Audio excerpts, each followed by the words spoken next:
My conscience. Who the fuck is in my window with this time of the night? These parasites, these leeches with all their secret meetings, teaching all you fucking cretins about baby eating heathens. Believing in reason with no meaning is bullshit. Will Bird motherfuckers out here busting the grifts. Here we go, I think I started some shit. It's some off, it's about to get lit. Get the place in the bets, you know that stage is set. You better buckle up, cause you ain't seen none yet. Here we go, I think I started some shit. Piss them off, it's about to get lit. Get the place in the bets, you know that stage is set. You better buckle up, cause you ain't seen none yet. You don't have those. What's up, guys? Sorry, I had an issue with people turning around in my driveway. I panicked. Basement, and I won't even give out your dime store handle because that's really pathetic.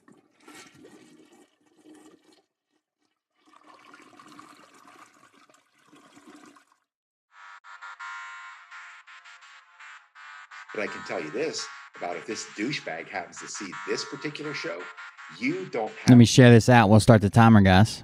people on this. Hope you got to see the interview we just did. It was actually pretty good, I think. Exactly who they are. It went well. Dominic said he'd have me back on. Ball. That might just be filler, and he doesn't want to tell me that he hates me. No. He said he'd have us back on. He said I told him he could come on my show anytime he thought it would help him or his show, or it was something he wanted to speak about that he couldn't speak about on his show. He was more than welcome to come on. Get lit, get the place in them beds, you know that stage is set. You better buckle up, cause you ain't seen none yet. And they say that I'm a lunatic. Well, listen, bitch, I came equipped with a quick wit and a six. It's of course, the video right before this one. We just ended it like 50 minutes ago. I was supposed to be 15. It took me 50 to get back, but. Profit off of gossip, worshiping drums, cocking, begging for a throat deposit, swinging fucking meat hammers like four in a thong. He's strapped to the shaft, eating his chest like he's King Kong, starving for attention. I'ma make your gut burst. I'll be your huckleberry, I can quench that thirst. Baby eating lizard people, alien sex. What's next? Trump in a dress, fucking Flynn on his desk. A retard in a vest, climbing up 5G towers, cause you told him if he did, he'd get fucking superpowers. Here we go, I think I started some shit.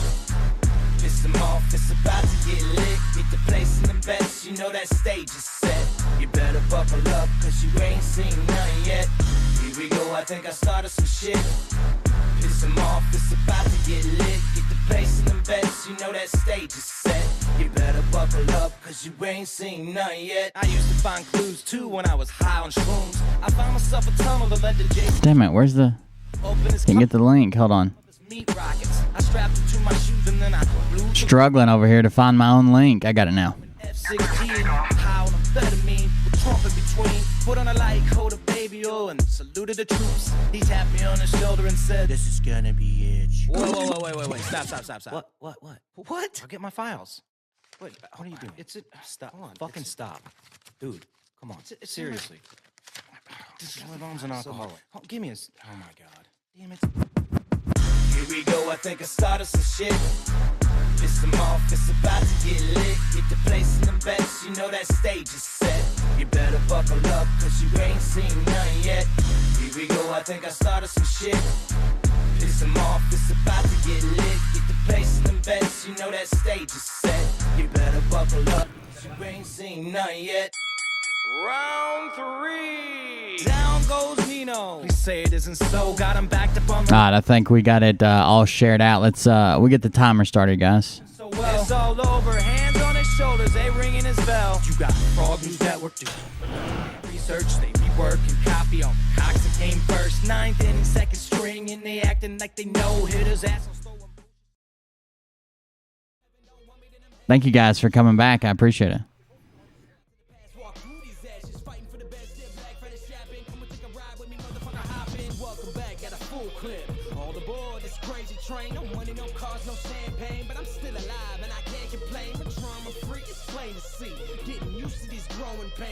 Liberty's house. Uh-oh.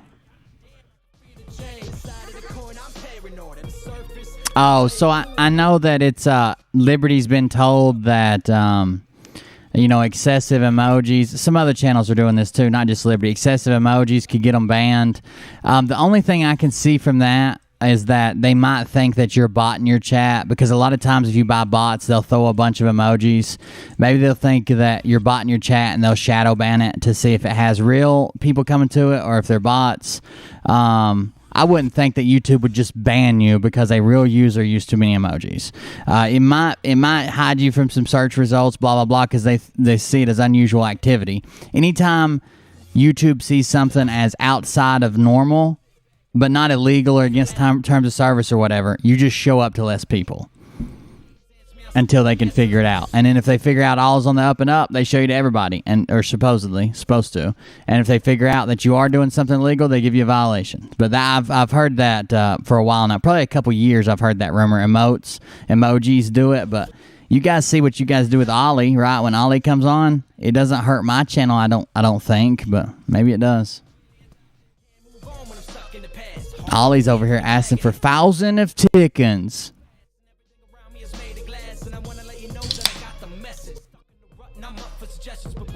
Yeah, my bot will block people too for using certain words, using all caps, using too many emotes.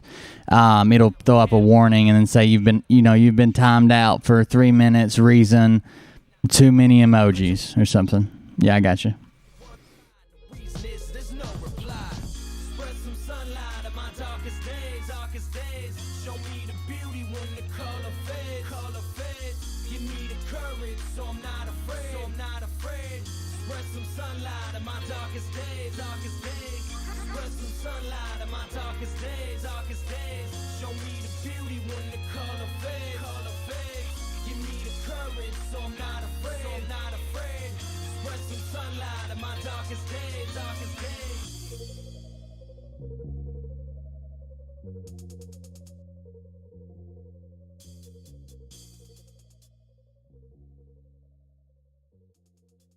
Yeah, guys, thank you for joining us. I just finished that interview. That's why we're starting late. I was supposed to be right back, but somebody pulled up my driveway, and it freaked me out. So then I had to figure out who they were. Then there's somebody else from that same house pulled up in the driveway and turned around. It was all weird. Freaked me out. So we are live now, though. Thanks for joining us. This family's nothing to fuck with. Unless you really want it, then we'll add you to that hit list. Try to prevent these events to such extent. I gave in. I was held when I still lost you in the end. I take 2 steps forward and I take 3 steps back. You can hear the contradiction. Maybe I really am a psychopath. The meaning in life, it's not a secret that you keep. It's days and weeks of feeling weak, no sleeping and repeat. Lose your mind and then you find it and get buried underneath the happiness, the pain, and you be getting no relief. What the fuck am I saying? All you faggots paying attention. God blessed you with ears, but you idiots never listen. I guess in what I'm saying, since there is no comprehension, my bleeding heart fell apart. Let it be your intervention. Lean back, come on, get relaxed. Take another hit. If you guys use promo code DICKWAD at goldbusters.com, promo code DICKWAD at goldbusters.com. Thank you. Take another hit, headed for a relapse. Lose your mind with me. Lose your mind with me. I sit back and I reflect and I think about the past. It's set in stone, I have to view it through the glass. Made a lot of mistakes, I'm learning to adapt. I sit alone and overanalyze the aftermath. No straight and narrow, always seeking out a shortcut. And in the further back, see me playing catch up in the days of sin wonder. Are my days really numbered? Shit, I don't know, but I ain't getting any younger. Not made up, but I made up. I suggested you just keep a zip. Had to lose my brother to learn the value of relationships. I can't forget, I take myself a little trip down memory lane. It's as real as it gets. Sometimes I scare myself from what I really might do. I keep telling you, I've got a couple screws loose, but you refuse to believe the things that I say to you. That's okay, you can join me in the institute. Lean back, come on, get relaxed. Take another hit, headed for a relapse. Lose your mind with me. Lose your mind with me. Lean back, come on, get relaxed. Take another hit, headed for a relapse. Lose your mind with me. Lose your mind with me. I am back, I am better than ever. I survived a little storm and kept my own shit together. But inside my desperation, I was seeking desperate measures. There's a change up in the season, and I'm just a little weathered. There's a thin line between happiness and misery. Pursue the truth, life is not a fucking mystery. Get a clue, common sense is not your enemy. I was just like you, concerned with just the victory. I used to be a hothead, got a firm grip on my temper. I'm on that next level, balanced and I'm centered. Let's change the music around, guys. Sorry, I'm pulling up some stories now. Here we go, I think I started some shit. Piss them off, it's about to get lit. Get the place in them beds, you know that stage is set. You better buckle up, cause you ain't seen none yet. And they say that I'm a lunatic. Well, listen, bitch, I came equipped with a quick wit and a 6th sense for the stupid shit. Well, my true believer, y'all need Jesus. Praise the Lord, head to the extreme. All these false fucking prophets who profit off of gossip. Worshipping drums, cocking, begging for a throat deposit. Swinging fucking meat hammers like Thor in a thong. He's strapped to the shaft, beating his chest like he's King Kong. Starving for attention, I'ma make your gut burst. I'll be your Huckleberry, I can quench that thirst. Baby eating lizard people, alien sex. What's next? Trump in a dress, fucking Flynn on his desk. A retard in a vest, climbing up 5G towers. Cause you told him if he did, he'd get fucking superpowers. Here we go, I think I started some shit. Piss him off, it's about to get lit. Sorry, I'm trying to find a video right quick that I lost. You better buckle up, cause you ain't seen none yet. Here we go, I think I started some shit. Piss him off, it's about to get lit. Get the place in them beds, you know that stage is set. You better buckle up, cause you ain't seen none yet. I used to find clues too when I was high on shrooms. I found myself a tunnel that led to Jason Q's bedroom. Open his closet, I found some of his meat rockets. I strapped them to my shoes and then I flew through the roof. I found myself in All right, here we go, guys. Let's get it started. Sorry, I knew the timer run out, but I was trying to find a very special video. But I haven't found it yet, but I will. All right, here we go, guys. on his shoulder and said, "This is gonna be it." Whoa, wait. Stop. What? I'll get my files. Wait, what are you doing? Thank you, Half Pint. I appreciate it.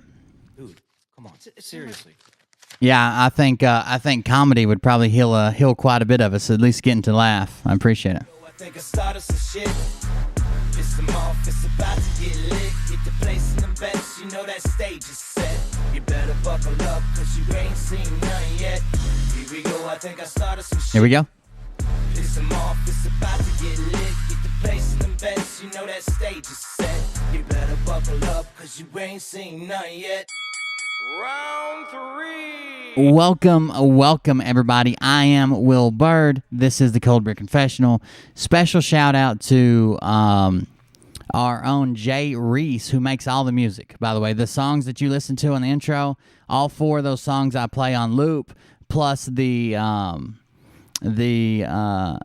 Ain't Seen Nothing Yet, which is my personalized theme song. That's only for me. Like, he literally sat down with me and wrote it and took the audio clips and wrote that out, plus the Boys 2 songs, Night Night News and Game Train, all written by Jay Reese, completely free of charge. He wouldn't even let me pay him for the Boys song. I was trying to. He's a good dude. He's been away taking care of some stuff he had going on in his personal life, but when he comes back, he's a good dude. He was with us for a while, and he had to take a little break. But thank you for those, by the way, because I felt bad that I shouted out Ken Carson, who deserves a shout out as well, but I didn't mention Jay as much. So Jay's a good dude. I got to mention him today on the interview we did with Dominic Izzo. So I mentioned him there. Hope that gets him some viewers or whatever he needs, viewers or subscribers or whatever over on his channel, Jay Reese. If you're joining us right now and you didn't see the previous episode, we were on iHeartRadio. It's called the Mojo 50. Dominic Izzo with the rants of Izzo on Mojo 50. We were on there today. Tony was on there too. We were only on there the second half. Listen to the whole show. It's a good show. I listened to it. But I'm on there after the 30-minute mark. So there's 30 minutes in the first half, 30 minutes in the second half. That's when I joined in. Tony come in there too. He's with us. And just talked about the channel, the grifters, not anybody in particular, just about what was going on. I think it was a good show. And dropped the links. By the way, someone donated today and wanted to remain anonymous, but they donated to basically purchasing of domains and hosting them. So I was able to get. They just wanted to pay for it. I picked them out, but I got. Coldbeer.live, which if I ever get banned, if I ever disappear, if I'm ever gone, my YouTube channel I'm not uploading, or it's gone, or you can't find me on Facebook, go to the internet and type in coldbeer.live, COLDBEER, or BEER, 2 E's, not 3, .live, and that'll take you to whatever channel I still have left. So right now it directs to my YouTube, but when YouTube goes down, I can swap it in about 2 minutes, and at least everybody will know where to go and how to find me. You don't have to click on nothing. It comes here. You type in coldbeer.live, it loads for a second, and then suddenly it loads here on YouTube. So that's a good way to find me. And the other one we purchased was coldbeer.fund. To put some clarification in how to easily get to the GoFundMe. So if you guys are sharing that, you can now share. The old links work too. I didn't take them off. But a new, easier to, a streamlined link was coldbeer.fund. And when the GoFundMe is over and that's settled and we see where we're at, we'll use that for the new donation link instead of Cult Club, because Cult Club really doesn't have a whole lot to do with us right now. But that's fine. We have coldbeer.live, coldbeer.fund, and we're wanting to purchase a couple more probably just for backups, merch, or coldbeer.shop maybe for the merch, but we'll see what happens. Either way, thank you guys for joining us. I really do appreciate it. This is the second show today, so thank you for coming in, hanging out with us. I wanted to show you my friend Bradley here. I don't know. I guess he was performing for Lynn Wood, some type of special show. What you can't tell is this is an extremely long shirt, and the jacket is just extremely long, and then it's got an undershirt. I've been told that he was bottomless. I said, look, that looks like pants to me, and they said, oh, no, Will. No. There are no pants in this photo. Okay. I mean, I can't decide that. I can't make that call. That's all allegedly from an intel source who I cannot divulge deep within the pockets of the deep state and the cabal. So yeah, I wouldn't give out their name for anything in the world. You know what I'm saying? I gotta protect my cabal buddies. Anyways, we're gonna go over a couple different videos. There's one I'm still looking for. I think this first video we're gonna do is a guy that's really dangerous. Maybe not that funny. We can make it funny, but he is. I do think he's gonna end up being dangerous for a lot of people and their money. But before we get started, make sure no matter where you're at, subscribe here. Subscribe to CBC Media. That's the backup channel. I also have Cold Beer Creations, and you guys know Liam has a channel, and I'll drop that in the chat as well when Liam comes on, okay? His channel, he'll never be live on, unsupervised, blah, blah, blah. He might go live there, but never unsupervised or anything like that, just because I know the type of people that attack him right here in front of me. I don't want him over there by himself making decisions and people are attacking him, and I'm not there to help or guide or what. He's just not old enough. But you can check it out. It is Game Train. It's very hard to find right now because it doesn't have a whole lot of subs, so I'll just drop the link in a little bit. But it's Game Train, and it's got a blue profile picture of like a train coming at you on the tracks. So I'll share that later as soon as I get it. But if you want to go above and beyond just liking and subscribing and participating in chat, that's the minimum we ask for. I appreciate all that. But if you want to go above and beyond that, you know how to donate, right? Exclamation point donate will bring up cultclub.com. Cultclub.com. That takes you to Stream Elements, which is a secure website. It's like what all the live streamers use over on Twitch. You either use Streamlabs or Stream Elements, so it's not a scam or nothing. I know some people's computers give them warnings that it's unsafe, or sometimes they ask for more information if you've never donated before, because they protect me from chargebacks. A way that they used to mess with streamers who you didn't like is you and your buddies would all go donate $1. Let's say me and 30 people all went and donated $1, and of course the streamer would see it and say thank you, blah blah blah, and from that then they charge them back and pull the money back, right? So they do chargebacks. Well, they might get their fake account they just set up, for doing too many chargebacks. That might get pulled, but the streamer really gets pulled. PayPal won't work with them anymore. So the reason it asks questions when you come in there is literally to protect me from being for being trolled. A large amount of people donating money and then charging it back would take away my PayPal. I'd lose my PayPal, and there's not a whole lot of payment processors. That's one of the big things with free speech right now.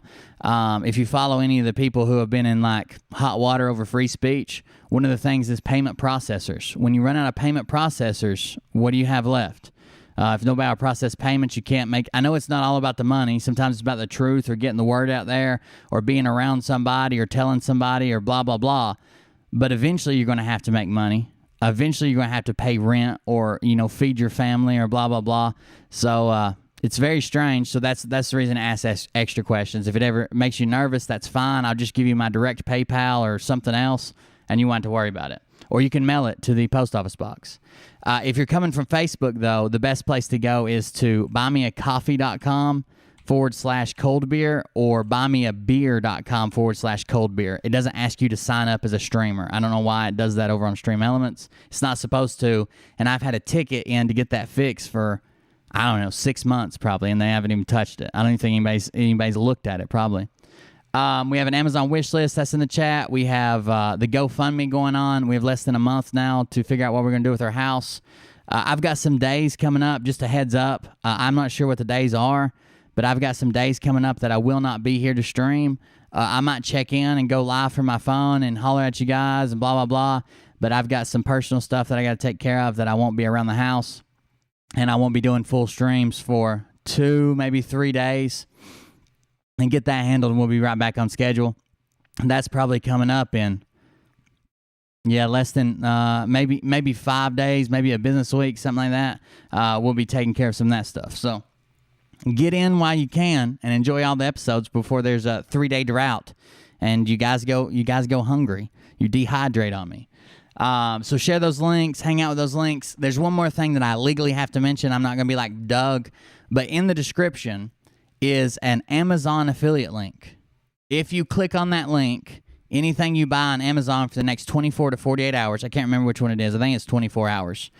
They give me a little piece of it. It doesn't raise your price. It doesn't cost you any more. It doesn't do anything.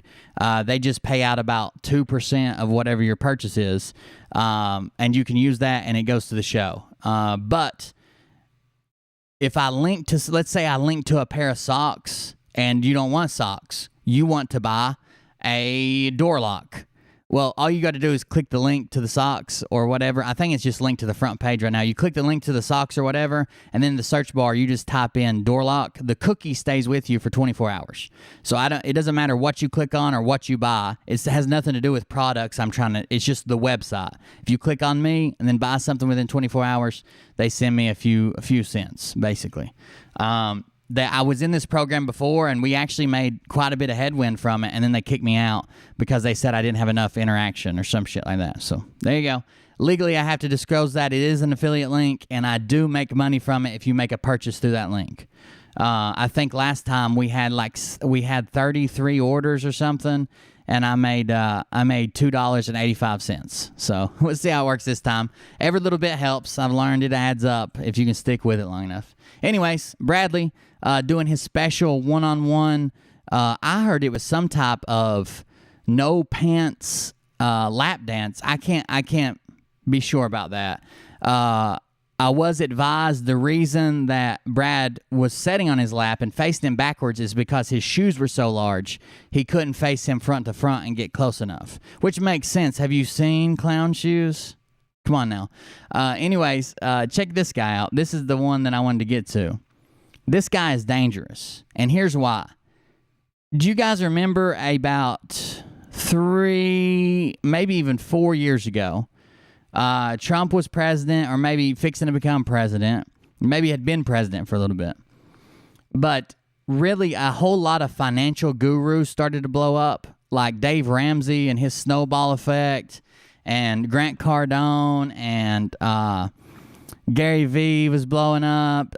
Ty Lopez was blowing up with his I'm in a garage, but you want to know what's more important? The books. I'm having all these shelves installed. Those guys swindled a whole lot of people because people had excess money.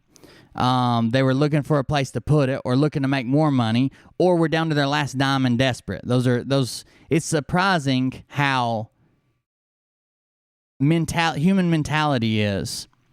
A lot of times, if I have extra money and I don't give a damn what happens to it, or I'm down to my last dollar, we'll spend it on the same thing.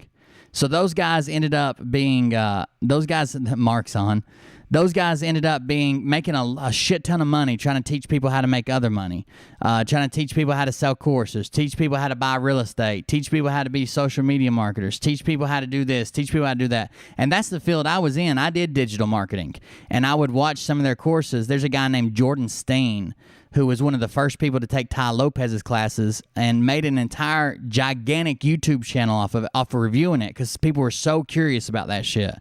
I'm probably wrong with the years. This was probably 8 years ago now. But either way, and I personally have friends who follow the Dave Ramsey types of his theory is basically it's called the snowball effect for becoming debt free. And what you do is you find your smallest bill, whatever your smallest bill is. Let's say you got one for 100, one for 1,000, and one for 10,000. So you pay the minimum on everything, but work to pay the smallest bill off. When the smallest bill's paid off, whatever you're paying towards that smallest bill, you build it up to the next biggest bill, then the next biggest bill, then the next biggest bill until you're debt free. You'll learn, though, if you check into a lot of that, I know some people are probably going to argue this, but it's usually best served in moderation like everything else. You can't go too far down a rabbit hole. You can't go too deep.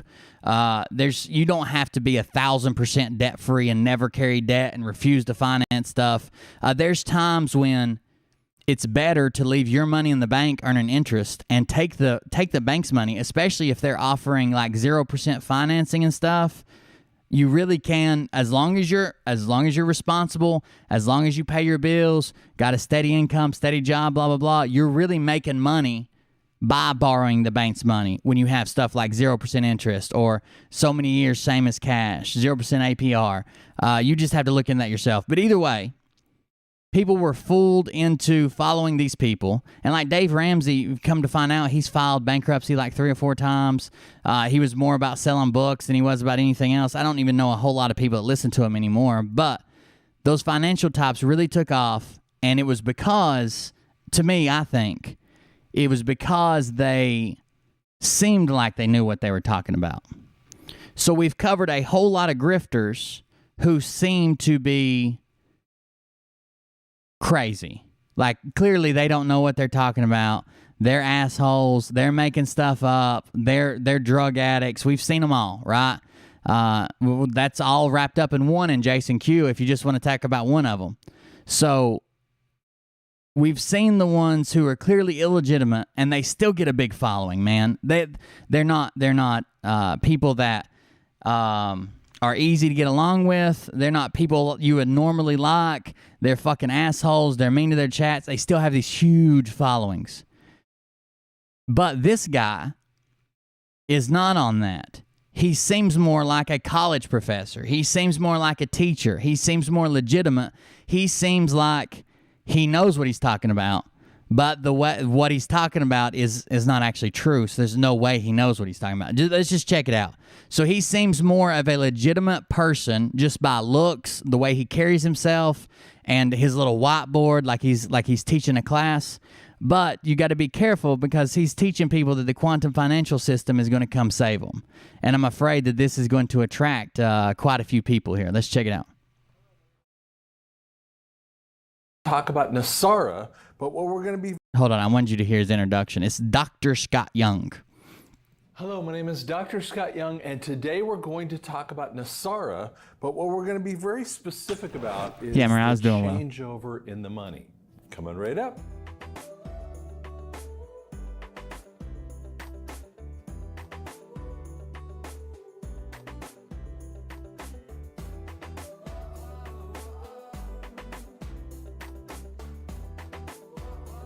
See how his intro is building up legitimacy. We see him in a lab coat. We see him in a couple different outfits. Author. It's saying what he does. Diversified speaker. Dr. Scott Young. We can skim through this one. Let's mute it right quick and we'll let it play for a second. Dr. Scott Young, diversified speaker, author. All this is a sales tactic. It's called different things by different people, but it's building the idea that you're an expert about something, right? So when you finish building this expert technique, the next words that come out of your mouth have authority now because someone thinks that you're an expert about it. Educator, drscottyoung.com. All right. I'm going to slow it back down and turn the audio back on so you guys can hear him. I just didn't want to listen to that goofy-ass music anymore. Here we go. board this time a little differently than I would normally do it. I would sit with my green lights. People ask me all the time, are you green screening? No, it's green lights. And because of money issues, okay. But I wanted to kind of talk a little bit about some of these issues of QFS and SWIFT, and we're going to talk about the fiat to gold, value of gold, investments, cash changeover, and prices. So I know we're going to do. That's right, Al Bundy. I think it'll be helpful. Are you the Al Bundy, the fictional character from the TV show? That'd be pretty sweet. It actually answers a bunch of questions, and I keep getting these questions all the time. So we're going to first talk a little bit about the first part of it. So QFS, okay, versus the SWIFT system. Okay, so quantum financial system, which is that where we get that, and SWIFT. The SWIFT is based upon, the Fed. Now what happens is that you are going to transfer, I'm making up a number, $5,000 from here, and you're going to send it to England because you have a business issue that you got to do, okay? And so this guy's not super huge, but I will tell you, I don't know if he's been on Charlie's show, but I see Charlie linking to him in his Telegram, which is probably it could actually be a better position to be in. So if you go on Charlie's show, you're going to get instant, 100,000, 400,000 followers, whatever. But if you're just in Charlie's Telegram, you stay off most of the chopping blocks of people who dispute Charlie and call Charlie a liar and what he's actually doing, allegedly. You avoid most of those people, but you still get a decent-sized chunk of Charlie's fans. So I have seen videos linked to this guy when Charlie's like, if you really need an explanation about the QFS, well, here's this bloke. Like, what? What are you talking about? I don't do accents, but I've seen him link to this guy a bunch. So what they do is that this can take anywhere from 2 to 5 days, depending upon what pony they put it upon. It's a joke, but you're getting the idea. I'm just a jackass. They're also going to take a fee for every single transfer that happens out of that. Now, it also goes through the Federal Reserve because it's using the SWIFT system. Now, anytime you do a loan in the U.S., you are actually going. Yeah, kind of, Michelle, because there's no governing body, because it doesn't exist. Anybody can just stand up and say, I'm an NSR expert, especially if I think this guy talks something about teaching economics. I'm almost positive it was like a high school level class back when they used to have economics. I mean, I couldn't see a college economics professor falling for this shit. Right over here. Charlie Ward said that God, in conjunction with alien beings, has to turn the system on, because it can look into your heart to see if you deserve the money. Come on now. The Fed. So the banks have to file information with them. Now, there was a guy that was talking about the QFS in 2020, and the QFS system is almost instantaneously. And what he had mentioned is that he was actually transferring about $50,000, and it was from Spain out to America, and he sent it out. I want to say it's Carolina, but I don't remember the exact spot. Okay, and when I got it. Christy. Yeah, Christy. I've got it. The rant. We've got it saved. Somebody grabbed it for me. I'm banned on everything. He even preemptively banned my 60-some-year-old parents, but I've got Brad's rant. We'll read it. That thing and the comments. Just a few minutes, and there was zero fees in that way. So what you're talking. All right. So what he's shown here is he says the SWIFT system. If you're sending $5,000 to England, it takes 2 to 5 days, and they take a small fee. Of course they do. That's what they do, right? They're transferring money, and they're sending it for you. Of course they're going to charge you for it. But the QFS, completely free, and it just takes seconds. I agree the SWIFT system could probably be improved. And I know there's some times where you're like, man, I wish I had my money, and they didn't put a hold on it. Same thing when I get checks through I say weird checks. They're not weird. They're from you guys, but like out-of-state checks or large sums or random sums or something funny in the memo or whatever. They always hold my checks for like 2 to 5 days at my bank. And yeah, I would love to be like, oh, I wish I had my money immediately. I got to go down to the crackhead store and meet Jason. But instead, I'm just thankful that at least they're looking out for me. What if they gave me that money, it wasn't there, I went out and spent it, and now I'm overdrafted, plus a fee, plus a check, plus it's really to protect the participants. I don't think it's as much as this is a bad system as it is to protect the participants in the system. Talking about is you guys ever seen the movie Catch Me If You Can? That's one of my favorite movies, talking about passing bad checks and hopping to different areas, and that's a good movie. First off, this is a very slow system, and it actually it's not because the system can't be faster, because it could, but it's a whole bunch of people that jump in the middle of checking out the fees. And there's a long conversation that happened years and years ago, about 5 or 6 years ago, something like that. Dr. Cold Beer Confessional, I like that. Actually wanted to bring money into America. They had to use the SWIFT system to bring that money in, and the ugly Black Hatters, we'll say it that way, had actually taken, and it was billions of dollars. And I'm not positive. It's been a while since I've seen it, but that was based on a guy who was really doing shit like that back in the, I guess, 60s and 70s. The fake checks, and wasn't really a pilot and running around like he was. I'm not positive. I might be lying right now. Okay, someone else said based on a true story. So yeah. Was meant for humanitarian aid, which is exactly what NESARA is partly about. And they said, we will give this money back to you if you'll just back our candidate. That's HRC. You know who I'm talking about with that one. Wanted to back her instead of Trump. And that was the sick. So see, this is the first sign that he may not just be on the up and up. A guy who just wants to tell you about how to save money with NESARA, or tell you that it's coming, and it's for no benefit of his own. He just wants to let you know, hey, it's coming. He says that people could get this money in for free, no fee, and quicker when they came into country if they decided to back a certain political candidate. But if they back the other candidate, you're going to have to pay the fee, you got to wait, you got to do this, got to do that. I don't know if you guys have ever left the country and been through customs, but that's not exactly the way it works. You declare what you have. If they have any questions, they pull you to the side, they question you. They don't ask you about your politics. They don't ask you about this or that, unless it's like antiquities or a large sum of money or something illegal and it's an investigation. But they've never given me the option like, hey, if we see you got this 136 dildos in a protective case that's quite large and rolls on wheels, would you like to donate that to homeless children and you can get in a lot quicker? No. Of the system, and it was all because of the SWIFT thing.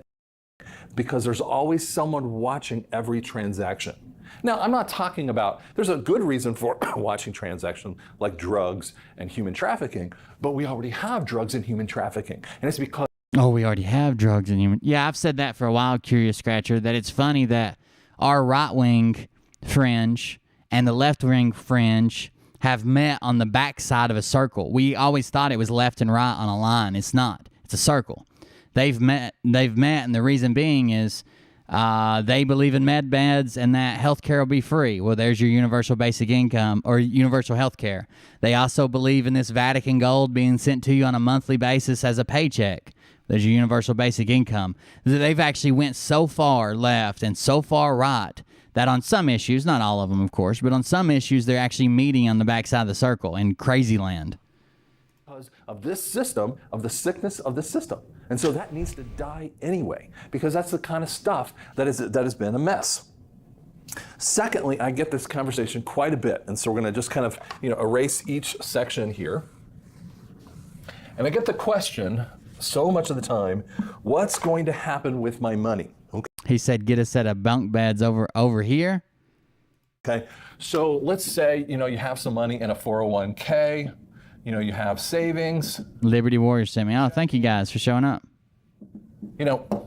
Whatever, okay? Doesn't matter what that is, and I'm just going to make up numbers. Let's say you have $10,000 here. You have $1,500 over here. I don't know why people think that. Yeah. Oh, hey, King Carson. I sent you an email back, by the way. Stay away from the top bunk. I wouldn't sleep underneath it.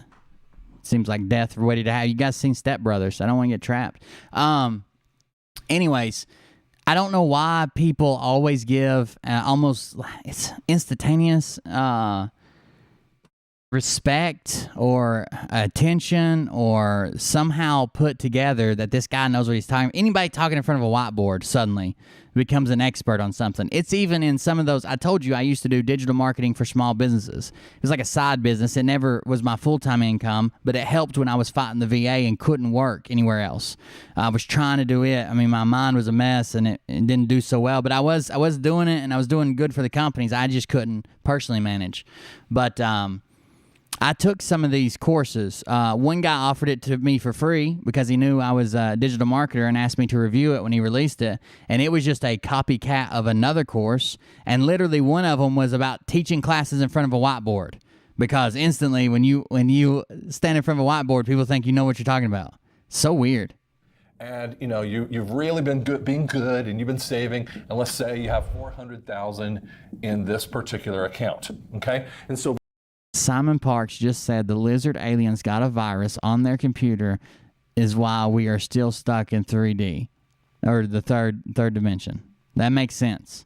What people will say is that first off, there's a lot of conversations about this. Now, I do know that the White Hats want to have a 1-to-1 ratio when we move from this fiat system out to the gold standard. Okay? Oh no. Oh no. We've got our own specialist here. What are you teaching people about NESARA? What are you doing over there, Travis? Am I going to have to come confiscate the whiteboard? Come on. Jesus Christ, dude. If you would have waited 5 more minutes until I could tell you about it, you wouldn't even have to get it out. I'll be damned. Smug looking ass. Anyways, back to the other dumbass at the whiteboard. That can happen.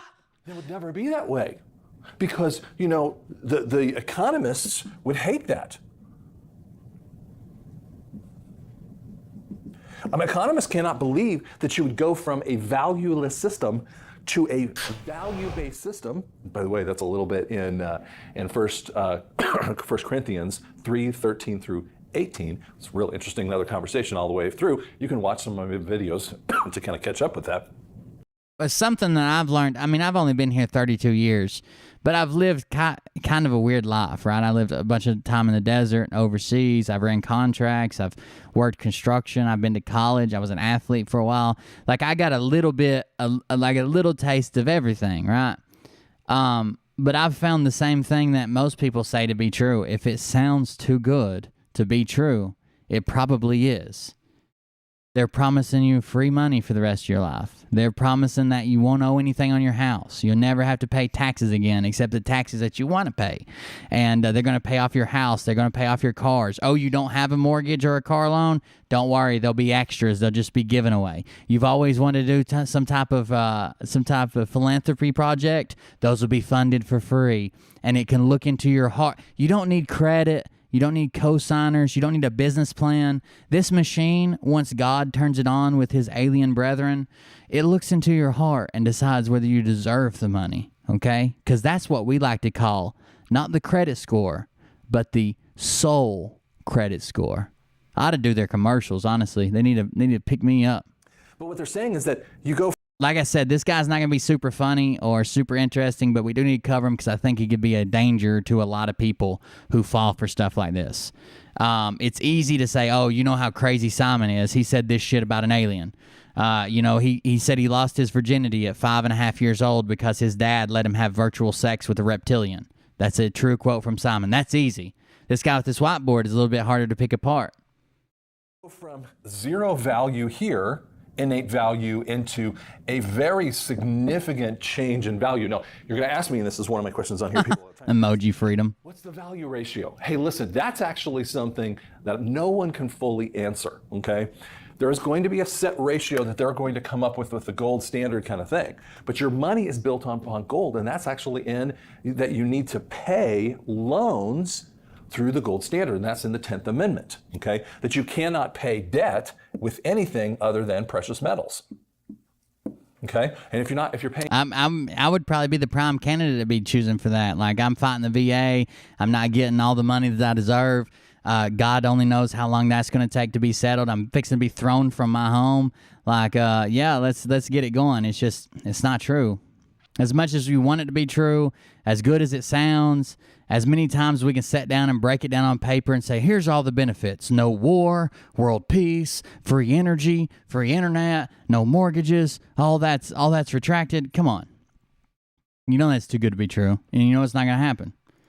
Debt with anything but precious metals, then it's really not a good thing. Now, I've seen companies actually have debts and they pay it with a debt-based system like a credit card. Yeah, JCK actually whispers to him. She calls herself a animal and plant whisperer, so she whispers and tells them what denomination to print the money in. They're pulling money out of the credit card every month just for the debt issues. It's actually, in some areas, it's illegal. It's only because it's not constitutional, okay? But for them, it's fully constitutional. In their mind. And the answer is no, it's not. It never has been. This has been the difficulty. It's because the Fed's been in the middle of all this stuff, okay?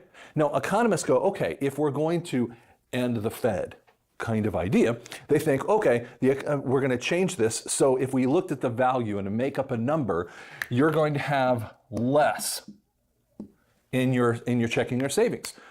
Well, basically, then that's stealing from you.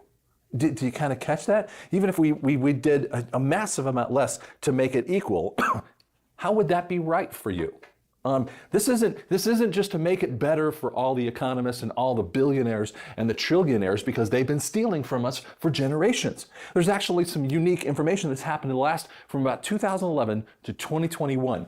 Do you know that the central bankers have taken $29 trillion of our own money?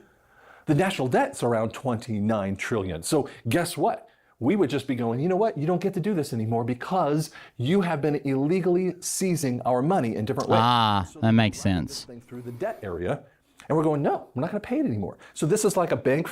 We just say, no, we're not going to pay it anymore. Technically, that would work if everybody just refused to pay it and accepted a new. If tomorrow we all decided, every person in the United States, not a single banker, not a single politician, not the 4 or 5 presidents we probably have by now, if all of those people don't matter. If the population just said, we're going to start trading goat shit, and the value of goat shit is 1 ounce of goat shit equals 1 loaf of bread. 1 loaf of bread equals 2 liters of Mountain Dew. 2 liters of Mountain Dew equal 1/4 of a gallon of gas. And we just went with it. Sure, it'd work.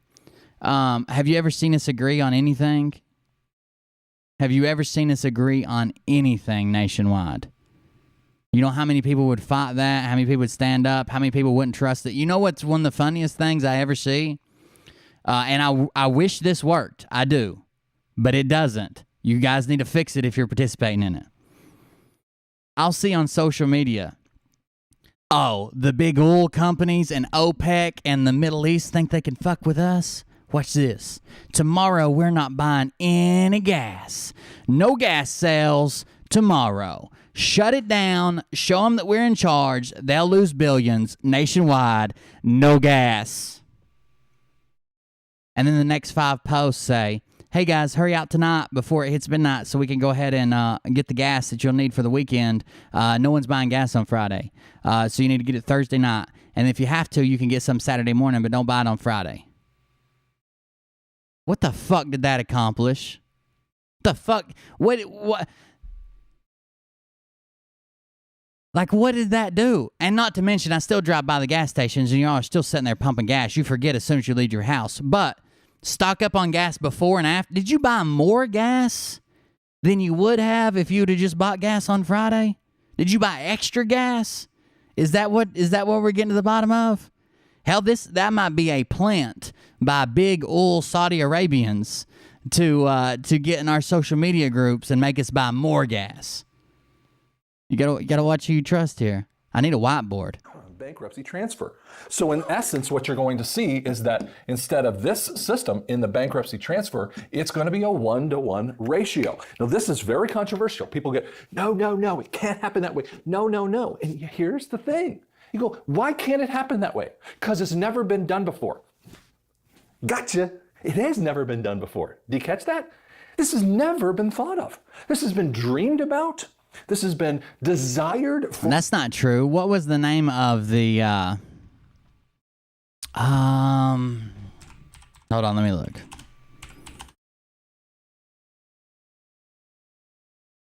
Let me look something up right quick because I can't remember. I don't want to misspeak.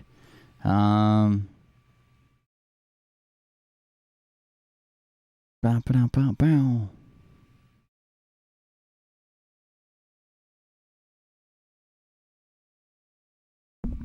All right, let's see here.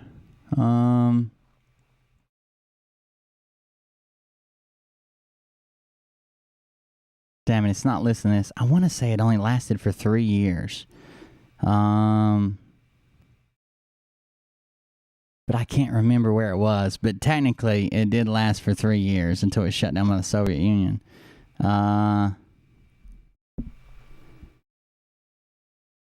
It doesn't matter. There was a country who all the socialists always point to and say, hey, so-and-so made it work. And I can't even remember what letter it started with or anything. So-and-so made it work. They were doing just fine until the big government come and shut them down. There was a country that apparently broke out into a new form of socialism or fucking whatever. They just randomly said, we're not doing this anymore. We're going to be this, this, and this. It was more like a community, like an area of a country already in existence. And then of course, the country finally shut them down and made them stop. But it would have failed eventually anyways. It just didn't have enough time to fail. I want to say it only worked for like 3 years or maybe not even that long. But I can't remember, honestly. That's part of it. Shitty memory. Oh, well, I'll keep looking. For a very long time, but this never been thought about before. And here's the thing, you go, yeah, but someone's going to try to stick it to me. I understand that's your view, that's your feeling. But that's the whole point of NESARA. And then on the other side of this, we have a lot of white hat people, a lot of patriots who are sitting there and saying, when you talk about NESARA, you're off in crazy land. And yet the reality is Hey, Dr. Scott, can the bishop preach it for a while, oh, sweet and low? Single thing that they've been doing against us for generations. Vietnam, World War I, World War II, Korea. Just think about what happens in those situations. Did we really win Korea? First, Korea is a...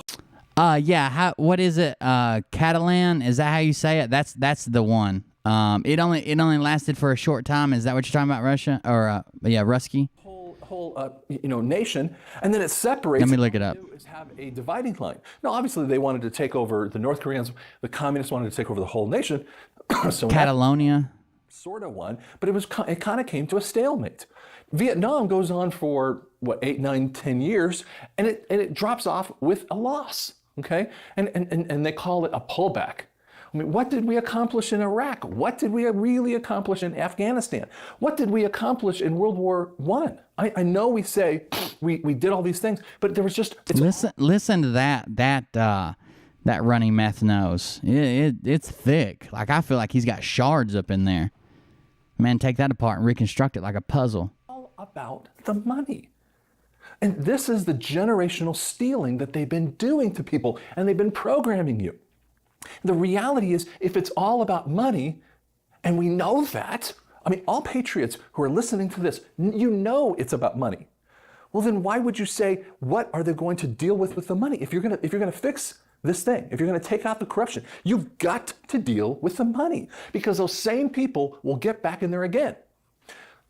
Let me back up and say it a slightly different way. And I know I've shared this with you if you've listened to me before. Okay. Again, I'm not an economist. I don't pretend to be. Wakanda forever. I think that makes sense when you said it. I'll look it up. Think about micro and macro economics. Excuse me. So let me just say it this way. Why do we always have problems with things like the mafia, groups like the mafia, or drug trafficking issues, and sex trafficking as well? Why do we have troubles with that? It's because they can never find where the money is coming from. And you listen to that and you're going, I think I could probably figure out where the money is coming from. But see, we're always constrained as policing, agencies. We're always constrained. So different groups point to it. It is Catalonia. Thank you. It is Catalonia. Different groups point to it because it had a time where it was ruled by anarchists, then communists, then trade unions, then like different parties, militias. It had like a really weird time that it went through where it was worn. So like a lot of people's like finishing move is like, show me where communism worked. And this is one of the countries they point to sometimes, say, well, it worked here until, you know, they took it down and big government stepped in and ruined it. And it was horrible, but it literally lasted for like 3 years, and it was while a war was going on, and you could tell it wasn't going to last, and that was it. It may have even been 2 years, but it was after like the Spanish Civil War in Spain or some shit, and then it finally shut down, and they got it back under control. I think all their leaders were executed too for like insurrection, basically. I can't remember the whole story, but that's it. It was actually in full anarchy for a while. Then it went to trade unions. Then it went to communism. Then it went back to like socialistic. Then it went back to militias. It has a weird story if you ever want to read about a weird country coming of age. I think it was in the 20s or 30s maybe. We can't get in the middle of that. And yet, when I have the IRS coming in, I'm guilty until proven innocent. That's right. The IRS is going to hang. Thank God the IRS is done for. Am I right? By the way.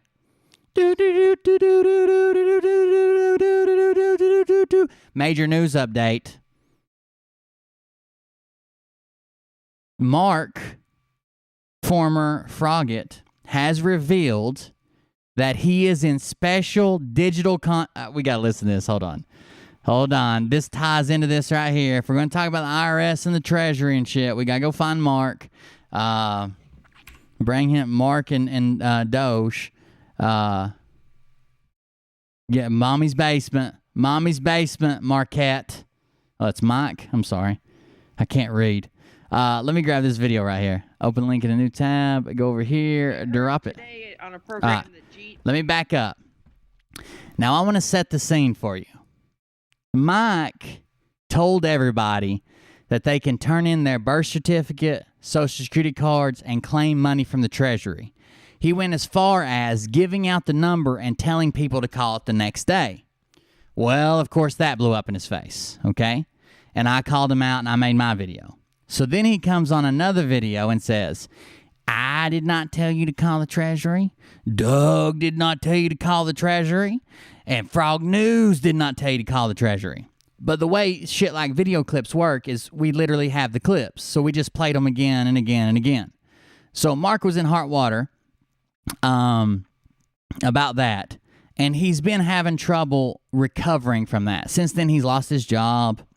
He's no longer a Frogget. He's growing his channel, but he hasn't been able to recover from the birth certificate spell. He hasn't been able to turn his in. He claims he has evidence of the birth certificates are worth money, but instead all he has is he shows you his birth certificate, and he's like, well, why does it say banknote? Why is these letters on it over here? That's the only evidence he has. No one's put money in his bank. Thank God he has finally found a friendly person at the Department of Treasury. He's been in digital contact with a true patriot of the Treasury Department. A true patriot of the Treasury Department that's going to take care of Mark. He's located in what he thinks is Puerto Rico. Let's check this out. All right. Excuse me, a couple of technical difficulties, guys, but we're on. We're live. Bear with us as we try to work through it and get this thing started.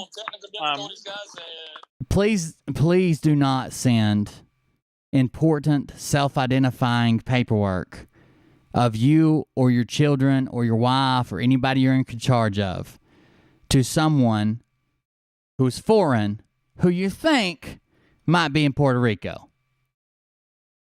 Mark. We're live. Bear with us as we try to work through it and get this thing started. All right, turn that down if you're going to have it play. Turn down for what? Yeah, he's absolutely talking to someone in a third world country. Like, oh no, my name is Mr. Bill from Puerto Rico, part of U.S. Right? And he's like, yeah, thank you, man. Can you give me some of them birth certificate monies? Oh, yes, sir. Send it right over. And they're selling his shit on the black market right now. in the background. Turn that down if you're gonna have it play. Those people, if you start turning in and cashing in birth certificate bonds and social security cards for people who died, and then they show up on a spaceship like Jason Q predicted, 400 million people show up, and you've already cashed in all their birth certificates, they're going to be mad as hell. In the background. Turn that down if you're gonna have it play. At least it's not on loop. Yeah, I don't think it's me.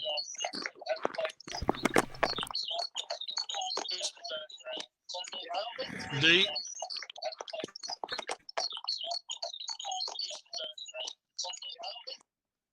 Thank God. That's all I could take. Yes, this is the man who first claimed, I'm not going to need these anymore. The United States is done for. And showed us his Social Security card, the Social Security card of his family, wife and children, his birth certificate, and the birth certificate of his family, wife and children, live on an air with thousands of viewers. I tried to be the responsible person and, take it off the screen quick. He didn't care. Hell, he put it up again a second time. Said, there it is, folks. Look, useless. You don't even need them anymore. Then he comes back and decides they're worth thousands of dollars because he saw it on a BitChute video. Daggone Mark. There we go. Anybody know where DH went? Mark, you're cutting out. Start. Ready to get started? All right, we're going to do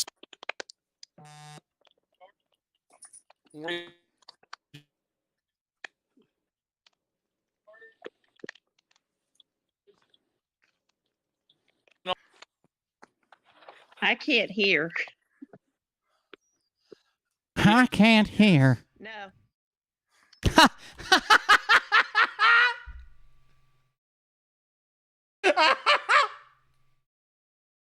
In case you missed that. In case you missed that. She goes, I can't hear.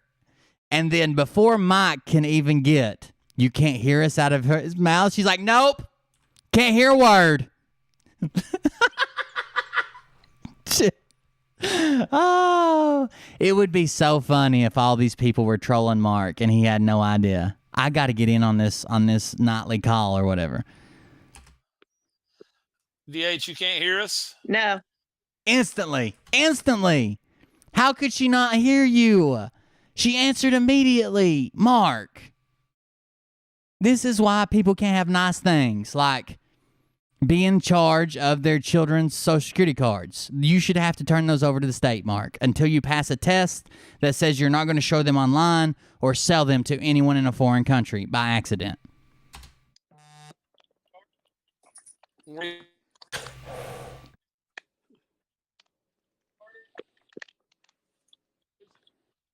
Mark. I can't hear. Says it right on the screen. DH, you can't hear us? No. Nope.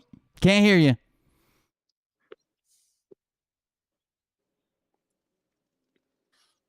All right. Mark After Dark, I think's the name of his show. Go out and come back in. Oh, bye, DH. How would she hear the command to go out and come back in? Look how quick she left. She clearly hears you. Someone said, who is D?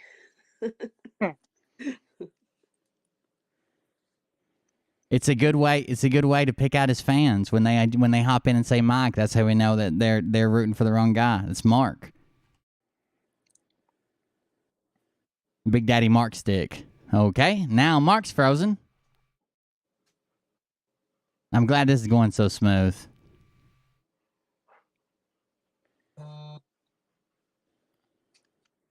Mike, you're looking a little blurry there. Look, he's like a pimpy. Can you hear me? Oh, nope. Sure can't.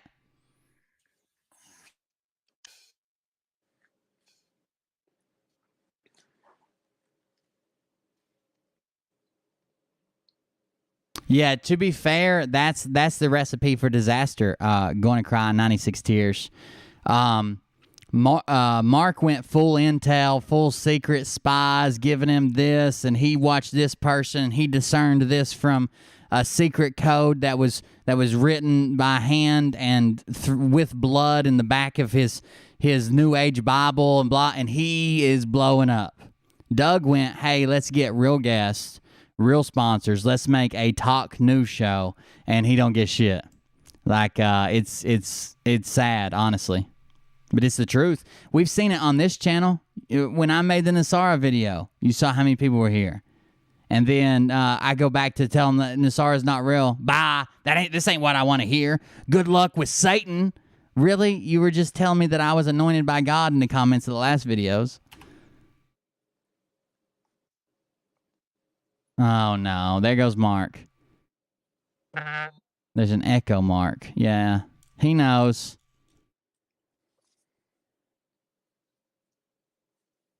This isn't awkward at all. At all. What do you see? All I see right now is a screen right now with a little circle rolling around.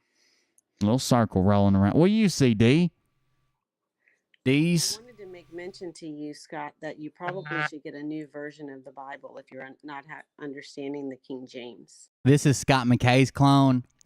Because he refused, because his semen sample was so weak when they got it back to the lab, they weren't actually able to pull any genetic markers off of it, so it didn't come out looking anything like him. But they're working on it. This is version 64. Once they hit 300 of that very, very, very weak semen sample, man, it's surprised. They were surprised it even come out alive. Once they hit 300 or 400 of them, they might get it kind of close. But that is actually a Scott McKay clone. You're hearing that here first, folks. Don't be stealing that from me, Frog News, Mark with Legacy Marketing, Red Step Stecker. It's not that I don't understand it, D. It's just some of the V and the thou, Right. So my suggestion would be that you try a new translation, like the New Living Translation or the English Standard Version. Okay. It would be a much better read for you. There you go. Okay. She's calling you slow right in your face, buddy. Right in your face. She's telling you you're dumb. Oh, no. Now D's frozen? No. I was like, oh, no wonder he's having a hard time. He's trying to read the adult version. He's clearly a child. I mean, the last, It's more fun when his people come out and try to defend him. No one needed to fucking explain it. Everybody that pops up and says Mike, everybody just point and laugh. The last time I heard thee and thou, I think it was in high school when I was reading some plays, because they would talk like that, especially like in William Shakespeare, Exactly. Do a lot You guys know old Billy Shakespeare? Billy Shakespeare, he was a thee and a thou guy. Thee and thou, it's like, so, Exactly. yeah.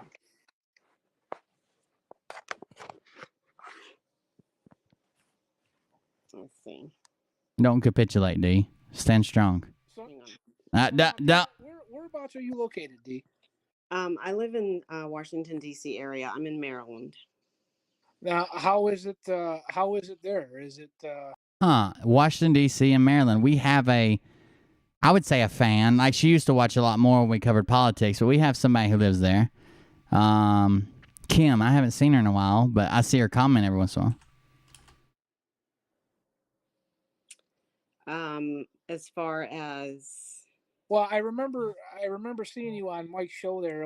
I think it was a week or two back that you said that you worked in DC and one of your building there got flooded or something, I guess, or.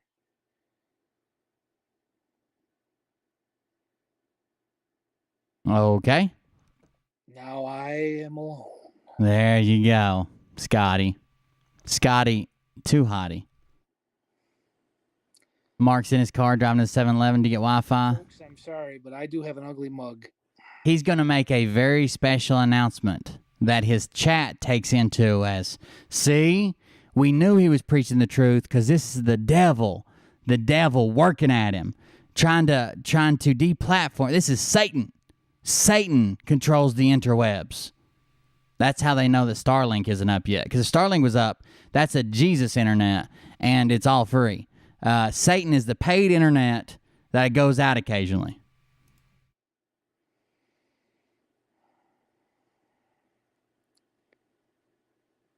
I'm glad this guy deals with the awkwardness so well. You just keep licking your teeth. That's what we want to see. Say something, dude. Set the phone down. Oh, there's. Thank God. Oh, God. Oh, okay. We're back. There we go. Missed you. All right. I've got to do something with. Where the hell is Mark? It's his show. Okay. Speak of the devil. I mean, the new Lord and Savior, Mark. Hello. Can you hear me now? No. Yes. Mike, I can hear you. Mike, me specifically, me, the guy who really wants some attention, me, Mike, me, Scott, I can hear you. Shut up, ladies. Trying to move in here. Right. All right, so off to a rough start. Scott. Even Mike was like, right, that's weird. What's this? He's like, me, I can hear, Mike, I can hear you. Mike, I can hear you. He's like, right. Okay, off to. All right. All right. He's thinking, man, this is the third serial killer this week I've had on. All right, so off to a rough start. Scott. Come on, Mark. Telegram chat. Every Tuesday, I try to bring on at least 2 volunteers.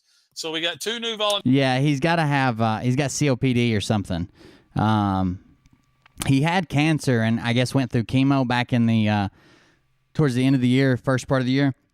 He's cancer free and not taking chemo anymore. But he's got something going on, COPD, something in his lungs, man.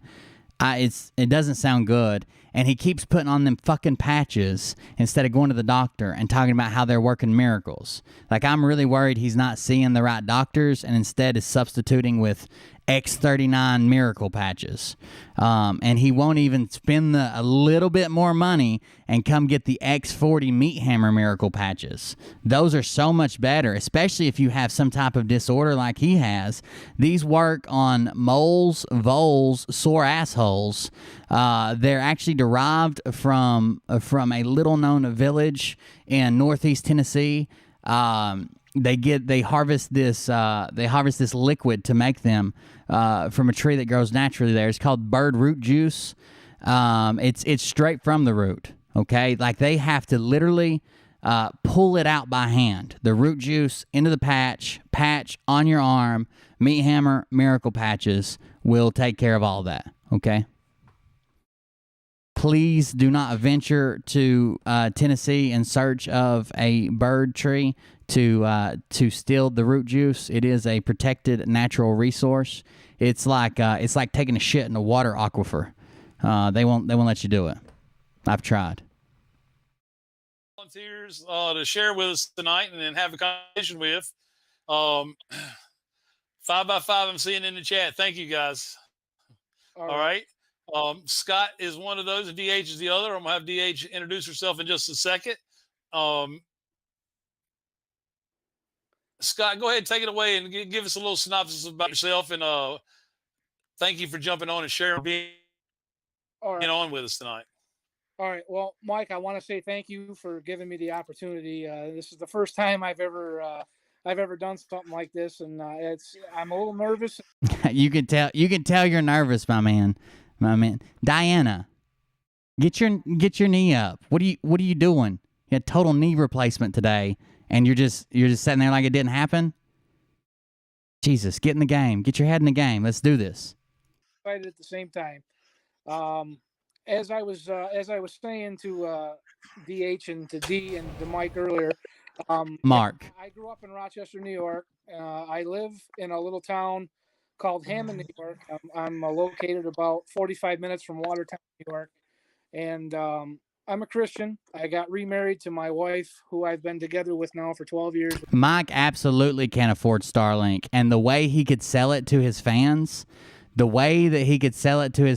completely for free, is to tell them that they only have to pay for it until NESARA GESARA kicks in, and then it's free anyways, right? You might pay 1 month, you might pay 2 months, you might pay 3 months.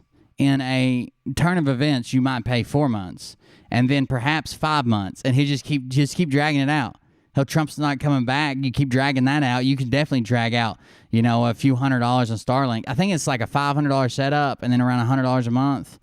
But I saw Linus Tech Tips do a review on it. It looked like it was good shit, and it's definitely not going to be free. So keep paying. I got married to her last year. She said, "Shut up." We were Curious sent me a. He sent a chat that said, "Screen her name out." She had knee replacement. No, I do hope you recover all right. Yeah, I hope everything goes all right. Hope it turned out good, and you heal back up. But he sent me a message saying that his wife Diana had total knee replacement. He wanted me to yell at her and see if she noticed. And I became saved last year, and I've had a big passion growing up and learning about the JFK assassination. That has been one of my biggest passions that I've had since I was 15. And oh, dear Lord, please help Mike and the other guests get this show going on. Don't let Satan interfere with the signal and your show. Be gone, Beelzebub. Be gone. Well, stay around long enough to give us service, but then be gone. In your name, amen. You guys got to stop. I was telling a story one time about how my local sheriff was like big in the community and in the church and blah, blah, blah. But he was a dirty dude. Like everybody knew. He'd gotten busted and drove home for DUI a couple times.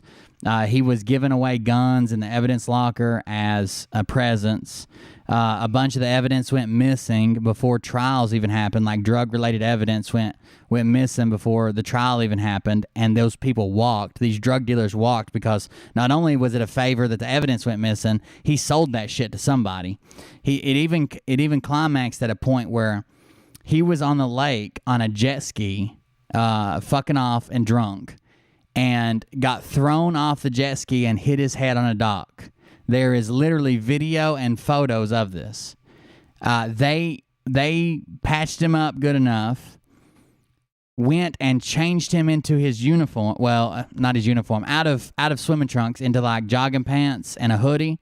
Took him to the sheriff's department at like 2:00 in the morning, and faked that he was doing a spot check inspection on a roof repair and fell off. So the county had to pay for his rehabilitation and shit when it fucked up his head. Like, it was really bad how fucking dirty this sheriff was, okay? Like, it was a new level for even small town politics. Like, it was bad. And of course, as soon as all this comes out and like the DA recuses himself, he's like, I know the guy, but it looks bad. We're going to have to call somebody else in, blah, blah, blah. And everything, they come out of the woodwork saying, oh, brother so-and-so, we know this is the devil. What makes the devil get these people to lie on you? I'm sure the devil broke in there and stole all them drugs that you were supposed to be prosecuting drug dealers on, and gave away the pistols that suddenly came back once people realized you were under investigation. They come back and returned them and said that you gave them to them, but that was the devil. That was the devil. And the jet ski accident on tape, that was the devil too. Like, come on. Like, it can't always be Satan. Sometimes God might be tired of listening to Mark's shit, okay? I'm just saying. It goes on for a while. It doesn't always seem to be alive with and aligned with the Bible that I read. Maybe God is tired of hearing Mark's shit, and you're out here calling him Satan. There's a reason for everything. I really started learning more about the government through his dealings and learnings of his assassination. You know, like many Americans that are going through these whole trials and these tribulations, this has been a very frustrating time for me. And you know, there's been days where I have broken down, and just wondering why people want to do this to this fabulous country that we live in. And I want to learn more about this, and I go to church every Sunday faithfully. Even during COVID, we had the Zoom meetings, which, you got to do what you got to do with that. But I'm just Sheriff Body Double Clone. That's probably it. and, This is so stupid that sheriff basically ended up with a hung jury. One guy that was on the jury, even though it was recommended that they move it out of this area, so he didn't get people who hated him and he didn't get people who liked him on the jury. They refused. They didn't do it. The judge said it was fine. One guy on the jury that just happened to go to church with him refused to convict. Okay? So he walked. But of course, he wasn't going to be sheriff anymore. So he went on and became some type of inter-county regional director, another elected official. Not 2 years later, ran for another elected official spot, and they elected him right back just because name recognition, and he said Trump a bunch of times, and he was Republican. They elected him right back. He was selling us out over here in Unicoi County, and they didn't give a fuck. This county and another county, that county, and Unicoi County and another county beside it, he represents those two. They elected him right back. But I haven't given up, and I'm not going to give up. Satan works for Comcast? Maybe. Awesome. Thank you, Scott, for jumping on with us. Thank you.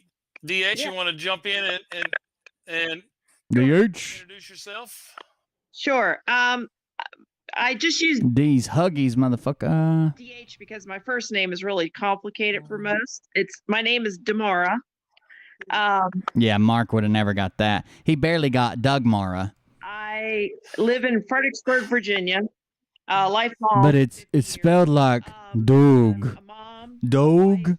a Christian. You guys know what Dogecoin is? Walk by faith. That's the new thing. Get out of Bitcoin, go to Dogecoin, says Doug. I am a true patriot. Never served in the military. That's probably something I was so close to doing one point in time. I have a son who's serving. I have one in law enforcement. Very proud of that. I just really am believing in the whole movement. I think that we all just need to unify and come together. And to be fair, to be a set of camper pull down blinds made out of canvas, she's actually pretty articulate. just take the country back. I'm kind of at a loss. Yeah, for sure. Especially when he tells people that he's going to send his birth certificate to a foreign person he met online who he thinks is in Puerto Rico. For words. But I do believe in the movement. I believe in what's being said and what's going to happen. I'm faithfully believing that we are going to turn the corner. That's awesome. That is awesome. And now, Dee, back by popular demand after her first guest visit with us on the show. Dee, would you share a little bit about yourself? Sure. I'm Dee, and the funny thing is my name is complicated as well. I go by Dee, and my first name is Dawana. Oh, okay. The Wakanda. And I go by Dee. I live in Maryland, outside of the Washington, D.C. area. Kim, a fan of ours. When we were talking about going to D.C. and doing some coverage and maybe a remote show and streaming from my phone and blah, blah, blah, she said that she didn't live, a few minutes out of D.C. She's technically in Maryland, but that's where she was from. I'm a mom. I have 5 children. And I got into this movement. A few friends of mine had shared with me what's going on. And I think I come from Don't want to send me your birth certificate, man? this from a different aspect of being that of an African-American woman in the conservative. That's more like it. They're all not like the mental capacity of like a child. They want to believe it so bad. They know it's false. A big portion of them. They want to believe it so bad. They know it's bullshit. They know it's a lie. They know it's made up. They know how many goalposts they have missed. They know they keep moving the date. They know they see Trump playing golf. They know that they're over-exaggerating even the evidence they have is way overstated, but they want it so badly they make it make sense in their own head. It's a mental disorder. From the conservative side, a lot of my Oh, she just figured her camera was on backwards. There she is. DH. Damara. family comes from more of the Democratic side of things, and I am looking at it from a different side, and I think God is going to use me in a way that will help. Hey, Beer Man, Dead Bell about your 5 6-packs, raising money for Jeff B to get. Thank you very much. I appreciate that. That was a Hey Beer Man.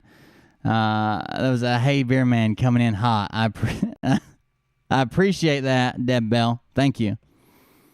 My family come to see the truth through those eyes, if you understand what I'm saying, and I think I will be able to help them to heal. Yeah, that's about enough of that, Kenny Cochran. You're to the basement. Where our eyes No ice cream for you. To the truth and what we've believed all along in our lives. And so I just know that God has brought me to this platform for a reason.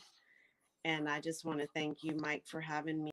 Emma Jean Kanye to the basement banner. But I'll see if I can catch her. She's pretty quick. On the show, and I'm just looking forward to seeing what God is going to do through all of us and how he's going to heal our land. So thank you. Yes. My pleasure. Thank you. Right there's our friend Mommy's Basements. No ice cream there, full of nothing but capacity for you guys. You understand me? Danae Gleason, out of here. Laugh at me, will you?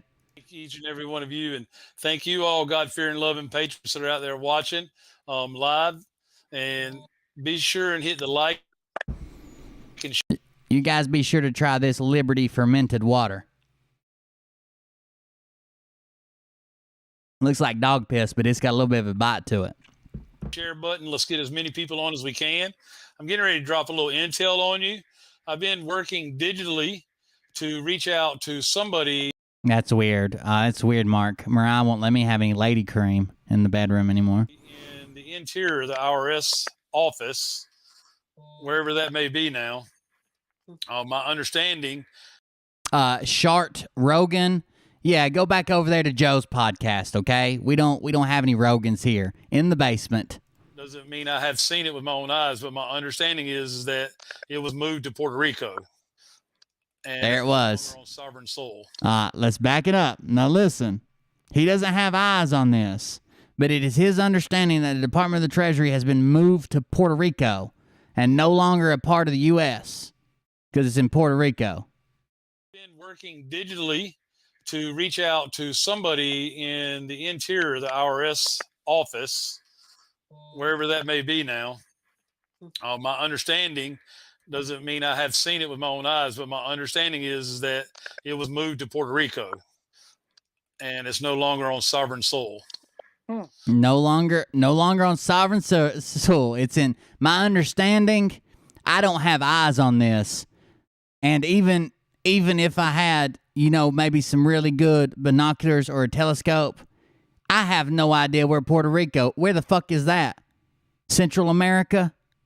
The desert? Elon Musk space? Up there with the satellite? I have no idea. I've never even seen it on a map. I'm not sure it exists.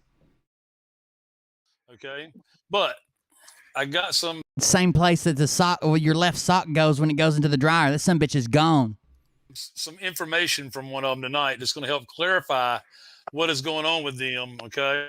And let me get this. Yeah. Lou, little boy Blue. How about out of here? How about Mommy's Basement? How about that? Open, and I'm going to share it with you right quick. All right. So I work for the IRS, and there's a lot of stuff going No on. ice cream. Just want to give each and every one of you a heads up. They did a levy freeze back in February, okay? So no one's wages, bank accounts, and the like will be garnished for back taxes. If you Please, please, please, please. Like, hold on. Let me even take off the mask for just a second. Please don't listen to this man. Okay? No sunglasses, no nothing. This is me, Will, with the Cold Beer Confessional.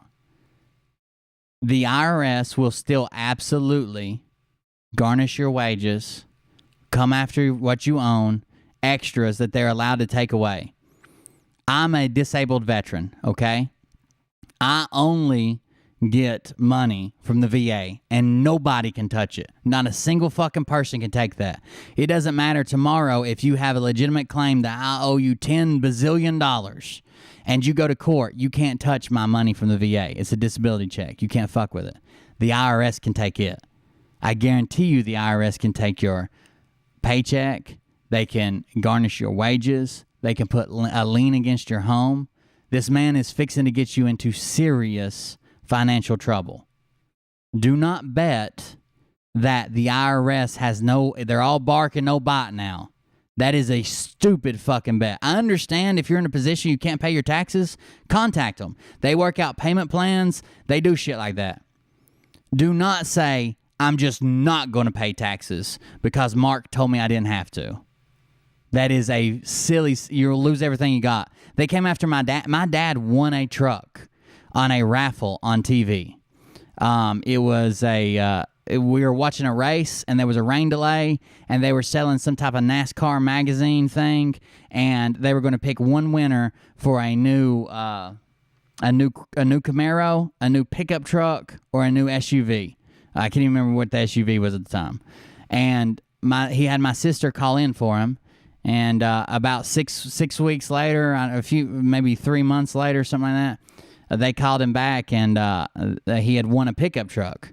Okay, he went. They told him he could either go pick it up at the next race, or they would hire an actor to pretend like he was him, and they'd give him the keys. And he said, "Use the actor. I don't want to be on TV. I don't want to do that." So they sent him over to our local dealership. At the time, I think it was Sherwood Chevrolet, I think. And they basically told him he could have anything on the lot. And he picked out a brand new, like, decked out LT pickup truck, right? He wasn't into cars or SUVs. He picked out the nicest pickup truck they had. They kicked a salesman out of it who had been driving it. He didn't pay the gift taxes on it. And they came after him that next fucking year. Liens in place. They put stop payments on different things. They come after his bank account, anything that was in it. There was a lien up against he didn't own a home. There's a lien up against the truck. You couldn't sell the truck title. Like, they come after him in a fucking hurry over what was probably $4,000. You know what I'm saying? I mean, it's a gift tax on a pickup truck. Don't fuck around with the IRS just because Mark said they ain't got no bite left. They do, absolutely. back taxes, okay? And which side would you rather be betting on?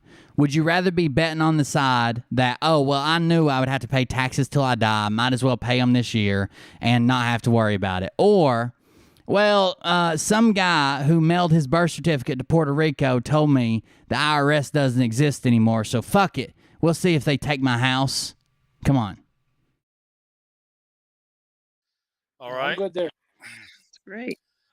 Well, I'm good there too, but it's always good to know if you're not, and some people are not on purpose, not because they're trying to get away with not paying their taxes, because they've never felt good about paying their taxes because they always thought it was the wrong thing.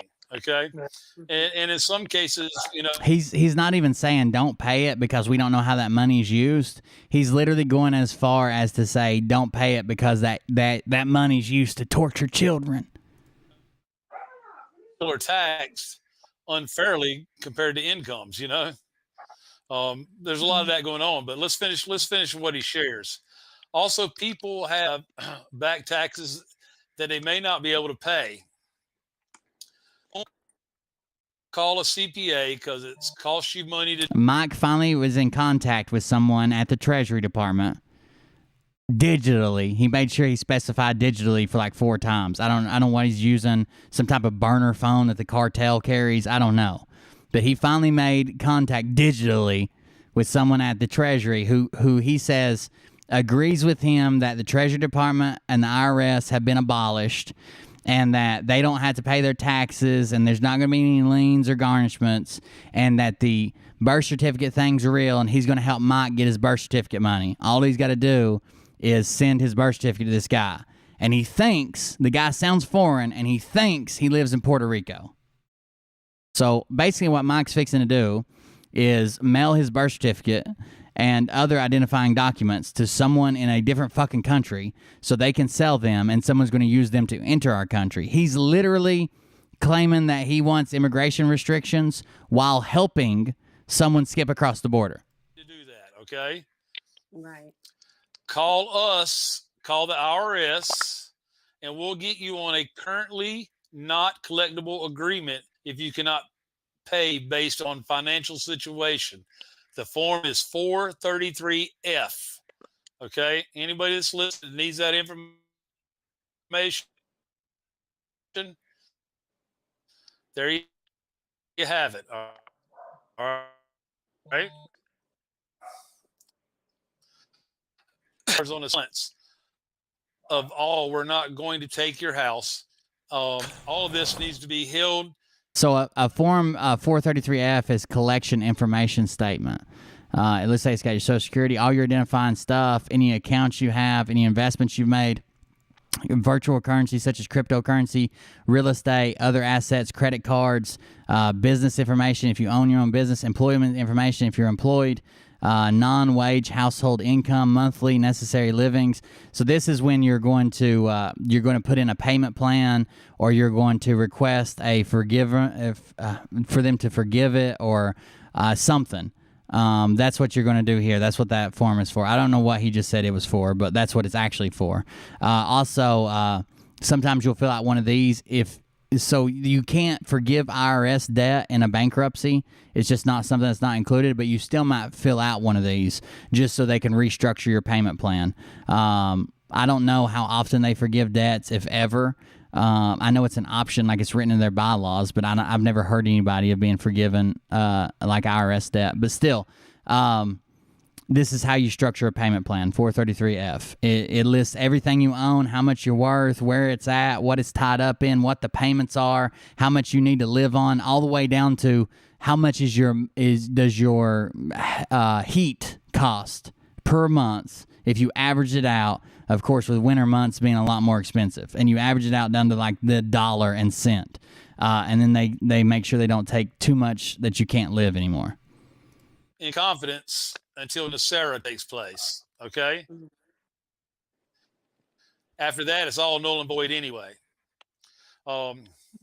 There's tiered agreements also that they can get you on as far as back taxes go to help stave off making full payments until NESARA. Oh, Ken, I threw you to Mommy's basement because that's what Doug does. He mispronounces everybody's name and throws them to the basement. That's what it was. Takes place. I didn't know what you didn't get, but I see what you're saying now. He also let us know that they recently did an ad on USA jobs for Gov, okay?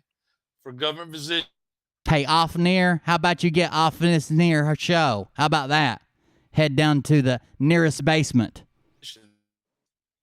They were hiring collectors.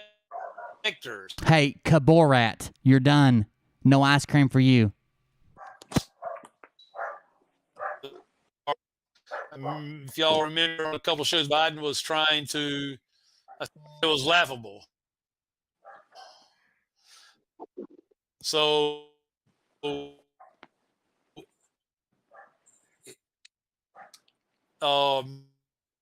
what is a filter? This is just Doug. I'm sorry, this is Doe, the clone of one you may call Doug. Going to get transferred over to the national sales tax to get retrained. He's going to have something tossed in jail. I don't. Okay. Oh, tongue punch a fart box. He is emphatically saying, "What kind of people are you? Rude and disrespectful. I'm out of here. Bye, motherfucker." See how I come on strong, but it's just kind of a joke. If you can't handle that, you don't need to be here. Like it's a fucking joke. I called you often here, and to the nearest basement. Kick rocks, motherfucker. We're all adults here. Please don't let children watch my show. I do curse. I do have a kind of twisted sense of humor sometimes. But as long as we're all adults, if you seriously can't take someone joking with you, you can send me a message and I'll never mention you. Promise. And I'm dying for all this to happen now. Okay. That's a good bit of information, guys. All right. It lets you know that something is going on. Oh, but if you use the exemption that I can't mention you, you can't be talking shit in my chat because that's going to get you mentioned. You can just watch quietly and I'll leave you alone quietly. And you can get off in here and to the nearest basement, okay? Things are changing. And the IRS is becoming, not part of the United States like we had all thought it was. Make sense? No, not at all. The IRS is not becoming part of the United States like we all thought it was. What? Jesus Christ. Yeah, you've gotta grow a thick skin if you're gonna watch my show. You'll see that when people come in here and talk shit to me in the chat, we don't ban them, we don't get rid of them. That's their right. You can't attack my chat. You can't take away from the show to the point to where like I'm having to address it multiple times, no matter what the topic is. If it's not my topic, you need to take it somewhere else. And you can't attack children. That's the only rules, I think. Right? So the holdup then for NESARA to take place here in the States. Hey, Mike. It's me, Scott. Not so sure why people are offended when they have to come to the basement. You hang out with a cool Russian guy who's got shitloads of reefer. Oh, shit. Reefer in the basement. Well, I think they're missing out on the ice cream is the biggest thing. Doug might start a one-man revolt. I'm sorry. Doe, me, might start a one-man revolt if you told me I couldn't have the ice cream. We're waiting. I once drug another human through a drive-through window at McDonald's when they told me the ice cream machine was down. You don't let someone order ice cream and then after they pay, tell them the machine's broken, okay? That's a good way to end up with a broken neck. You understand? Doe said it first. Doe 316. On Janet Yellen, is that right?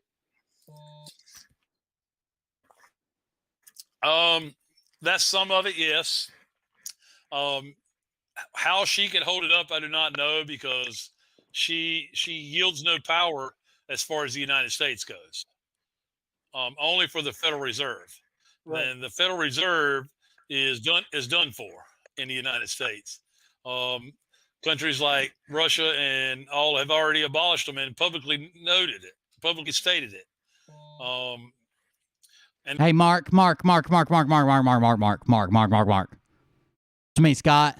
I just wanted to say this comment that completely reinforces your comment, and then I'm going to nod my head. So me and you are like basically best friends, right?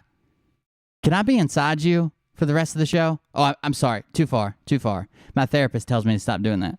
And they're not the only ones. It's going to happen here as well. It's going to be public knowledge that the Federal Reserve and the fractional banking system that the cabal had headed up.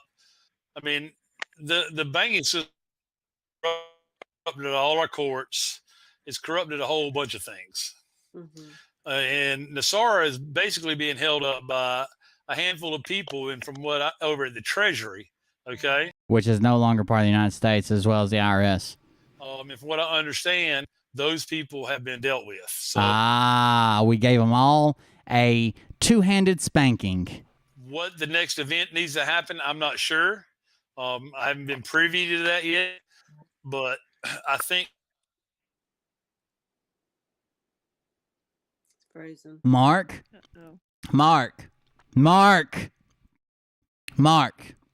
Okay, guys, this is our time to shine. We don't have intel. We don't have friends. We are literally sitting in our basements, obsessing over this information while we yell at other people and claim that they're in their basements making fun of us. This is our time to shine. Everybody prayer circle and go. Roll. The devil is a liar. Yes.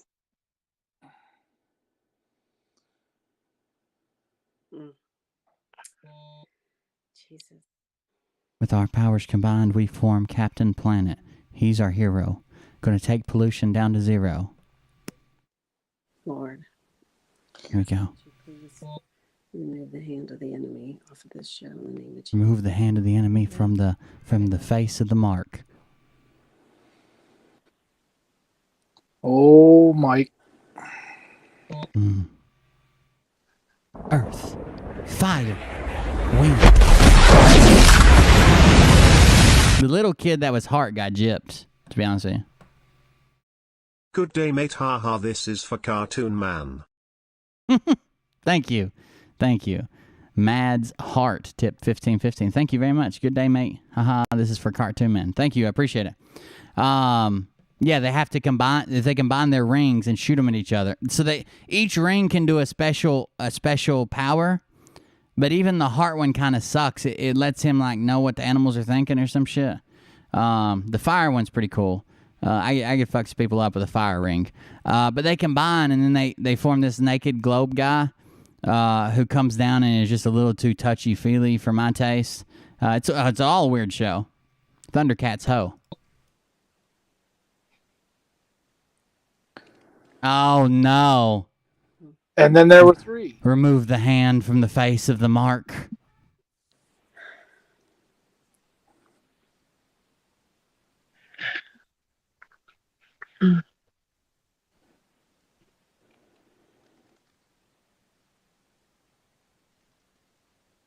Baby, quiet. Hell, at least it's still vibrating. Is nobody gonna pray? Somebody pray. Lord. Somebody light a candle or something. Damn. Light as a feather, stiff as a board. Please let Mark back on, oh dear and powerful Lord. I don't know if I'm saying them right or not. I haven't practiced this in a long time.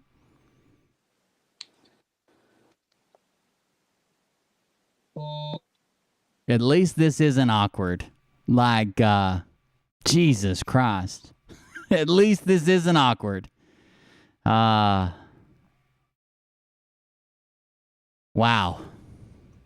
Content.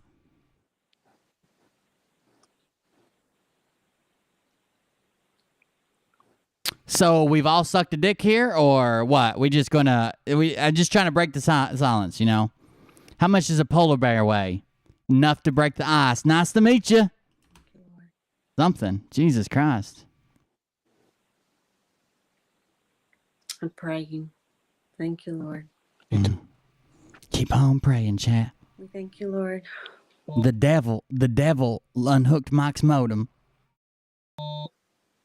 We call him the modem devil. Thank you that Mike will be able to get the word out that you want him to get out. Mm-hmm. We need to just pray that he continues to be able to breathe through entire shows and doesn't have to stop and take some type of new experimental treatment right in the middle of it. He's going to be on here with a CPAP on, looking like Darth Vader doing his show. Dear 8-pound, 3-ounce baby Jesus, just so innocent and new in your little manger crib. You're my favorite, Jesus, and that's why I always pray to you. We thank you, Lord, that no weapon formed against us shall prosper. That's right.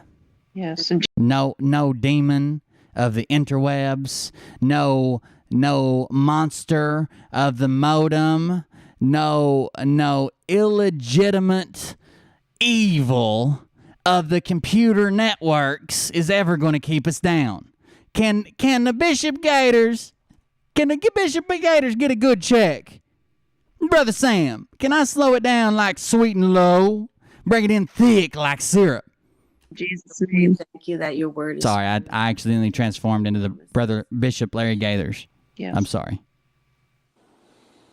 You know what I was thinking today, that there's a lot of angst and fear that's going on in our chat group and things like that, and It happens. I can't stop it sometimes. we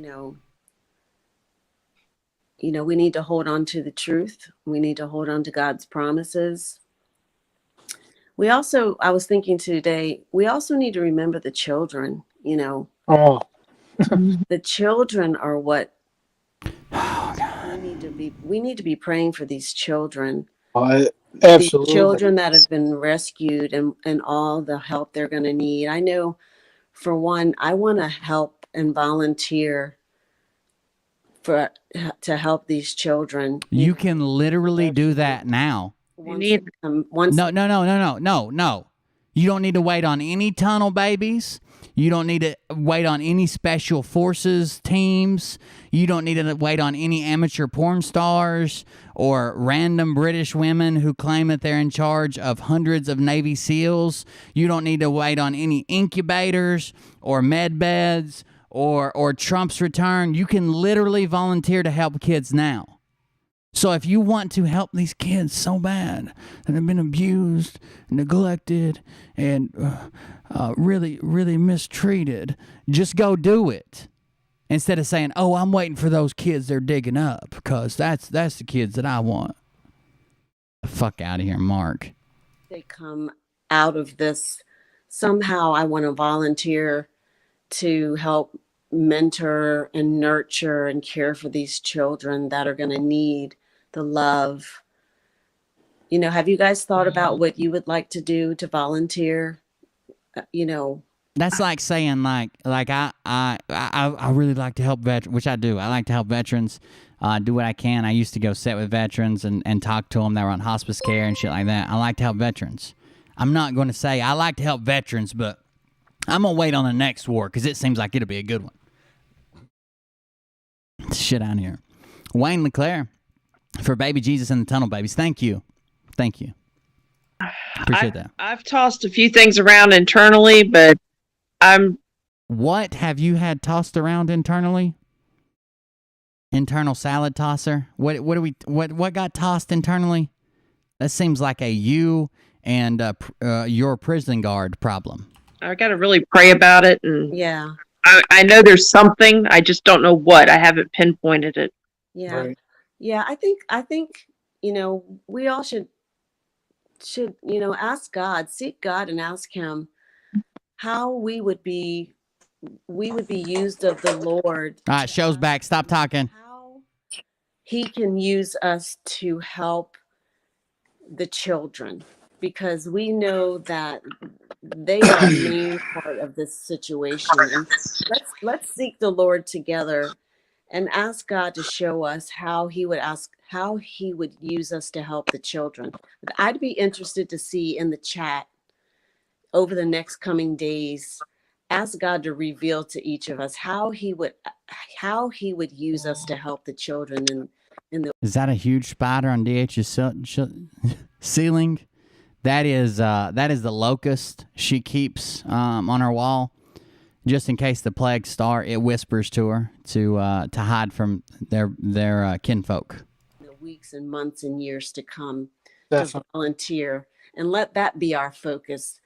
When we're in the chat, you know, let's get rid of the dissension and no more dissension. You know, the unkind words and the graphics that are showing up that are like, you know, not welcoming. Let's ask God to show us how we can volunteer and help the children in the upcoming days and weeks and months and years. I like the sound of that. Yeah, me too. All right. I love it, D. Thank you so much. I want to let y'all know I officially have no internet at the house. 2 different companies. Well, first of all, you ain't got no fucking power. That would definitely kill your modem. Why is it dark in your house? And neither one of them, both Are you in mommy's basement with no lights and no ice cream? internets are down. Wow. Ain't that so? 2 companies, 2 different companies, 2 different internet services, both of them are basically idle hands for the work of Satan. 10 Days of Darkness. I don't know how you don't see it coming. I can tell it's dark in there from here. I'm going to try to do this with my cellular phone. Can y'all hear me okay? Yeah. Yes. I've put so many men inside you, mommy's basement. Don't even talk about that. There's so many people trying to get inside you, you'll be beating off dudes with both hands. Just trying to fight them away from the front door or the back door. I don't know. We're going to talk a little bit about what we've been experiencing. It looks like he doesn't have electricity. He knows that his internet's tied to his electricity, right? tonight, and that's why I'm glad. Especially if he's on Wi-Fi. Fresh faces and you know. Oh no, I see a lot. Maybe his camera's just much darker. So happy to have y'all with us, but the thing I want y'all to understand is that we are literally at war. Okay. Mm-hmm. Mm-hmm. We are literally at war, albeit a digital info war. Hey, one human, how about you take that to the basement? No ice cream, no chocolate chips. Out of here, one human. Right. We are literally at war. Okay. Right. The CCP has infiltrated us unbelievably beyond imagination. That wasn't a word.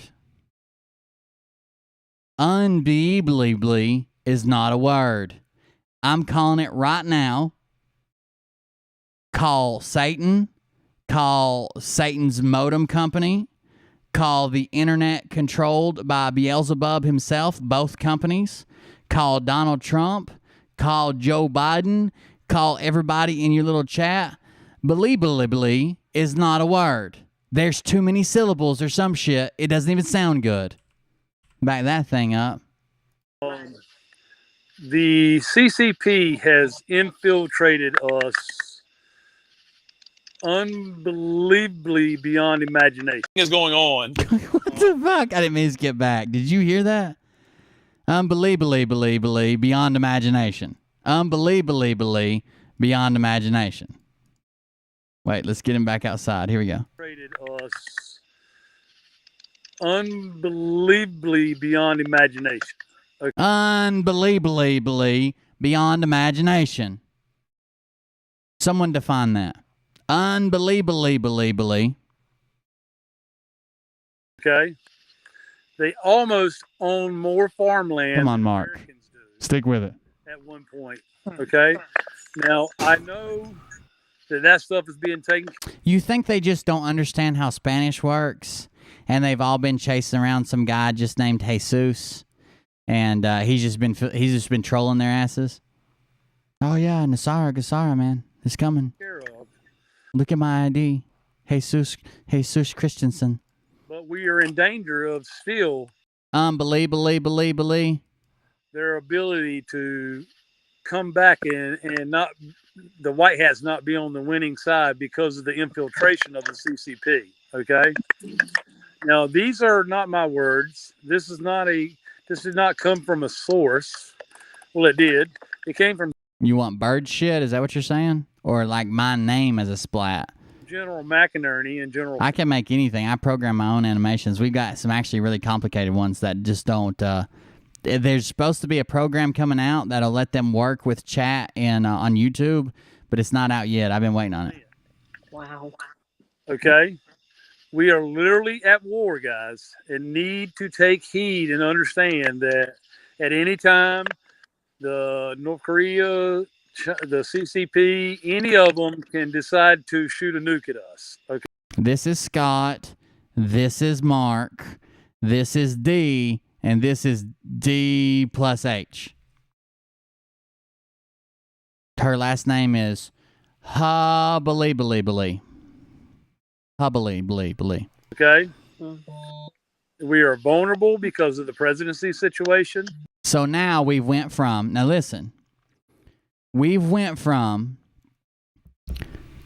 there'll be no inauguration, there'll be no electors, there'll be no vote. Pence is going to save us. Barr is going to save us. The investigation is going to save us. Wait till a week after. Wait till 10 days after. Wait till 30 days. We went all the way through. We even went all the way around, as unbelievably as it is. We even went all the way around to AOC, Xi Jinping, and Russia, the entire country. Xi Jinping is just his people, but Putin, they're all on our side, and it's all a big fake hoax. And don't worry about the border. That's just a movie to make people see how shitty Joe Biden is.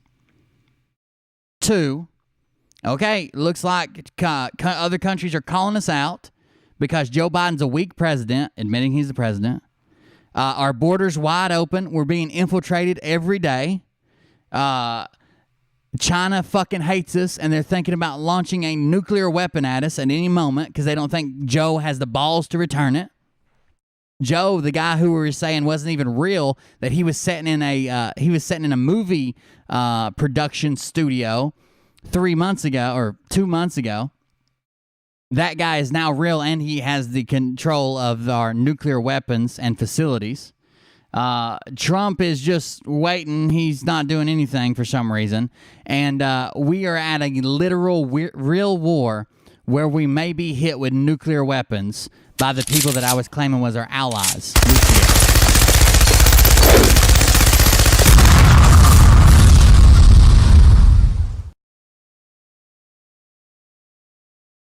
I got my CCP nuke on Monday from Amazon. Got a great price on it. A CCP nuke. Is that like the Khazarian missiles you can buy over there at Costco? Thank you for that, Jay High Ashbury, long-time watcher. Thank you for that. I appreciate it. She got her CCP nuke on Monday from Amazon. That's unbelievable. They have completely 360'd on everything. How can Xi Jinping be a white hat working with Trump to he's testing the real President Biden and he's going to launch a nuclear weapon at us? Do I believe that we're on the verge of nuclear war? As close as we always are. I mean, we're always a couple of mistakes and miscommunications away from a nuclear war since we invented nuclear weapons. I would say as close as we always are. Do I think that they see that Biden's weak and Trump is having trouble getting back into office, even though Biden did this and Trump really was the person in charge and the border's a movie and Xi Jinping is our ally and Vladimir Putin loves us and hates us and talks good about us and bad about us and he doesn't like Biden, so he's on Team Trump and now they're going to launch a nuclear war? No, that all seems all fucked up. It's unbelievable. We are vulnerable because of the election fraud. The whole world knows it happened. Valeria, my guineas, thanks for ruining it. Cute. The whole world knows who I haven't been cute since I was sexually aroused by the mama bears. it was, okay? It was mainly CCP, okay? These are the words, again, of General McInerney and General Flynn. But how do we not know that General Flynn and General McInerney are both being played by JFK Jr.? Prove it. General McInerney's a whack job, dude. Holy shit. He is batshit crazy. And his family needs to step in and get him a caretaker or something. I know there's always this woman who's following him around and stays real close until he wants to say something crazy and he kind of pushes her away. I don't know who she is, but they need someone trained in like Krav Maga or something, some type of Isshinryu, some type of attack tactic to where when he tries to push him away to say something crazy, they can fully assault him up until sodomy. I'm okay with that. Somebody's got to stop it because it is. If you look at it from I don't believe this, you're like, oh God, this nut job, blah blah blah. This, get him out of here. This is fucked up. If you look at it from the point of, man, this guy's lost his mind and he thinks he's helping and he's doing this and he probably believes all this stuff. It's fucking dementia. It's sad as shit. Like, Jesus, just watch him talk. It's so sad. Just yesterday. Wow. Okay, so just yesterday. That was when they were on here. Jesus Christ, what is that? When you hear, and I'll be sharing the video as soon as I can get a link to it in the Telegram group. But when you hear the words "we are at war," that's not part of the movie. That's not. Everything's the movie except for this one very specific part that I'm telling you now is not part of the movie. Before, I would tell you that, of course, he's a general. He's got to spread misinformation. He can't say it's part of the movie or not part of the movie. Just assume he's always lying to you. How could he possibly tell you the truth? He's a general in an active war. But now this part, This is not part of the movie. This is a real thing that's suddenly real because no one really knows, but it's better than being not real, huh? Doesn't that make sense? Doesn't that make sense? Well, no, not at all. Well, that's the problem with all these theories. It's fake when they need to be fake. It's real when they need it to be real. It's happening when they need it to be happening. It's not happening because it's fluid when they don't need to be happen. When they predict a date, they guarantee it. But after they miss the date, war is fluid. This is on God's time, not man's time. And the Bishop Larry Gators, take a second. No, I'm not gonna Larry Gators out on you so quick. Take it. Let that one go. At war. Wow. Okay. At whore. It's a scary. It's Listen how he announces this war, by the way. Hold on, let's go back. Need and understand that general the CCP welcoming. Let's ask God to show us how we can volunteer and help Okay. Thank you for that prayer segment. months and years. I like the sound of that. and me too. All right. And- I'm and- officially. I love it, D. Thank you so much. I want to let y'all know I officially have no internet at the house. 2 different companies, and neither one of them, both internets are down. Wow. Oh, Ain't that something? Okay, so I'm going to try to do this from my cellular phone. Can y'all hear me okay? Yeah. Cellular phone? Unbelievable. We're Believe. going to talk a little bit about what we've been experiencing tonight. And that's why I'm glad we got fresh faces and, joining us tonight. So happy to have y'all with us. But the thing I want y'all to understand is that we are literally at war, okay? Mm-hmm. We are literally at war, albeit a digital info war. Right. We are literally at war, okay? Right. The CCP has infiltrated us unbelievably beyond imagination. Unbelievably. They almost own more farmland than Americans do at one point. By the way, the video that he guaranteed to share as soon as he found a link to it, that he's claiming General McInerney and General Flynn just said yesterday that they expect a nuclear device from China. He just so happened he never shared that. Almost like it doesn't exist. Okay. Now, I know that stuff is being taken care of, but we are in danger of still their ability to come back and not the White Hats not be on the winning side because of the infiltration of the CCP. Okay. Now, these are not my words. This did not come from a source. Well, it did. It came from General McInerney and General Flynn. Oh, imagine. Okay.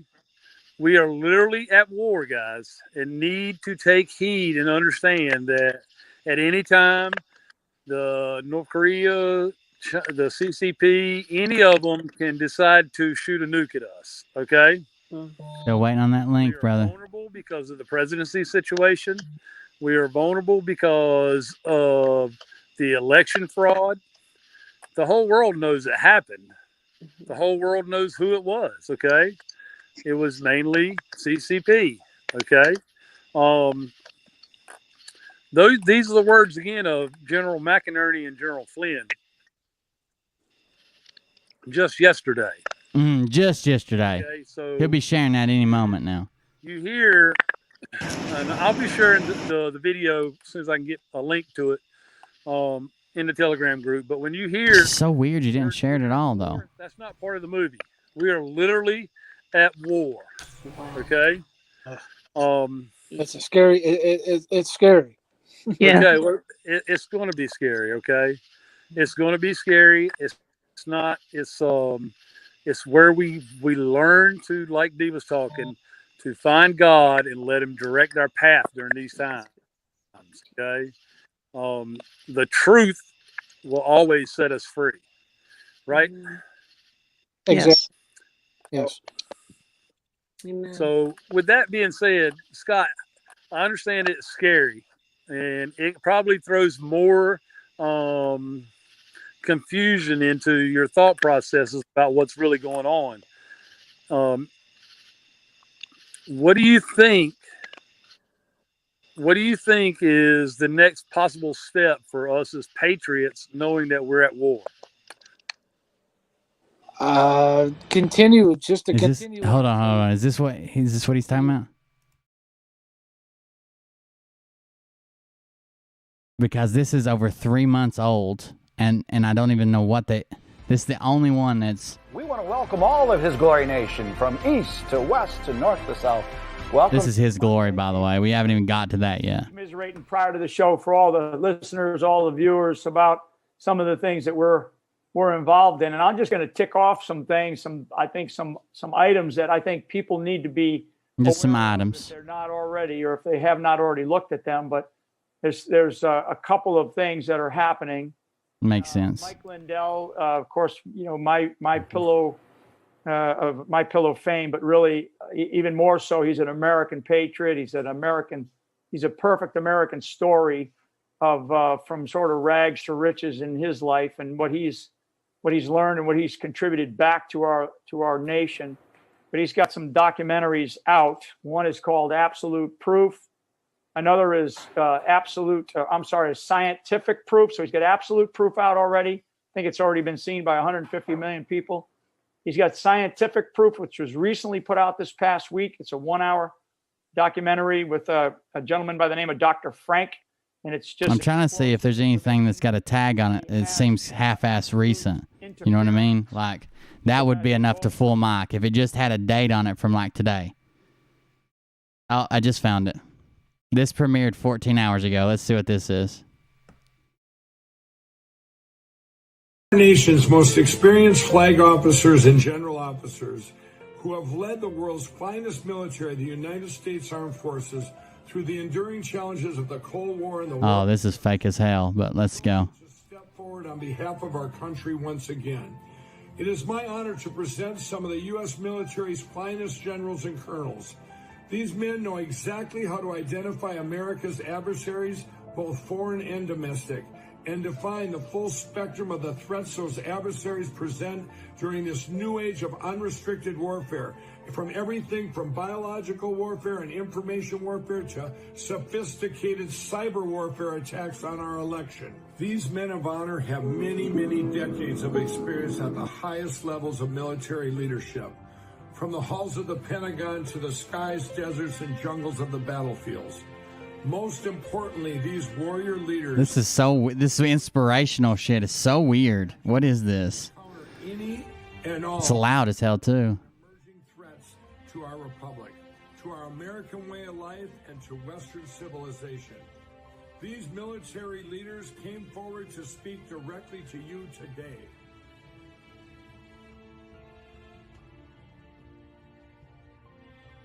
Where are they? Lifeblood of the United States years, if not really. Hey, everybody. My name is General Mike Flynn, and I'm here with three really good friends and also three subject matter experts and people that have been paying very, very close attention to what's been happening in our country, frankly, not just since the election, but over the last number of years, if not decades. All have served the country in different ways, and all will introduce themselves as we go forward in this discussion about where we are in the United States of America today. And I would just start out by saying that I do personally believe that our nation is in deep peril. We're at a major transition point in the lifeblood of the United States of America, and that transition point is going to take us down two paths. One of those paths is going to be the path of this continuation in this experiment in democracy that we call the United States of America and a constitutional republic, or the other path, which is where we are being drawn toward by this current administration, and that's the path of Marxism and socialism or communism. And we have a very small. Does anybody know when this happened? That's him speaking, of course, but when did it happen? In Dallas, maybe? Or the QCon or whatever they had in Dallas from QAnon John? I haven't seen that footage. And also even in our judiciary, as I am fully aware of. The other areas are the control and the censorship by our tech titans. I won't name the companies. Everybody knows what the companies that I'm talking about. But these are the kinds of things that are happening in our nation where these large tech companies have almost total control of our voices in America today by censoring the political discourse and really the freedom of speech that we should have in this country. And they censor it and ban people who they don't like their political ideologies. That's the second large area. And then the third is Hollywood. Hollywood's another area. And I've always said that there's really two major problems in the United States. One is Hollywood, and the other is Washington, D.C. And they disregard the flyover component of our nation. And so Hollywood is another aspect, because Hollywood is also working with our government in many cases, particularly the left, in shoving down our throats. He spoke in Tampa. I haven't heard Tampa speech, I don't think. Values that people, that the mainstream of America accepts, not certainly the Judeo-Christian principles and values that our nation was built upon. And then the last big sort of tyrant in the room, if you will, is the mainstream media. And the mainstream media continues to parrot everything coming out of Washington, D.C. for the left. They disregard really the truth. They will name call and call everybody a conspiracy theorist, and they'll talk about the November 2020 presidential election fraud as though we're a bunch of conspiracy theorists, when we in fact know there have been a whole range of investigations and activities and discoveries of really what the truth is. And without getting into a whole bunch of detail on the election and some of the things going on, anytime that an audit is requested, an audit is really to discover the truth. I'm not a fan of his glory. I mean, thank him for his service. Glad he was a Marine. Glad he did his thing. But I'm not a fan of him at all. Lawfare, which is part of the warfare that we were in. Did you hear the Flynn speech in Oklahoma? Did he say anything about China nuking us? Is the truth will eventually come out on top. It will eventually come to light. And so the conflict that we are in is between supporters of socialism and Marxism versus supporters of constitutional freedom and liberty. And I would just say, before I turned over to General Arbuckle, Joe Arbuckle, who gained a good, Lynn. Of admirals and generals to come together, who are really concerned, as I am, in the direction that our country is taking. But we have to really think as American citizens how we are going to get involved. And so as we go forward with this discussion between myself and Joe and Tom McInerney and Lawrence Sellin, we will, towards the end of this, we will talk about what I describe as a call to action and the way that people need to get I can't set other videos volumes. I tried to adjust it the best I can. Involved in our country. So let me. If people fucking made videos right, I would never have to touch my volume. Stop and go over to Joe, and maybe Joe, you talk a little bit about the open letter from the generals and admirals that's gotten an awful lot of attention, very positive attention. Generals Roundtable is what they're calling it. I'm sure that you're going to be called all sorts of names, and you've been called a conspiracy theorist. I've seen some of the negative things about you, and that's a shame, because I think, like me, you are another individual who cares deeply about our nation, has served our country. Yeah, it was just low for, I don't know, a segment right after the music started, and now it's back to normal. So maybe give us a little bit of short background on your service to nation. It's hard to predict, especially like people doing live streams like Mike. They're just really bad. About this open letter and what got you to really generate this thing, Joe?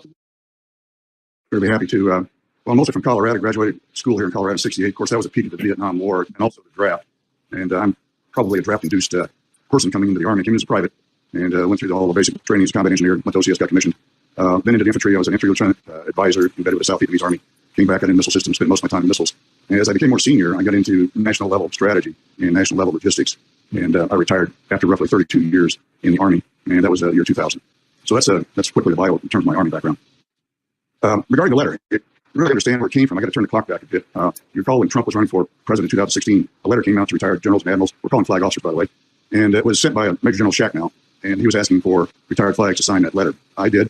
Fast forward 4 years last summer.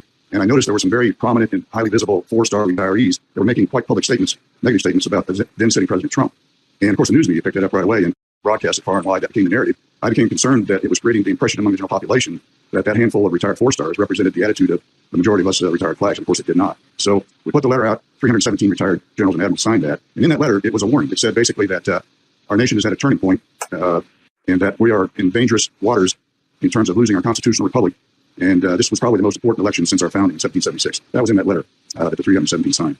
So now we're up to the current time frame. I became very concerned about the speed at which we're running down this abyss towards socialism and neo-Marxism in the March time frame. And so I put some thoughts down on paper, and that became the letter that now 186 retired generals and admirals have signed, the one you talked about. And in that letter, there's approximately, depending on how you want to count, 12 different major national security risks. Yeah, he bounces back and forth on whatever's safe. Like he's trying to sue people now. He literally took the oath with the bullshit that the QAnon movement adopted, and had his family saying it with him in his backyard and shit, all that crazy shit. And now he's trying to sue people who claim that he's associated with it. Outline. Come on. But the whole genesis of the thing, you've already covered, General Flynn, and that is we are at a turning point right now. We're about to lose our constitutional republic. going towards socialism and Marxism. I used to love Flynn. I used to stand up and defend him. When the FBI started their shit, man, I was all about him. Like, he's a good dude.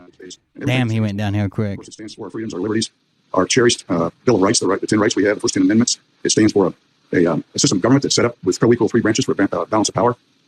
It's set up for rule of law, tied to elections, of course, is in the letter. But most importantly, our Constitution is based upon one principle, and that is the people in charge. That's the first three words. We the people. We're in charge of our government, supposedly, not the government in charge of us. Unfortunately, that's flip-flopped over recent decades as government's grown larger, and that's part of our problem today. But let's talk a second about the dangers of socialism and Marxism.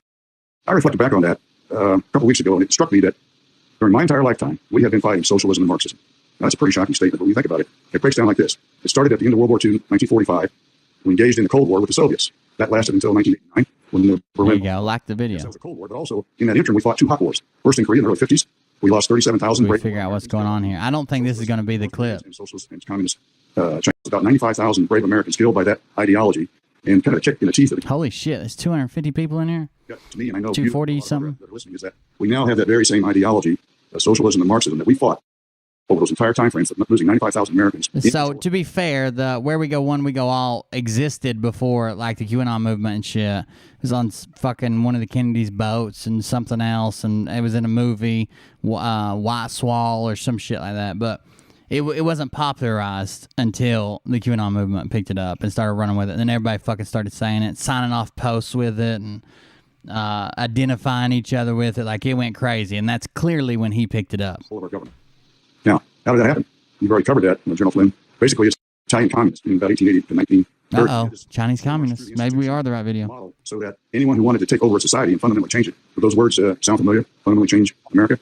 You do it through marching through these institutions over decades. First is the education system. You get control of that. That then produces graduates with that ideology. You get control of the news media, as you already mentioned. You get control of the political system. You get control of Hollywood, the entertainment industry. You get control of the judicial system. Those are the five. Hey, with thy PP to the basement. To the basement with your PP. How about that? That's all you'll have down there because you won't have no ice cream. PP. But add to that now our corporations, our major corporations. And so that march has been going on now for many, many decades, but I think since the 60s primarily.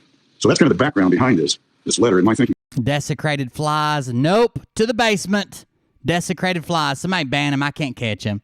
There's been 2 comments since he said that. I'm thinking of, I'm sure, the 187 flag that's behind it. They both I think the 2 things that you already brought out in the letter that are right up front is that we've got to have fair and open and honest election. 1 vote per citizen, 1 vote legitimately counted. If we lose that, we've lost our republic. And so that's why looking back at the irregularities, as we said in this letter, is so important today to get a grip on what has happened, how it happened, and correct it. And aside from that, of course, is a clamp down on our rights. Freedom of speech, freedom of religion, everything's in the First Amendment. Today, the censorship has taken over. People that have conservative traditional values are afraid to speak out because of that being called racist. Today, within our military, of course, we have critical race theory being required through the training. Sure. First of all, on the issue of critical race theory, et cetera, I'll obviously have to get much smarter on whatever the theory is. But I do think it's important, actually, for those of us in uniform to be open-minded and be widely read. And the United States Military Academy is a university. And it is important that we train and we understand. And I want to understand white rage, and I'm white. This is about the U.S. Military Academy. I don't think we're on the right video. But I did find one more, or at least somebody talking about it. Background on the letter, we can dig into more specifics here. Before I close it off, I will point out one thing that I found interesting. This is still a letter from when he was signed. It's not this. If it's this his glory, then Mike's way off because this is old as hell. I found one more though. Where did it go? What did I do with it? I think it's on this BitChute link. Yeah, let's see what she's talking about here. This is just from yesterday. This is Freedom Force Battalion, Melissa Red Pill the World, and I know that Mark likes her a lot. A lot. I like her a lot.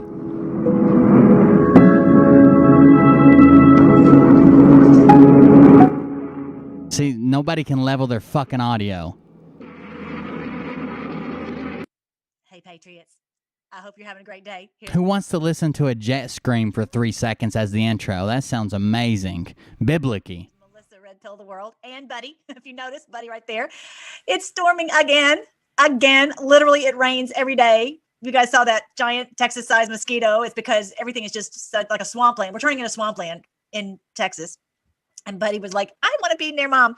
Anyway, I'm glad to see You're you guys. actually turning into California if you want to know the truth. Look at the Q post, the current events, and the Trump tweets in the light of God's word, because this is biblical. Did you see this? Did you notice this? This is biblical. Did you see this? Did you notice this? Dan Scavino. Dan Scavino, okay, which is basically President Trump. And so on this video, at the 17-second mark, it went dark. Oh, no. Right at 7. Oh, no. There was a cut at 17 seconds. Then it went dark. What do we think about when we think about 17 and being dark? Couldn't have been more obvious if they gave you a monocle eyepiece and splashed you in the face with a shot of water. Okay? 17, 10 Days of Darkness, Coming Dark, 3223, Skull and Bones, Watch Your Water, Watch Your Water. It's the Delta. 2323, Skull and Bones, Skull and Bones. Do it twice, that's the Delta. 17, they went dark. Maybe it's just a coincidence. Maybe it's not. You know, maybe you're a crackhead, lady. Exactly what is going to happen. You know, you had told us long ago, and I'll see if I can pull this up, that if things went dark, not to worry.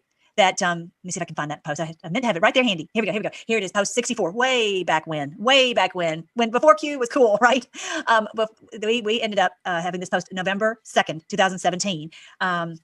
Should the lights go out, please know we are in control. Do not panic.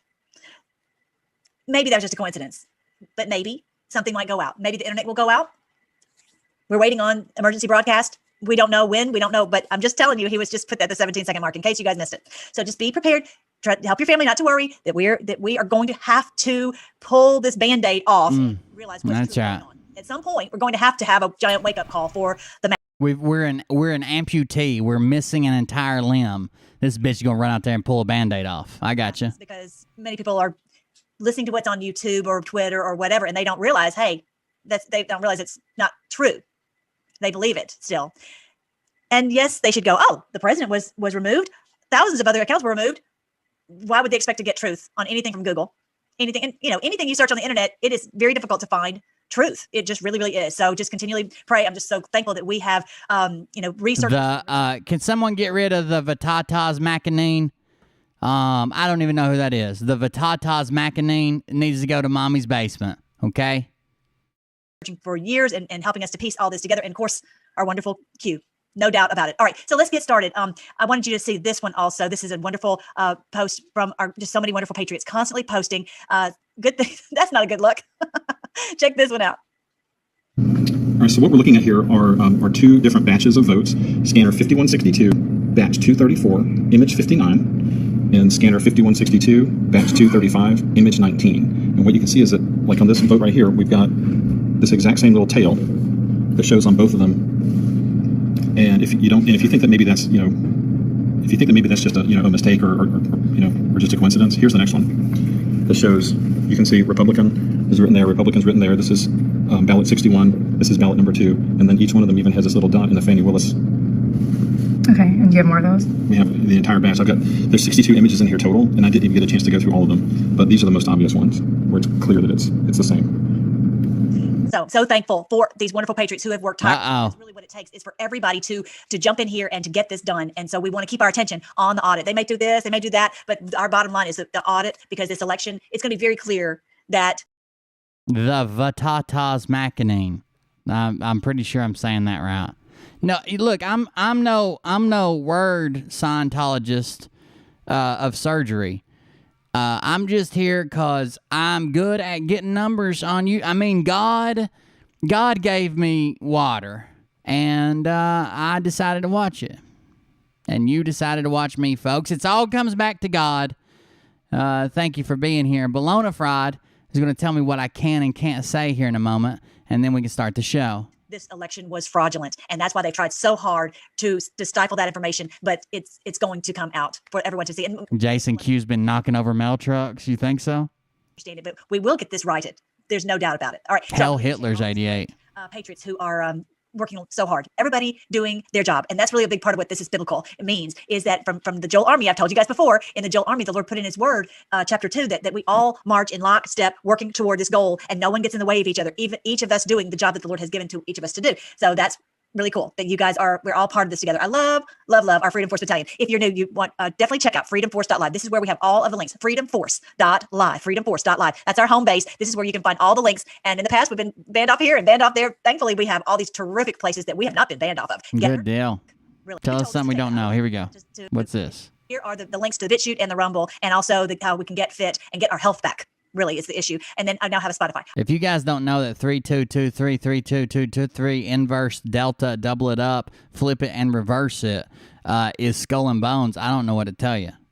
Clearly, You've been walking around with your eyes closed. All right, so yeah, and this is biblical. Literally, that's what this is about. This is what the book that I pieced together. I've been a missionary for 10 years, and so everybody else Read a giant thumbs, sort of. to piece together Revelation, and it's good news. It's good.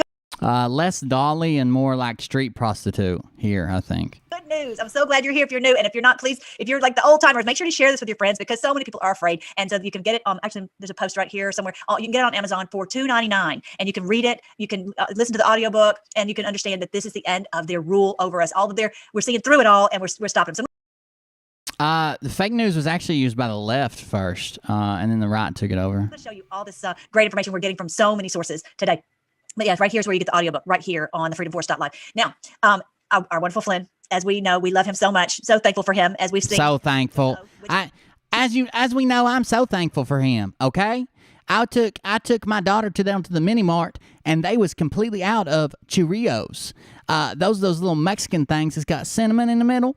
And we are just so thankful for Flynn because he says bring the Cheerios back, and we love Cheerios. We love Flynn. We do not love the FB and the I. Do you know what I'm saying, chat? Okay? So look me up on BitChute. Q told us to take the oath to He told us to take an oath, and this man took the oath. That is Mike Cheerios Flynn. To defend our Constitution against all enemies, foreign and domestic. We all did that. He told us to do that. Somebody told us to do that on the board, whoever it was. And so he, I believe, is one of the big people high up in this movement. He's the general. That's why they've been fighting him so hard. And he and his family took the oath and then said, where we go one, we go all. So that's. I'm not saying he's Q, but he couldn't look more like Q if he was as big around as Doe and had a hard-on sticking out at an angle. It's not something coincidental that would happen. So someone can explain that to me, how he's not part of this, but I don't think they're going to. Can I get a mask that looks like her? No doubt about it. And most people just have not been able to. What do I put in? Prostitute? They're just, uninformed of the details. But here is, like I said, this is the Telegram, Freedom Force Battalion over on Telegram is where we are over on. And I love reading your comments. I love it. Except for you trolls, but everybody else I love. Check it out. We lose freedom here. Jesus Christ. Holy shit.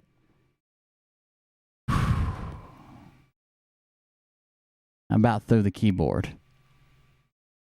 See? Y'all are like, oh, the video's kind of low. This bitch is trying to make you bleed. Okay? No place to escape to. This is the last stand on earth. That's all there is to it. We have no option. And we're going to win. We're going to win. He said this is the last stand because don't be afraid. This is the Battle of Armageddon. If you're new, and that's what I go into. This is the Battle of Armageddon. This is end times. This is when we're going to cast them out. I know that's not what we were told. I know because we're lied to on everything in the whole wide world. Okay, but we're piecing it all together now, and that's one of our critical roles right here to help believers. Yeah, I'm not arguing that some prostitutes are hot. That's how they make money. To not. You have desperation level, and then you have I could pick and choose. Those are the two levels. Buy into the lies that we were fed. Here's another amazing post from Dan Scavino. Specifically, this one is about. Okay, that was a short Flynn section. I don't know that this is it or not. Oh, they're talking about they're just revolting because they don't have vaccines. Baloney. They are rising up, just like all of us are rising up against the ones who have, mistreated us for so long. And these poor people in Cuba. I posted a video. I hope you'll go watch it. It's just like a 10-minute video. It's on my Telegram, and it's going into just all that you go through to live there. You can't get groceries. Everybody's fighting, trying to get one little piece of worn out chicken. I mean, it's just terrible conditions. It's just terrible. I'll tell you right now, it's just terrible. Like every time I go to get a chicken, there ain't no chickens. And Mr. Flynn, I didn't say that, y'all. Well, Mr. Flynn said they'd be a chicken in every pot. I'd put a chicken in their pot, and I'd put a pickle in between their labia. I don't know if you guys know what that means or not, but I blushed. I'm just hanging out down here in the South. I don't even know anything except no chickens in pots and Flynn is cute. No, I'm just kidding. Am I? You can't get water. You go in line for hours for gasoline, and you got to pay somebody off if you want to get some gasoline. Gasoline? That's what I put in my SUV when I take my kids to soccer. It just looks like everything's bombed and I destroyed. heard a word I recognized, and I had to speak out. Over there. But anyway, check it out. It's on my Telegram. I just posted it yesterday, the 12th of July. But here's what Dan Scavino posted about the Cubans. So we're posting hashtag SOS Cuba. Okay, so hashtag SOS Cuba. That stands for sort of suspect Cuba, because they're sort of sus down there. I don't know if you know much about Cuba, but it's an island shaped like a cigar where they make cigars. I don't smoke cigars myself, nothing but Pall Malls. Make sure to post SOS Cuba. We want to stand with them. And President Trump put out a post, you know how he does those little blurbs, whatever you call it, a comment. You know how he does those little things we used to call tweets before he was banned from Twitter, while he was monitoring the situation and never helped any of us get back from being banned off Twitter? Now we call them blurbs. Post and put it on DonaldJTrump.com, and he was saying we stand with the people of Cuba and all. We do stand with the people of Cuba. Have you seen the cute again cigar country? It's so cute. I think they should make every country look like something you smoke or suck on. That's what I'm in favor of. So check this out. Hello, that's correct. And what I feel everybody should be doing is fighting against oppression, dictatorships, communism, and anything off that nature. My father escaped Cuba when he was 14 years old, and I've only heard the horror stories since I could process thoughts of how shitty this communist regime killing machine is. So I just want to shed some light on Cuba. Big SOS signal for them. This oppression has been going on for 61 years. It's not just because of the pandemic, or it's not just because they just ran out of medicine, because they've been out of medicine, they've been out of resources and food, because of the corrupt. Oh, sorry, I fell over there and out of the screen. I'm back. I honestly forgot I was sitting up, and with a combination of that and forgetting to breathe, I just fell right over. Government, the extreme corruption over there, where only a few at the top eat and everybody else just has to suffer. Those days have to come to an end. So I think it's time for the whole world to rally behind Cuba. Let's go. Spread the messages online. We got to protest. We got to get together. We got to get attention. Maybe the media channels, the local media channels in America won't cover this, or in other parts of the world. But I think it's up to us to put the word out there. It's the people against these corrupt governments. Let's defeat these fucking. I was trying to stop him for that word, but anyway. So yeah, that's what we're doing, and so help to support them in any way you can. And really, the big. I was trying to stop him for that word, and he done went ahead and said it. I knew it, and it was coming, and it just went right past us. My goodness, I wish we could take that back, but we can't. So we're just going to keep moving on forward. You guys tune in to watch me. I tune in to watch Flynn. Sometimes I watch Trump. I like to call him Daddy. Not in the bedroom though. I'm married and got 2 kids. They need is just this word out throughout social media, throughout sharing this with your friends, text it, whatever. So that's what we've basically got our marching orders from the president and from Dan Scavino to focus some attention on Cuba. You guys see my lip quiver? We can get them free, okay? And that's really what it takes for these brutal dictatorships to be brought down, is for the light to be shined onto them. All right. So that was the one I was showing you. The light. I'm just saying, people need a chicken in every pot. Lights go out. You got a chicken in your pot? I don't have chickens or pots. That was from the Q post of the on 17. All right, so now Bannon again. I'm going back to all these great. I'm going back to Bannon. I watch Flynn. I watch some random fighter I didn't know 2 weeks ago until I found out he was from Cuba and he agreed with me. So now there's a chicken in his pot. I watch Steve Bannon, the war rooms, what he calls that. I watch Madison Marquette.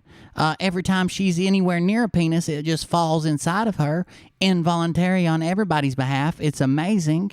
It's like her pussy is iron and the dicks are magnets. I've never seen anything like it. But again, these are just some people I listen to. And a chicken in the pot. Leaders in this freedom movement. Dan Scavino, General Flynn, and then check out what Bannon said. I had to stop and record it for you guys. I knew this was going to happen. Hang on. Yeah, let's listen to it multiplied by 4 times. What is wrong with your fucking audio? Why don't people yell at you in chat? Will, I hate to say anything, but I feel like your audio has a 2 decibel difference on the backside there. I hate to bring it up, but I'm gonna have to. This bitch has fucking studio monitors taped to each eardrum, and people are like, no, she's good. Let it play. Multiplied by 4. Sounds like a robot. Nah, I'm just fucking with you. I do appreciate you telling me the audio's fucked up. Let me see if I can go on to this one. Where do I go?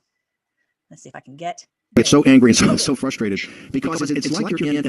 It's gonna do that. All right. Yeah, it's just multiplied. He sounds like Bannon Prime, like he's a Transformer. My son loves Transformers. Have you guys seen the blue one?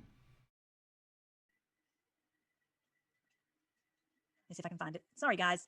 I'm learning how to this new thing. Okay, here we go. I knew this was going to happen. I was going to get so angry and so frustrated because it's like you're in not just an Orwellian, but it's like you go down the rabbit hole of what is it, Alice in Wonderland. Everything seems like there's just not. It doesn't make sense, and that's what upsets me so much. You can't really get straight answers from authorities.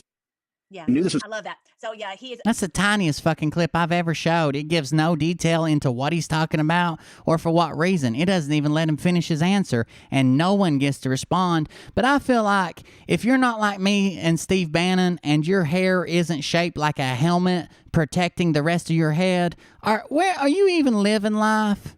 I guarantee you ain't got no chicken in the pot. He and I are cut out of such similar cloth. We both get so mad when we hear about this oppression and the injustice. He and I are like two peas in a pod. We're cut from the same cloth. If you was making a blanket, you couldn't have Steve Bannon without Melissa Red Pill. It'd be the Bannon, Melissa, Red, Steve blanket pill or something like that. I don't know. I'm not a word scientist. I'm cooking dinner. Believe it or not, I've actually got a chicken in the pot. I'm making some broth. It just sends us into orbit. And so he's talking to this girl because this girl's daughter was trafficked and basically it's taken, and it was just, they thankfully, thank the Lord, they got her back. And she's talking about how they got her back. But yes, I love. Some people are asked, what is that? Tanning bed marks? No, I've basically tanned so much, I've turned into a piece of leather. To watch Steve Bannon. He is such an amazing fighter. What an amazing patriot. He just is on it 24/7. Unbelievable. And if you didn't know it, he is actually financially, working with the financier of Getter. They are both patriots of the First Order. Don't let Getter, that's that website that nobody can get on, and if you do, it's already been hacked 6 times. Good luck recovering your identity. That's why I'm not on there. anybody tell you that they're not. Anyway, but yeah, he's talking about going in the rabbit hole. If you're new to the movement, and Q's always told us, that is, he's talking about Alice in Wonderland. He's talking about, the rabbit, the white rabbit, follow the white rabbit. Basically to go down in this, dig down into this hole, and you find out all this horrible information and everything. It's the upside down world that is where this, good is evil and evil is good, and it's maddening. You're right. That sounds like when you remarried. He just dug down in this hole and found all this horrible information. He thought, I want out. Too late. Already got the ring. And so we had to come to grips with it. And then that builds a fire under you to fight, right? And here we go. Here's another. Fight like a Flynn. All kinds of He'll bring you a chicken for your pot. I'm surprised that Fox is letting him do this, but I guess his following is so big that it really gives him a lot of power. So and especially if they were to remove him, then that would really just bring. I hate to call this out, but I feel like maybe that lime green text that looks like it was drawn by a child wasn't part of the original show. I don't know. Probably all the more. So why did he get removed? Whatever. So he said this, and he read this whole thing about, basically from the beginning, why have they been fighting against Trump? What is the whole problem with them fighting against Trump? And this was one of my favorite parts. It's again, I posted it on Freedom Force Battalion, the Telegram right here. Okay. The idea that the press is driven by ratings and sensationalism became untenable. If that were true, they'd be all over the Epstein story. I'd like to do weird pauses right in the middle of a sentence. And if that were true, then I'd let you know. But it's not, because I like to talk constantly. It's only the weird pauses when I feel like they're for effect. The idea that the press is driven by ratings and sensationalism became untenable. If that were true, they'd be all over the Epstein story. Whoa. So you think, they're just doing Called that one. The financial. No, they're not.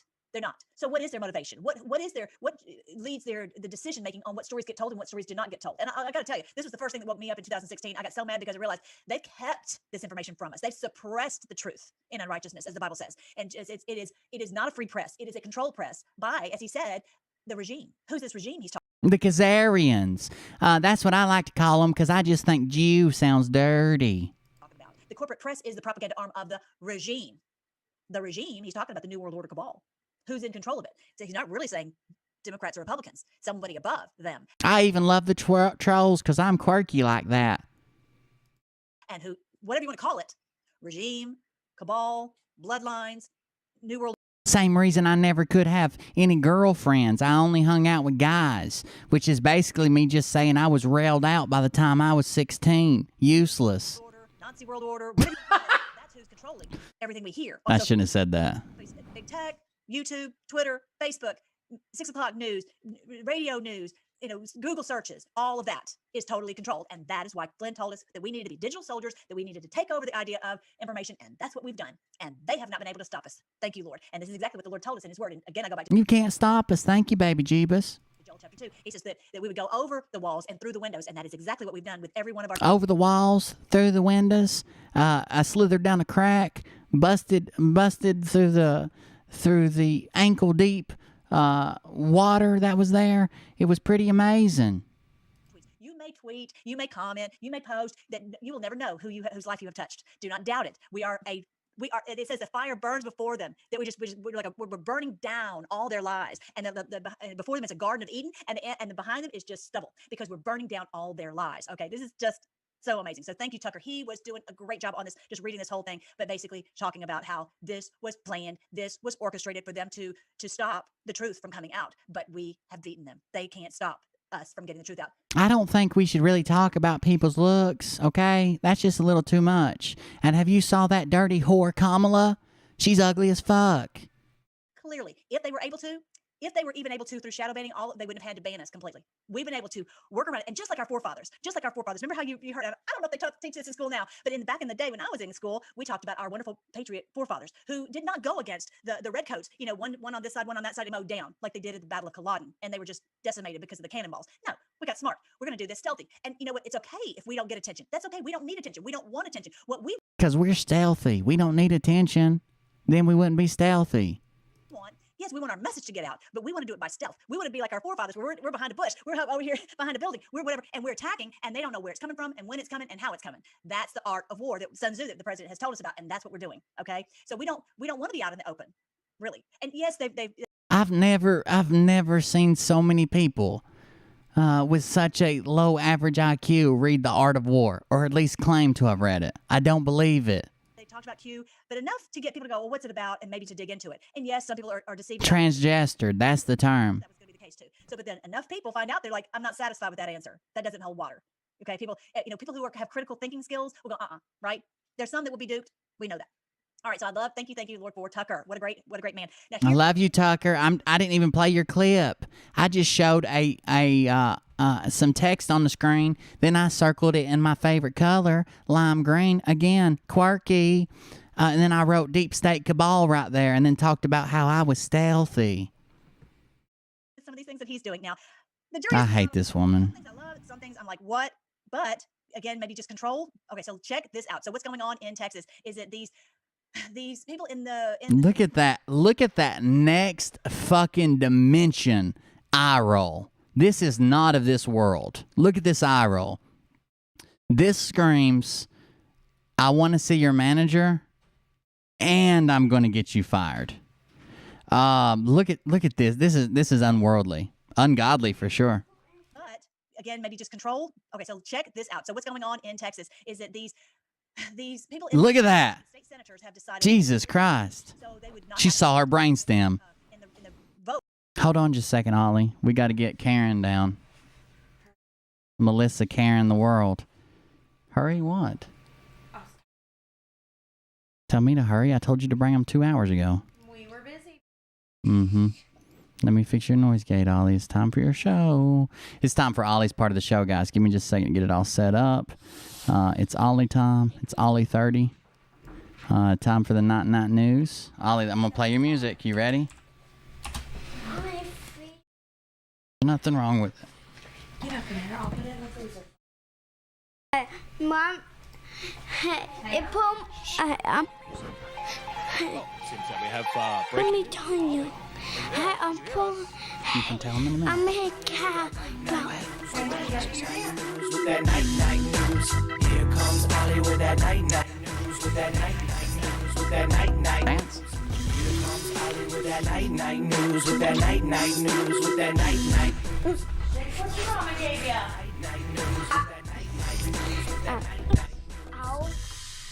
Okay, what did you make that you want to tell everybody about? I made a cat ball. And my Ollie made it. You made a cat. And Bubba made it. And we melt it down. Why wouldn't Mommy put it in the freezer? Here you go. It's cooled off. Let me see. You gotta hold it up to the camera. Daddy will help you. Here. It will feel more hot. It's too bad. What is it, Ollie? But there, I put it on top. Wait, Owl with a tail. Where will I? A cat. They said cat. They can tell it's a cat. A real cat. A little cat. No, a real. Rainbow cat.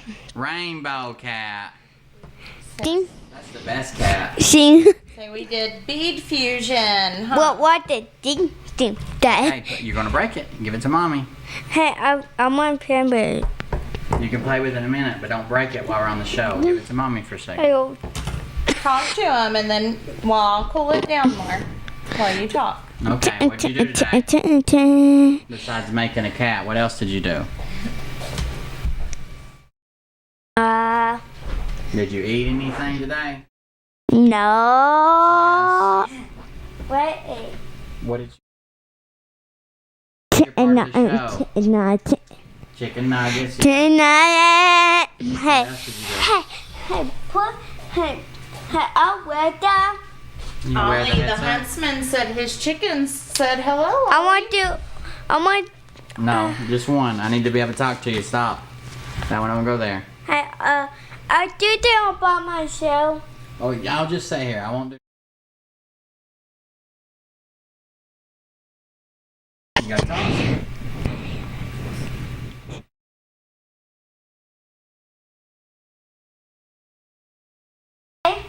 What, you want me to tell you what to say?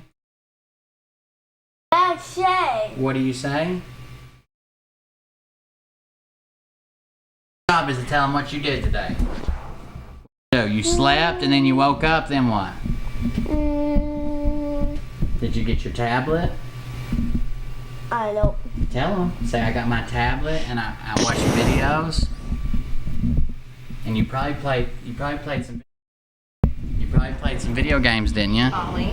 Did you play some video games? What games? Stop. Minecraft? You're gonna unplug it. You played Minecraft? Yeah. What'd you do on Minecraft? I healed myself. You healed yourself. No, I healed myself. Oh no. Why'd you do that? No, heal myself. I hear you. You hear yourself. He hears himself. Okay. Well, talk to him. I want your cookie. You got. So did you play Minecraft, Ollie? Yeah. Yeah. What did you play on Minecraft?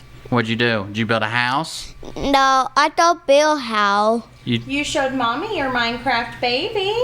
Remember? Yeah. Minecraft baby. What's that? Where worldwide, mommy? What's it look like, mommy? It was a little like Minecraft baby skeleton or something. No, it's not that. It's real fish. A fish? Yeah, real fish. Oh, it was a baby fish. I thought it was a skeleton. No, and a real one. It has fin and his kid, a bit, It has fins and what? and his bit and his kid. Oh. I don't put more. It's a blue. It's a key one. Hey, Ollie, can I tell you something? What? I was on the radio today with somebody else on their show, and they said they watched the show, and their favorite part was Ollie with Night Night News and Liam with Game Train. Hey. And that's their favorite part of the whole show. Hey, I'll go tell you how you make red or dawn. I'll tell you how to make red.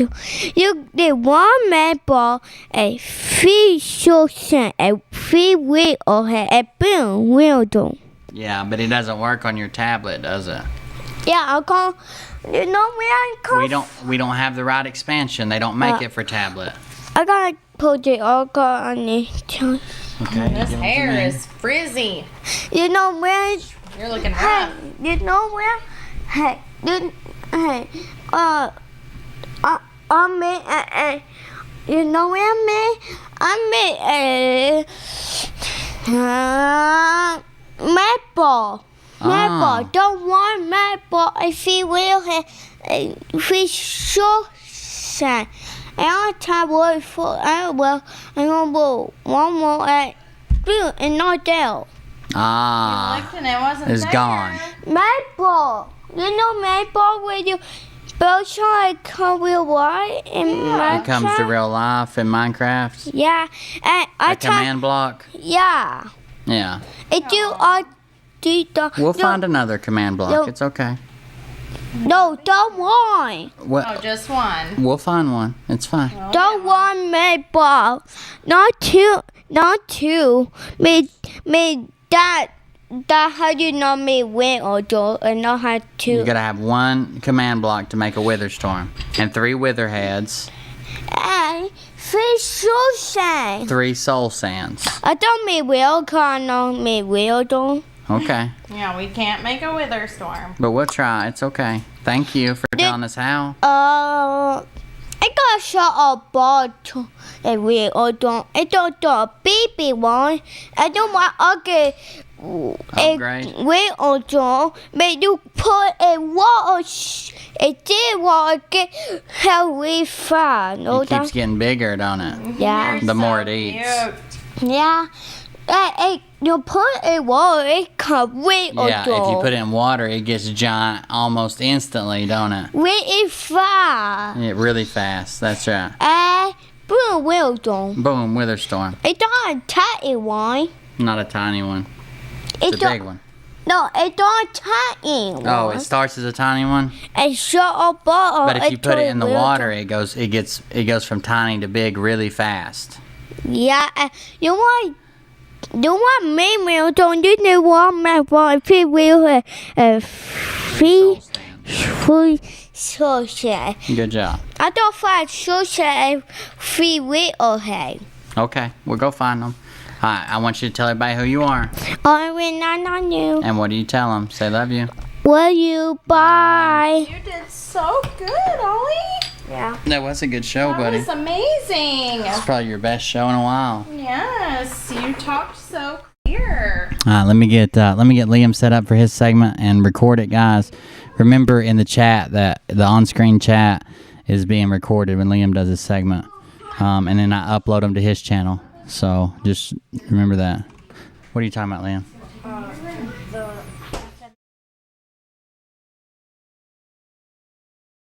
Versus Bob. Yeah.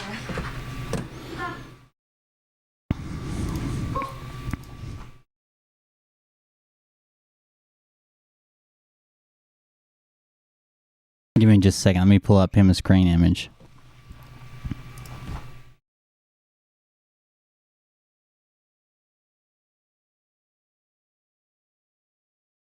One of these? Yeah. Which one? Oh, that one. This one? Yeah.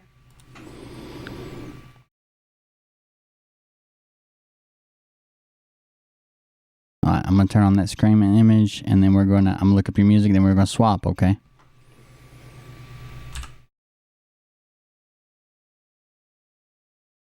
And it is 11:45, so you have until 11:55 to have it wrapped up, okay? I'm playing your music. Here we go.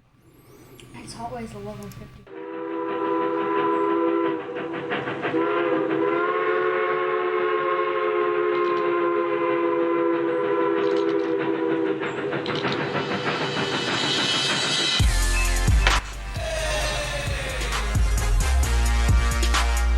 All aboard that game train.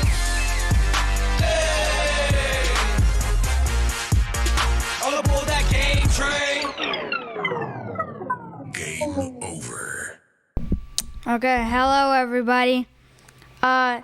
So today we're covering Friday Night Funkin' again. It's been like what 3 months since I last covered it. It's because there was so much stuff to talk about that I couldn't talk about it again. For example, weeks 6 and 7 have been released with an anime like dating some character, a fake one, and his name is Senpai, and then Tankman from Newgrounds. So a lot has happened. And today we're talking about the funniest one I've ever seen, the Bob mod. So Bob is just like he's just a stick man, not like a stick man like that design. He's just a circle with like a body that looks like a dress. But yeah. So, boyfriend, yes, boyfriend, that is the canon name for the main character, is just boyfriend and his girlfriend. Yes, that's just their names. There's boyfriend, girlfriend. Yeah. But yeah. So they meet Bob. Bob is like, "Hey, you're big dumb and you're big stupid." And that's literally what he says. He just says, "You're big dumb and meanie." And then boyfriend is like, "Aw, sad." And then they rap. And a fine song. It's not my favorite from this game. We'll get to it soon. Oh yeah. He's here. But okay. So I'm trying to think. Then he like gets big mad because because boyfriend said he looked like Dream. He looks like Dream. Hey, Bob spelled backwards is Bob. Wow. That's epic. They rap in the video game? Yeah, they rap. But not like regular rapping, like in Parappa or something. They rap by saying beep, boop, bop, beep, beep. And that's how they speak. Yeah, that's how this entire game goes. So anyways, he gets big mad and he calls him Dream and he goes beep boop funny, and then he gets big mad.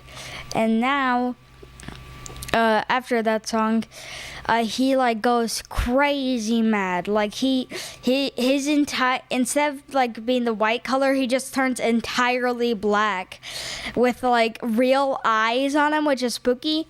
And then the perfect imitation of the song is just like smack your tongue around in your mouth and it will sound like it. Just go and that's basically the song, which like this many notes, so you like slap your keyboard. But yeah, so that's no. But yeah, now to Bob's onslaught. But in Bob's onslaught, they, after that incident, they just like float away. Girlfriend is turned into a hamburger while she teleports, and then Bob is like, I'm big mad, I'm gonna try to teleport where they are. But I think he teleported to the wrong place. But now we meet the best character, Ron. And now Ron, he is a desktop folder, like, you know, the folder. And he was also made in MS Paint, like all the characters. So it's just like a smiley face on a folder. And then he just has the same like body type as Bob. Liam, you know that video game so well. Yeah, I watched a bunch of playthroughs of this mod. It is hilarious. Dina asked if you had a girl. No. My only best friend is Kirby. You don't need girlfriends when you have mommy. Yeah, and also I cannot legally get married. So. Hey, Liam, it's just Wednesday. It is a Wednesday, right? I'm not going to say. Yeah, it is a Wednesday. Someone just said Apex, like capital. Yes. What can that be? Can that be a critique of my life? Can that be just a sentence, or can it just be someone saying Apex? What can this be? Oh, they said new arena map. Okay, that makes more sense. Yes, they added Skull Town. I'm too much of I'm too bad at the game for Skull Town. I have been playing it with my boy Octane, but my kids were watching YouTube videos of this game today. Yeah, every kid who has an iPad watches this game. It's kind of like the Mr. Beast video where it's rarer to find someone who hasn't watched a Mr. Beast video than someone who has. What about Bob? Bob looks like Dream. Yeah, that's it. Liam, you need a GF to drive you to school one day. Hey, yo, can we go to McDonald's? I need some chicken nuggets real quick. But yeah, so we need to talk about the best song of this mod. Ron's song. Is it Ron? Yeah, Ron. So just type in Ron Bob mod and listen to that song. I need to tell you what the song is, so you can just understand how good it is, but you cannot fully understand it until you hear it. So, in the song, first off, the beat is so good already, but in the opening, it uses the Vine thud sound effect, the boom one, with the sad SpongeBob face.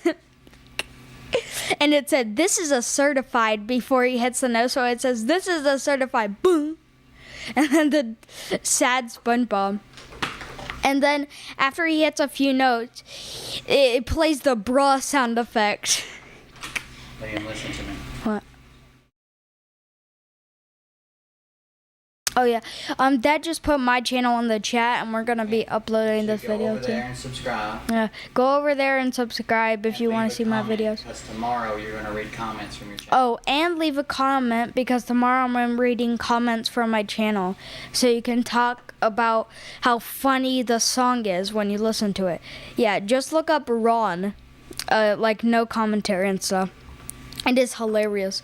But yeah, he uses the bruh sound effect, and he keeps on, I think he keeps on using the bruh sound effect until he hits this one note, which is the fart sound effect, the and then after that, there's a section of the song where like there's no notes, like it's just this much, and it plays the Taco Bell sound effect, the boom. So it plays that, and it zooms into the camera. I was laughing so hard when I heard that. And then the next sound he uses is the like the glass shatter sound effect. That was so funny. To truly understand this, you need to hear the song. It was hilarious. I was laughing so hard when I heard it. And the entire story of him is he just wants to make a mod called Versus Ron. So it's him wanting to make a mod, but then the dream-looking guy Bob stabs him, and that's so sad. Like, can we get one F in the chat? Can we get Fs in the chat? For Ron. But yeah, that's sad. He gets that. I think he could have defeated Bob if he just uses the louder thud sound effects. He could have easily done it. Like, he's way too powerful. He's like Shaggy. He only used 1% of his power. Oh, someone just said subscribed. Thank you. But yeah, I can't wait to see Mom just said F, and everybody's hitting F. Yes, F for Ron. Okay, so yeah, that was in the middle song is, I don't really care about it. It's overshadowed by Ron in the next song, which at the start of that song, it uses the Vine thud sound effect and the Smash Bros screaming guy. Oh! On the camera, and that was so funny. And during the song, he moves like your tab out, up and down, and like side to side. It looks so hard. I'm happy I've never played this game. They say I sub to, yeah. So that's my video. Tomorrow I'll be reading your guys' comments. Bye. F for Ron.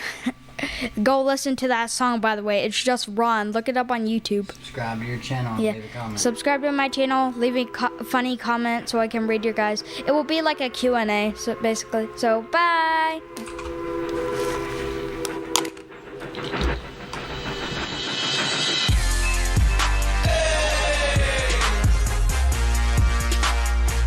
All aboard that game train.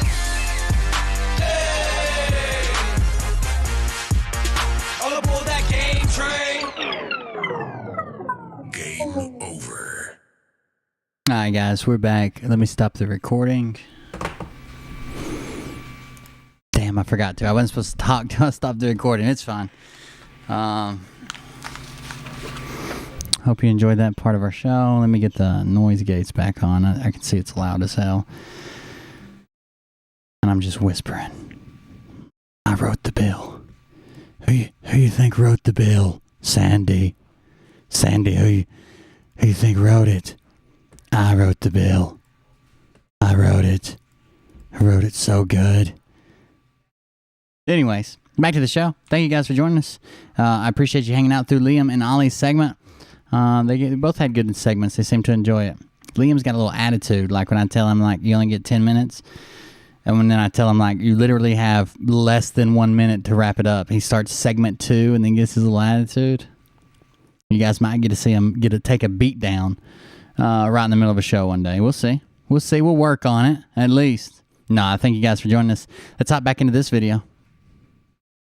Votes about the voter registration. I don't. A fan makes them. A fan made all those.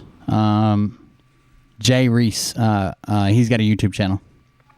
Election integrity. Okay. And so they left, but it's their duty to be there because they're trying to prevent this from coming to a vote. And they are required by law to be at this place. And they have required. left their duty. So check out what's going to happen. Is made in the state of Texas. God damn. Turn your computer down. Move here, or is that just a political question and it wouldn't be considered?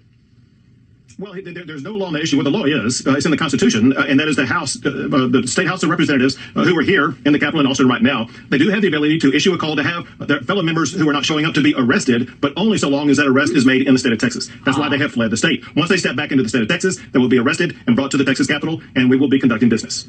Okay. I'm looking forward to that. Thank you for being. So everybody's super excited about that. I can almost guarantee what happens is when they all arrive back, they're going to be like, okay, let's go. Police escort over to the Capitol. And then they get over there and then they're going to just do their job. They're not really going to be arrested. They're not really going to be charged with anything. That was our Midnight Rider. She's so fun. She just has a great time. She is always on it. This girl is amazing. Always out on it. And not really put them in jail because they'd probably be okay with being in jail, because what they don't want is to go over and have to be part of the quorum. I know they're not going to vote for it, but they have to be part of what's going on. So that's what, yeah, that's kind of a cute little smile. That's a good smile. Realizing that they're going to have to do that. Yeah, that's them on there. It looks like on the plane where they're going to DC. So they can have a photo op and say, we're having our votes. They're being mean to us and they're trying to stop our ability to vote. Nope, that's not what you're doing. That's not what the case is. You're mad because you lost. You're mad because you're mad and now you're going to be arrested. Now, I got her sped up because I really don't like her, but I was trying to see if she covered the Chinese war. I know that Mark really likes her. Many times. From the day he came down the escalator, Q proofs. 2015 until June 16th, 2022 is 7 years. I don't want it to be that long, but I'm not saying that it's going to take that long for this. Oh my God, she's already pushing it to 2022. Hold on, what did she just say? Suffering. It's all this suffering and you can't say that we haven't had, all these years of tribulation. Now, I'll just tell you, I was counting up, and okay, I'm just going to say this because I want this done yesterday. I want it done yesterday. But there are some verses that lead you to believe that maybe it is. There's a 1 week that we're waiting for. 1 week biblically is 7 years. So from the day, and we know that President Trump is the anointed of the Lord, chosen for this great day. We've talked about that many, many times. From the day he came down the escalator, June 16th, 2015, until June 16th, 2022, is 7 years. June 15th, 2022 is what she's already pushing it to. Are you kidding me? I can't keep covering this shit that long. Lady, you got to wrap it up this year. I'm already thinking about retirement. I don't want it to be that long, but I'm not saying that it's going to take that long for this to do arrests. I'm just saying for this to be all completely wrapped up, this war to be completely wrapped up might be that long.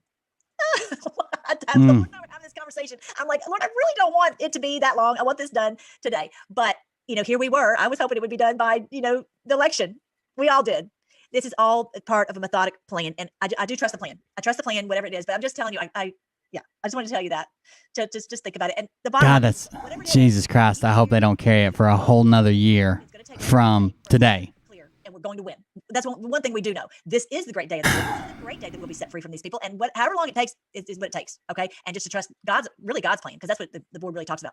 All right. So then the next thing is done. Oh, yeah, this is kind of cool. This is cool. This is there's so many great patriots. It knocks me out every time I think about it. God, everything's so loud. Why is this all? That's the problem. Everything's so freaking loud. And then she had to start it over.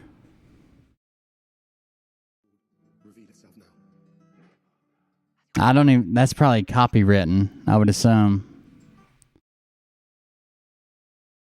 So I guess that's one thing they got going for them is I mean, they got a better meme game, but I don't think that meme's going to put anybody back in the White House.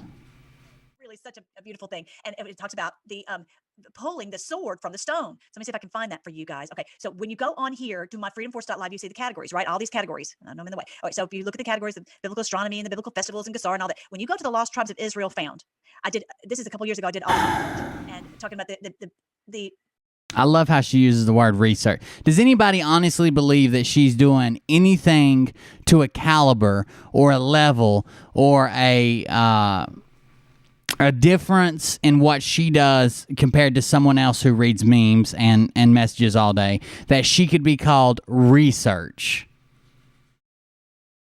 lineage of President Trump, okay? And so The plan is like the plan is like Christmas joy, okay? Like they know it's there. They've seen it before. It lights up their eyes every once in a while. But if you try too hard to concentrate on it, it just disappears. You can't create it. You can't hold it. You can't see it. You can't adjust it. You can't give any details about it. It's something that's there. They feel like it's there, but if they concentrate it on too long, it's gone. like I talked about, that he's from both Zara and Perez lines of Judah. If you're not familiar with that, you want to go back over here and watch this video. You might find them. They might None of them's doing fucking research. They wouldn't be saying stupid shit, I would assume.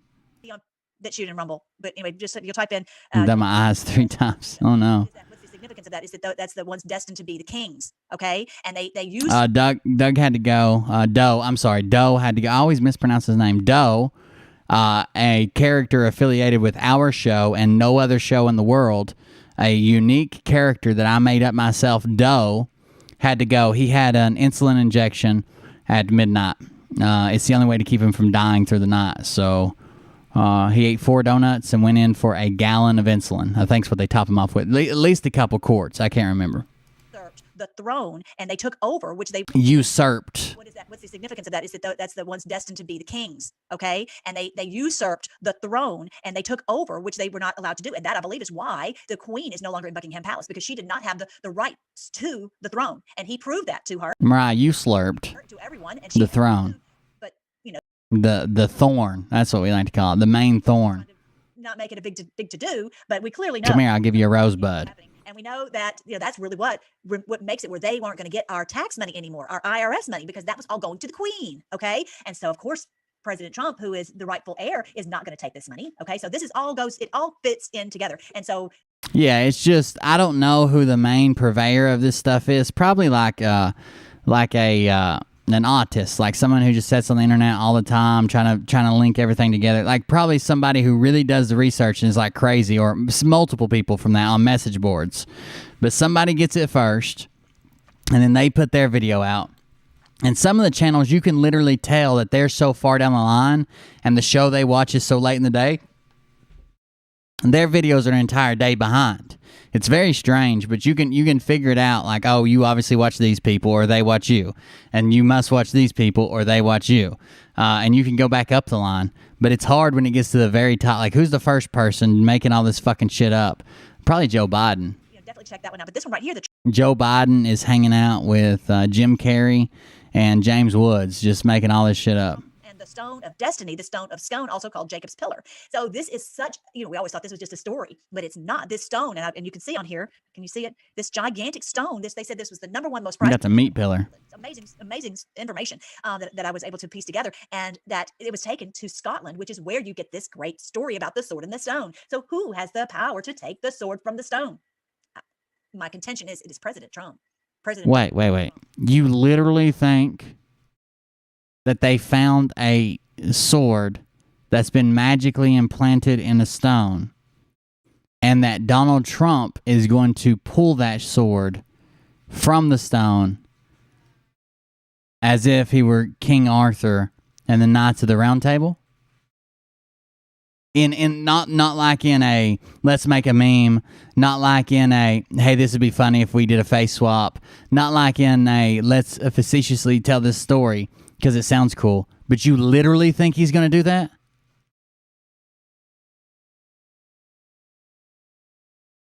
Information. who is the rightful heir, is not going to take this money. Okay, so this is it all fits in together. And so, definitely check that one out. But this one right here, the Trump and the Stone of Destiny, the Stone of Scone, also called Jacob's Pillar. So this is such, we always thought this was just a story, but it's not. This stone, and you can see on here. We always thought this was just a story, but it's not. See it? This gigantic stone. They said this was the #1 most prized possession of all of England. It's amazing information that I was able to piece together. Really amazing. I had to piece it together and lie about it. Here you get this great story about the sword and the stone. So who has the power to take the sword from the stone? My contention is it is President Trump, President Donald J. Trump. He is chosen. He is the anointed, and they clearly cannot stop him. What is asbestos or lead? What the hell is going on in your double wide that you think he's literally going to pull a magical sword from a stone to show the world that he's anointed, he's in charge? I just think it's President Trump. He put chicken in my pot. Jesus Christ, dude. Clearly cannot. She really believes that. She really believes that. Stop him. So when you see this information, it will really just bolster. We all thought it was a story, but it's not. He's gonna pull that old flesh sword out of Roger Stone. Is that what you're saying? Your confidence. This is one of the reasons you're like, how do you stay so up? Well, because part of it is the power of the Lord. Part of it is y'all's prayers. Part of it is just having the truth is what sets us free from being, tossed to and fro. I'm gonna talk. There's a very, very, I'm talking like high rise over Niagara Falls, #1 stunt in the world, tightrope line between free and crazy as fuck. Like I don't think that you're free unless we're talking about free from reality. Like don't say, oh, it's so freeing. I feel like a new being. I'm spiritual. Yesterday my pinky toe turned into a beam of light, and it hasn't come back since. I was going to see the doctor, but they're all part of the cabal. So now it's just so freeing. Yeah, until they lock your ass up in a mental ward. To and fro, we will no longer be tossed to and fro by every wind of doctrine, every bit of truth information that comes out. Oh, I'm sad. Oh, I'm happy. Oh, I'm sad. Oh, I'm happy. I can't do that. I can't do that. I have to stand on that solid rock of truth, of that stone. I heard that he was anointed by God to inflict the king's bounty or whatever, to where if you're going to get anybody who's going to get married in the world, you must marry a virgin, and then Donald Trump gets first dibs for 24 hours. I've heard that's what it is. And then we get it back, you just knock a Cheeto dust off of it and go at it. And then I won't be bounced around like a... What's that called? Okay. All right. So then I want you to see this also. This is from, this is that to and fro. It's interesting, from Amos chapter 8. This is where it talks about to and fro. And so remember that verse that says, there'll be people going to and fro. Let me see if I can find it. The Lord's right. It says... in this one, let me see, that's in the King James. Let me see, it's in one of the versions, verse 12. It talks about going to and fro. We've always heard this to and fro. That was in the King James. Yeah, so D's nuts, Mr. D's, he basically got called out. And it was a lot of other grifters that I think were afraid that he was going to replace them. So they were cheering on his first 2 videos. Then apparently his third video, they come up with this narrative that it didn't sound godly enough to them. It didn't sound like it was from God. It sounded like it was from man. And they were afraid he was trying to become famous or this or that or some shit. And they went back to calling him out. They didn't trust him, blah, blah, blah. And when he got a little pushback, he privated everything. All the Twitter's fucking gone. YouTube, you can't comment. He privated everything. It's very strange. James. What are you doing to me, King James? All right, let me just try that authorized, just to see if it's in that one. Sorry if I'm hurting your eyes. I'll tell you when I'm there, so you don't hurt your eyes. Yes, there we go. The hell? You've been hurting our ears.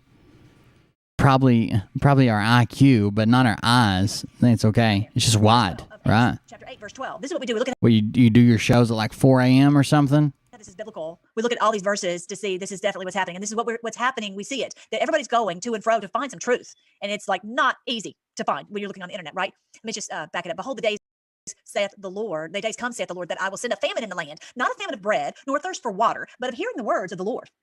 A famine of truth. That's easy for me to dispute because I don't think any of you all are of the Lord. Like, I grew up super religious and into Christianity and in and out of the church. All my uncles became preachers. I was forced to go when I didn't want to go. I've read the Bible through and through several times, and I don't think none of y'all shit's lining up. And especially Scott McKay and Mark. Specifically biblical truth. Because it's, not only has every organization been infiltrated, but the church has been infiltrated. And they're thirsty for just give me some truth, okay? And they shall wander from sea to sea, and from the north even to the east. They shall run to and fro to seek the word of the Lord and shall not find it, okay? Most people are not able to find it. I'm very thankful that we here on the Freedom Force Battalion, we are for just give me some truth, okay? And they shall wander from sea to sea, and from the north even to the east. They shall run to and fro to seek the word of the Lord and shall not water. But just to see if it's in that one. Sorry if I'm hurting your eyes. Okay, here we go. It says in this one, let me see, that's in the King James. Let me see. It's in one of the versions, verse 12. It's in one of the versions, verse 12. It talks about going to and fro. We've always heard this to and fro. That was in the King James. Amos 8. What are you doing to me, King James? All right, let me just try that authorized, just to see if it's in that one. Sorry if I'm hurting your eyes. I'll tell you when I'm there, so you don't hurt your eyes. Yes, there we go. Here we go. I'm there. Verse 12 of Amos chapter 8, verse 12. This is what we do. We look at how this is biblical. We look at all these verses to see this is definitely biblically. I think's the word you're looking for. Biblically. To find some truth, and it's like not easy to find when you're looking on the internet, right? Let me just back it up. Behold, the days saith the Lord. The days come, saith the Lord, that I will send a famine in the land, not a famine of bread. How this? I was seeing what book she was reading from, so I can look it up later and see if she's even applying it correctly. Because it doesn't say most people can't. It said, and they shall not find the word of the Lord. They shall not find. It didn't say most people. It didn't say, but some people have extra Lord words. On a daily. Okay, so here's Daniel. Seems like not only is she having to dig through several different versions to find the verse she wants, but she's pushing it towards her narrative pretty hard.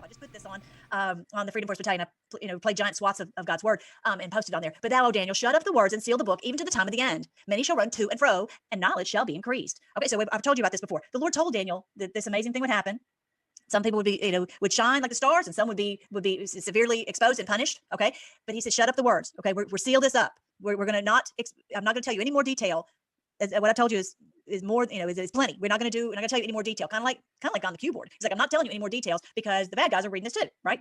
Even to the time of the end of them. Again, I go back to the end times of them, not the end of the world and the end of humanity. It's the end of the beast, New World Order, and the false prophet. That's what we talk about. Many shall run to and fro, looking. What are they doing? Looking for knowledge, looking for understanding, and knowledge shall be increased. Again, with some.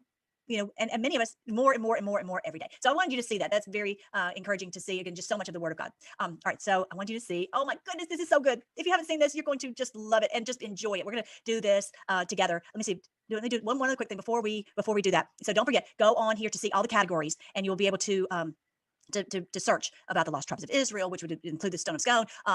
Revelation Made Easy, where you can see videos on Revelation 5 and 6 and 7 and 8. Why are they all hyper-religious? Because it's a good way to build an audience. So, like, of course, if you're gonna target a large conservative audience, you've got to be somewhat conservative Christian, right-leaning, blah, blah, blah. But the more entrenched you get in your religion, not only does it give you always an out, so you can say whatever the hell you want, and then at the end of it say, hey, this is on God's time, not man time, and I'm just a man. How about you? Are you a God? Can you predict the future? Are you the God? Is that what you're saying to me? He without sin cast the first stone. You know what I'm saying? And then it solidifies people in their position. So, and more so, it's an easy way to demonize anybody who disagrees. So you guys have seen it in my chat. When I say, I don't believe that. That's not right. She's not saying that right. She's not doing that right. She's twisting that. She blah blah blah. And someone's like, oh yeah, Satanist over here. This guy clearly has a relationship with Lucifer. Like, it's an easy way to demonize other people.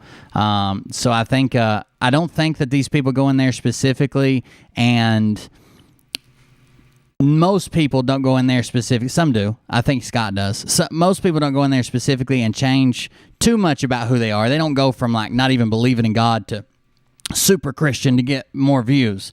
I think most of them are religious and get more religious, but because the narrative works, and those are the people that rise to the top because the people who follow them are such ardent supporters. They've always got some kind of bullshit out, just like I was telling you about that guy that was sheriff in my county, and they're like, oh, this is the devil. I can't believe the devil would steal those guns and blame it on the sheriff.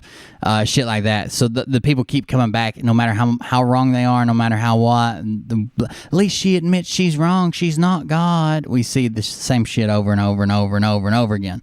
So those people stay around longer. The people who are not super religious, who don't use God as an out every time, who don't demonize the enemy as Satan and demons and devils, those people fall by the wayside. Their community is not bullshit proof enough to stick with them when they miss every prediction or mess everything up or whatever. Maybe. I don't know. That's just my opinion. Whatever. The 666 and all that. Here's some on Gesara. Here's some on biblical festivals, because you have to know the biblical festivals if you're going to understand the book of Revelation. You have to. You have to know the festivals if you're going to understand the book of Revelation. All of that. And then here, like I said, here's the one on the Stone of Destiny. All right. Let me see what else before I go. Stay safe, Miss Mo. All right, so let's watch this together. It's so beautiful. Chief's personal account with 88 million followers. Listen how loud that shit is. I know that's copywritten.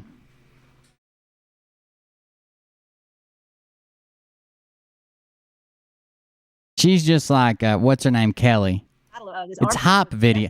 Stop playing hop videos and saying, oh my God, it's like a prophecy. Someone clipped this together with memes. And a track that they think will make you like that. Who's that bitch that always fucks up your dinner when you're watching? When we used to watch cable TV, you'd be just sitting down and she's like, I'm Sarah McLaughlin and I'm getting ready to fuck up the rest of your day. You want to see a bunch of dogs that are dying and need medical attention, that are suffering open wounds, and they just want a friend? Like that. That's what they use. They use that music. They use that stuff. All of their lives. Oh, we thank you, Lord, that you have not allowed them to defeat us. We thank you, Lord, that this promise is sure. It's yea and amen, and there's nothing that can stop it. This is the great day that you promised to us. We give you praise. We give you thanks. And just I pray for every one of our battalion that you will protect them, that you will that high-speed chicken feed. That you'll bless them, that you'll give them peace, help them know that you are there nearby. Can't get the chills off of me. Leaving their side. And all those who are doing evil. Our co-host Doug thought he had the chills once. Turns out he couldn't penetrate the insulation around his arm. He thought it was goosebumps, but he was actually having a stroke. We pray, oh Lord, that even this very moment, that they will have no strength to continue any evil, that they will be thwarted, they will be stopped, that every plot and scheme of the wicked one will be crushed. Oh Lord, we pray that all the mouths of those who speak lies will be stopped, and that all will become accountable to you, and that every knee will bow and every tongue will confess that you are the Lord and that you're going to reign for 1,000 years. Thank you, Lord, that we're going to have. I just want to see how she ends her show. I can't even remember. We give you praise because you've kept your promise. Promises made and promises kept. We give you praise in Jesus' name. Amen. I love you guys. Super quick. If you want to check out all the things where I talk about how you can get healthy and not be sick we've got to take back our health. Go to Get Fit with Melly. And I've just got lots of stuff I talked about over there. I want you to see, this is the plan that I'm on. High speed chicken feed. I'm telling you. That's that Jenny Crank diet. Do it every day. I'm just so thankful that I have this because it keeps me energized. How did you lose weight? I haven't eaten in 2 weeks. No doubt about it. And don't sleep either. This is the book. If you want to share this with your friends so that they know this is the great day, and we're not gonna lose. We're going to win. Thank you, Judy. I appreciate it. And I will talk to you later. Thank you for your service. And Colonel's daughter, thank him for his service as well. I appreciate it.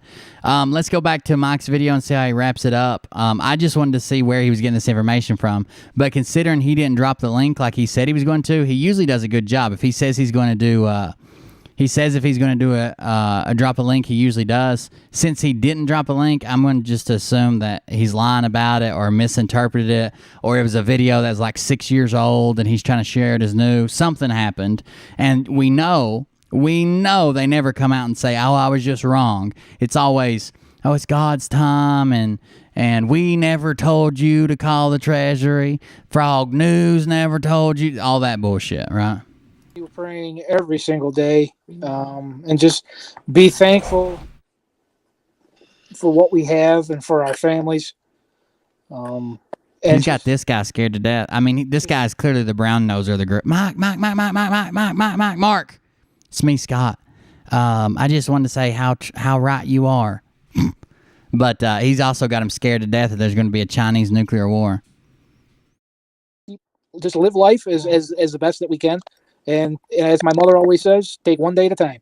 And Oh, I didn't know your parents were here. A lot of people can't take my language. I just got a, while Liam was on, I got a message about it saying, you know, they really like the show and the language is a little rough sometimes, but they don't want me to change my personality, which I appreciate. But I understand some people don't do that.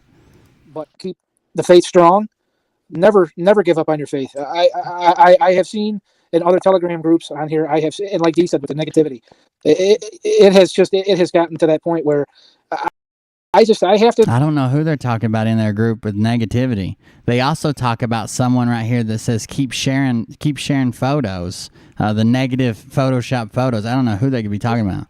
Chill out and get off the pages for a while until I get back on there and take a then once I start break. seeing the comments on there that people are saying Chicken in the pot. believe in God, stay strong, keep your faith, pray for the children. The biggest thing is to praying for the children. Yes. You know, we are all parents here. You know, I have a soon to be 15-year-old daughter, and I don't think I could live if something were to happen to my daughter.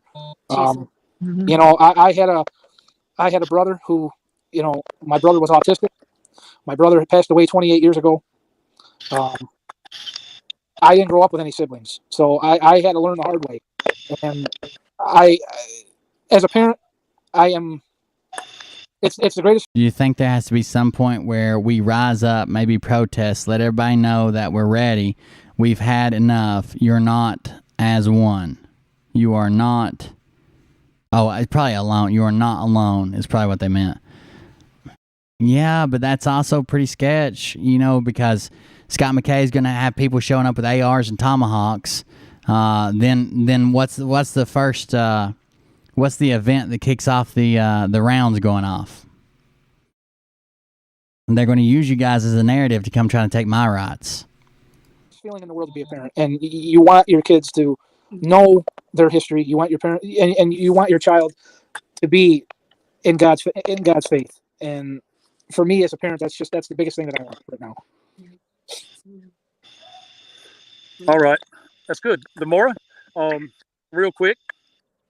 I would say pretty much reiterate to the point that Scott was sharing, to stay strong in your faith, put all your faith in God, pray daily, many times a day, get with like-minded people who are believing, who are believers, who walk the walk, to show that, you know, there is unity. We are here to unify and to meet each other with faith and with friendliness, and not so much backbiting and bitterness. And we have to uphold and uplift each other instead of be so negative. And the online is just overwhelming of negativity. And there's enough darkness in the world. We need to be the light. Exactly. Yes. Amen. Amen to that. Amen. I will tell you that both General Flynn and General McInerney shared in this roundtable the election fraud is the reason why we're here now. Hopefully y'all can see me. I went outside. Makes sense. The connections and stuff outside to make sure nothing physically was wrong. But I have no internet. I'm completely on cellular data. Oh no. But with that being said, both of them shared that the war started right after the election. Okay. And Right after the election, we were in war. The DNI report, albeit late, to President Trump. Wow. And the Also, you remember when they kept telling us that, man, this can't happen. If Biden wins, there's Chinese troops at all of our borders just waiting. As soon as he's sworn in, welcome to China, folks. You remember those guys? DHS, Homeland Security. Even though that report was late, and the inauguration or the proclamation on the 20th still Pay your internet bill. That's right. They both shared that it really got heated up after that point. That's why he's got a second internet service. He couldn't get a next day reconnection. He's got the donation, so he had to get a new lead in. Now he's got two of them. Don't pay either one of them. Because they know allegedly. They have the evidence through the NSA.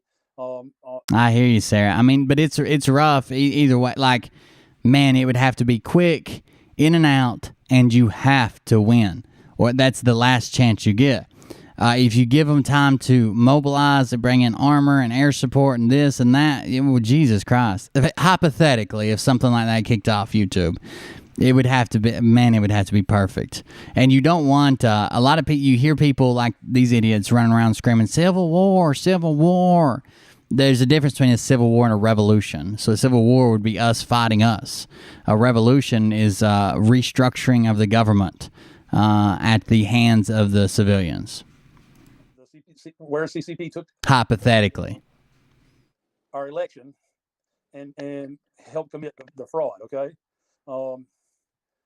At the end, General Flynn said, The only thing that I haven't seen Mike do that some of the other worst grifters do is like Scott McKay. We all heard him call out like Buffalo Chip the other night in the biker place. He's like, if I was you, I'd call him and give him a piece of my, like weaponizing your audience. I don't think that's good for anybody to do. I understand if you use it like, hey guys, let's all tweet this, okay? That way I get some attention. But if you use it like, I bet you should just call these people and top their phone line and tell them that they're liberals and we hate them, like that's a little much. We must remember, once it's proven, fraud eviscerates everything, okay? And they later went on all to discuss the fact that the military is the only way to resolve. Doug keeps telling him his internet's going to be free any day now, and they keep shutting it off for some reason. This, okay? It's not going to be resolved in the courts. The courts are corrupt banking systems, nothing more, nothing less, okay?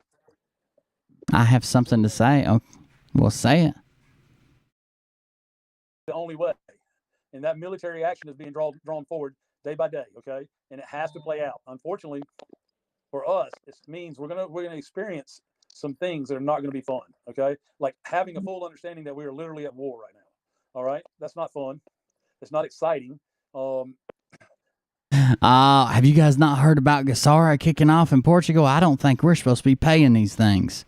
Yes, sir. We'll go ahead and disconnect. No problem.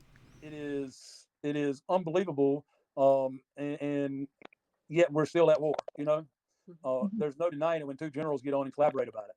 You know, we can't say it's fake. We can't say it's a movie. We can only say two generals sat and talked about it and shared their thoughts and their data. I don't know. You're stumbling through this. I don't know. I don't know what's going on. With the American people or American patriots and believers that we're at war. All right. There are two things yet to experience that are going to be rough for all of us, guys. Okay. If the military is the only way, we're going to still experience an economic crisis because we have nobody besides the cabal in control of our government with the Biden proclamation administration, right? Right. Okay. All right. They're still the billionaire elites are over there, you know, thinking that they've got it made in the shade. They're up in Idaho at some kind of summer camp event where they create the next step in narratives for their part. You know, their side of the war, and you know, the news obviously was reporting on it, and all of them were smiling. They were there. They think they're getting away with it. They literally think that they're getting away with it. Well, Mike never even saw the footage of the celebration. His claim, this is his official claim, is that he spoke with a news reporter who works out of Portugal, and in the background he could hear people chanting Nasara Gassara. Then he said they had signs, which I don't know how he saw that from a phone call. They had signs. They were chanting Nasara Gassara, and he could hear fireworks. That was his claim, and how he was the one who broke it that night that Nasara had kicked off in Portugal. If you look at it, Then I just trolled the shit out of it. What awesome parents you two are. Keep it up. Much love. Oh, thank you, Judy. I appreciate it. Yeah, our kids got their own little segments. They seem to enjoy it, huh? Listening to the mainstream, you think they're getting away with it. Because the Hunter Biden story, the Seth Rich story. I mean, the Department of No Justice is what we got. Amen on that. Both generals reiterated justice is coming. Justice is coming. All right. Both generals reiterated it. I think Mike's biggest downfall, I might leave Mike alone more if he would just come out and say, look, until there's literally an official announcement. Still, you see Trump on the news saying some shit about Nasara Gassara is in place, and we officially, the whole world officially recognizes Trump as God Emperor or whatever. Then drop the birth certificate things. But to still try to continue to play along like it's still going on, like he's still got the proof, like he's still got the upper. Look, I busted your ass. It's happened to me before. you got to come out and say, hey, they busted my ass. It wasn't true that night. We're still looking into it, but it seems like it won't be until Nasara Gassara comes back in with Trump or something. You know what I'm saying? But to keep pushing that narrative, oh, it's still true. I'm still working on mine. I got my evidence. I got my money coming. I talked to a guy in Portugal. He's going to hook me up. I think that's the most distasteful thing about Mike. I might have left him alone more had he not fucking quadrupled down on that shit. The thing that is hard to tell is we still have two crises coming that are unavoidable, and the military is going to come into play. Okay, and that's going to be whatever you've got to say. You are the commander of your keyboard. I don't know. I can't type it for you, Pamela. What do you got to say? I'll read it if you put it in the chat. All right. So we need to be prepared. We need to be prepared. Well, my question is this is how terrorists are born, and I don't want to miscommunicate and say that I think that all these people are terrorists. I think that there are people within every movement who are already on the edge, who are looking for something to tip off, who would automatically, like, it doesn't matter what story they hear, eventually they're going to get to the point to where they would be violent for that story. And that's in every movement. That's the left, the right. That's in Christianity, Allah, Muslim, Islam is what the word I was looking for. Islam. It's all over the place. Now, some narratives are more likely to draw those people not only in, but once in, draw those people out as martyrs and fighters and terrorists. I think that's the case with like Islam. Okay. They seem to draw a more extremist crowd in traditional Islam, even a crowd where a lot of the priests won't openly condemn attacks and stuff, even though they claim that they're not associated with terrorism. And of course, their teachings, if they follow their teachings by the rule. I mean, the Bible is a pretty violent book too, if you really break it down and stuff that all happened and blah, blah, blah. But it isn't going out and commanding people and they're taking it literally to go out and do this on as large a scale. I think that this narrative is one that draws more people out. I really do think it does. I think it draws people in who are more likely to be that way, and I think it puts people closer to that edge. So you might have a person who never hears a narrative, who ends up being, I don't know, let's say they end up converting to become a monk, right? And they take a vow of silence. That person, given a different scenario, a different religion, a different political stance, a different mentor that they're following, could have been like the world's most deadliest terrorist attack or some shit. But because they went out on a different route that doesn't really promote violence, that doesn't push people to convert or die, that doesn't say we have to do it by force, then we never saw that come out. I know I'm playing with a whole lot of what ifs. I just think that, I agree with you. And not that I'm saying everybody's terrorist, not that I'm saying all the people that believe this, or even a large percentage of the people that believe this are terrorists.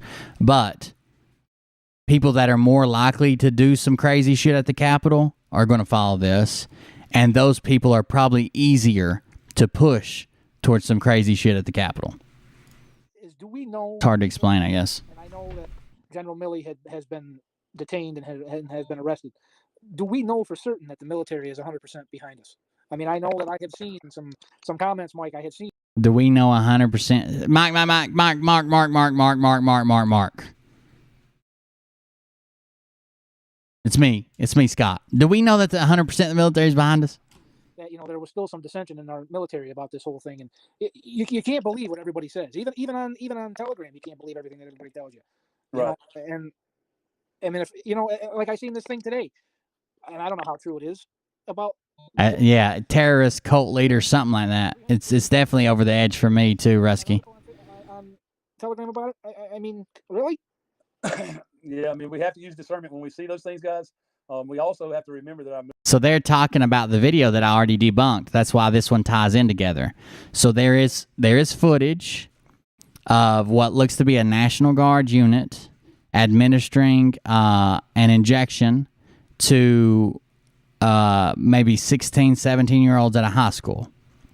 They're claiming that the military went in, scared these kids into agreeing, and then gave it to all of them without parental permission. That's not true. We found the article. We found the school. We found the statement from the health department and the statement from the commander of the National Guard unit. What had actually happened is they don't have an area that is large enough to keep socially distanced and still have people come in for vaccinations. So what they did was they used the high school gymnasium and the back, kind of like a playground. It's a basketball court and a jungle gym and shit. If your kid attended school that day and came in was over the age of 16, plus came in with a parent's signature, even if you were 18, you still had to have a parent's signature if you were a student, which I thought was weird, but I guess it's a school rule, not an age limit. If your parent pre-signed for that, that you could go ahead and get it while you were there. That was when they were first approved for minors. But most people that got it there were elderly. The principal of the school said less than a handful of students actually got it on that day. But that's how they changed the narrative, right? So we see soldiers giving out that looks like they're out of school, and look, that kid kind of looks scared. Maybe I don't know. It's across 2 football fields, and then that guy's definitely a soldier though. And then they change it into, oh, the school was taken over by a local National Guard military, and they forced it on everybody. That's not true. You can look it up. And the shit's from back in, whenever it was first approved for minors, whenever it went from you had to be elderly and get on a waiting list to everybody can have it. Whenever that happened, that's when that photo was from. Military or U.S. citizens too, okay? And they've all retaken the oath, okay? They've all retaken the oath, and they understand where their loyalty should lie, and that's we the people, okay? That's what they're there for. With that being said, I think that a lot of the dissension in the military that we've all heard about, including the psyop that's being played out right now with Biden and the strike force teams, with Circle Back Girl saying they got strike force teams prepared. I am concerned. You're going to have to put it all together. I am concerned, or send me a message on Facebook or something. I've seen every one of your things. You wanted to speak. I am concerned. And then you said radical ? But you just got to be all together. I'm not going to be able to read it. Okay, to come to our door and force us to jab, if not arrest us, and take us to the FEMA camps, okay, where they will eventually kill us. By the way, I'm assuming Liberty Warrior gave us a shout out at the end of his show because a lot of his people showed up when the show ended. But he definitely, I saw a shout out at the first of the show. He gave us for the Ken Carson stuff and Shane being on last night. Yeah, I saw a funny sign today. I don't know if anybody's seen that. It was some funny sign about next time somebody comes on your property, you charge $50 a minute or something like that. And I told my wife, I said we got to make. Yeah, I think it's probably a psyop too. Well, I think there's a chance greater than 0 that it's a psyop, and it keeps getting higher in my mind. That so we've heard the left talk about destroying anybody who voted for Trump. That it's an evil narrative. We've got to stamp it out. We can't let this racism and bigotry and blah, blah, blah. We need to get rid of it. We've heard them suggest re-education camps. We've heard them talk about violence against people. We've heard them talk about hunting people down, firing them from the jobs, making them lose their income. They can't support their family, making them homeless, shit like that. Well, I personally voted for Trump. I don't think that I'm violent enough to people fuck with me like this, right? I don't think these crazy thoughts that these people do. So what you do is you take a leader who can inject themselves in the movement, or multiple leaders, and make them, pro-Intelco. You make them more violent, more radical, more likely to do this, crazier narratives, bigger stories, believe in crazier stuff. Yes, some people will leave and say that's too crazy for me, but as long as you introduce it slowly, bit by bit, they'll keep following it and following it and following it and following it and following it until something pops off. And then when it pops off, they'll say, the FBI opened up an investigation. Looks like this was a radical right-wing Trump supporter attack. And then they'll slowly go back to the groups.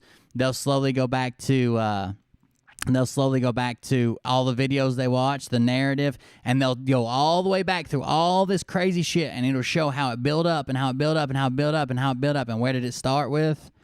Voting for Trump. And that's how they'll put us all under one fucking umbrella. I'm not saying it'll be successful. I think it'll kick off something much bigger than what they want, but they'll try. They'll try to label us all under one big fucking umbrella as all crazy, all racist, all dangerous, all gun owners, all this, all that, because we voted for Trump.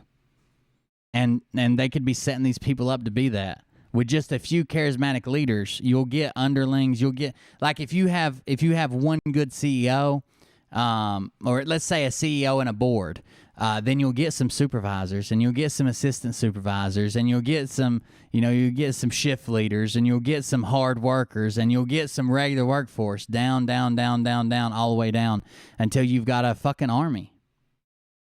Sign to put it out in our front lawn. See how fast they skedaddle. You know what I mean? You know what'll be a well, and that's hard to say. Never mind.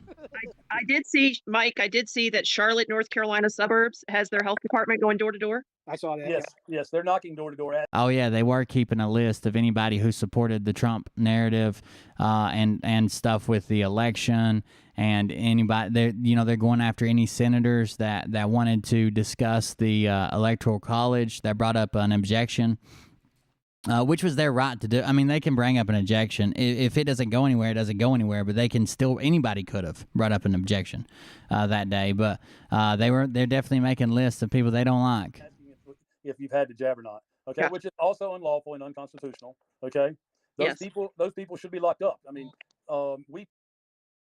Well, that's good. I'm glad, Sarah. A lot of people lose their family chasing the Q narrative. Let me go back and read what Pamela put, because I saw her type it out. A lot of people lose their family pushing the Q narrative, and they if you don't believe like I do, I'm never speaking to you again. Oh, it's better this way. At least I got my friends online and God. When they lose that, they're going to lose some sanity. They've pushed too much of their support unit away. Their in real life support unit. That's like me starting to believe in Bob Dole is coming back to become president, and like pushing my wife away, and she's my fucking caretaker for my disability. You know what I mean? Like it doesn't make good sense, but they're blinded by the need to have this hope. It's sad sometimes, leaving husbands and wives and destroying families over wanting to believe that Trump's coming back. Like, damn, it's sad. Pamela said, today is nuts. It was 3 months since people I know took this. They're not the same. They were supporters. 3 months and the brain doesn't relate anymore. They are trying to kill us. Pray. It's the forced issue. They are standing on my head like they are programmed. I think that was it. It's strange times. Yeah, if you want to pray like you've never prayed before. It's a weird time to begin with. Like I can't believe how much the stuff that I cover has kind of blown up. I can't believe how much quote unquote political leaders have blown up. A lot of this shit is just blows my mind. I can't believe I have people that want to watch me for 4 or 5 hours. It's not everybody that shows up, but a lot of people. Like I try to do some shorter shows, and I still do recorded shorter shows sometimes and put them up, or I'll live stream them and then put them up immediately. Most people don't even have time to get to the show, and people like those, and I enjoy doing them. But I tried to shorten the regular show, and thought about taking some nights off, and it seemed like, I'm not saying they forced me to do it or anything, but people wanted me to be here. They like having the show every night. They like the longer shows. They like being part of it.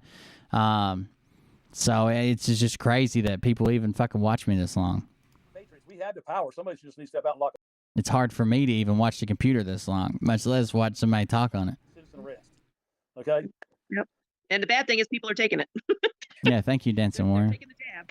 Oh yeah. I'm not making any threats whatsoever. They don't want to knock on my door. They will learn about a couple. I learned real quick when I was in the military, and some stuff happened this knee jerk jumping to conclusions. This happened, so it has to be this, or this person did it, so it's got to be that person, and we got to go over here, or we got to run there, or we got to attack these people.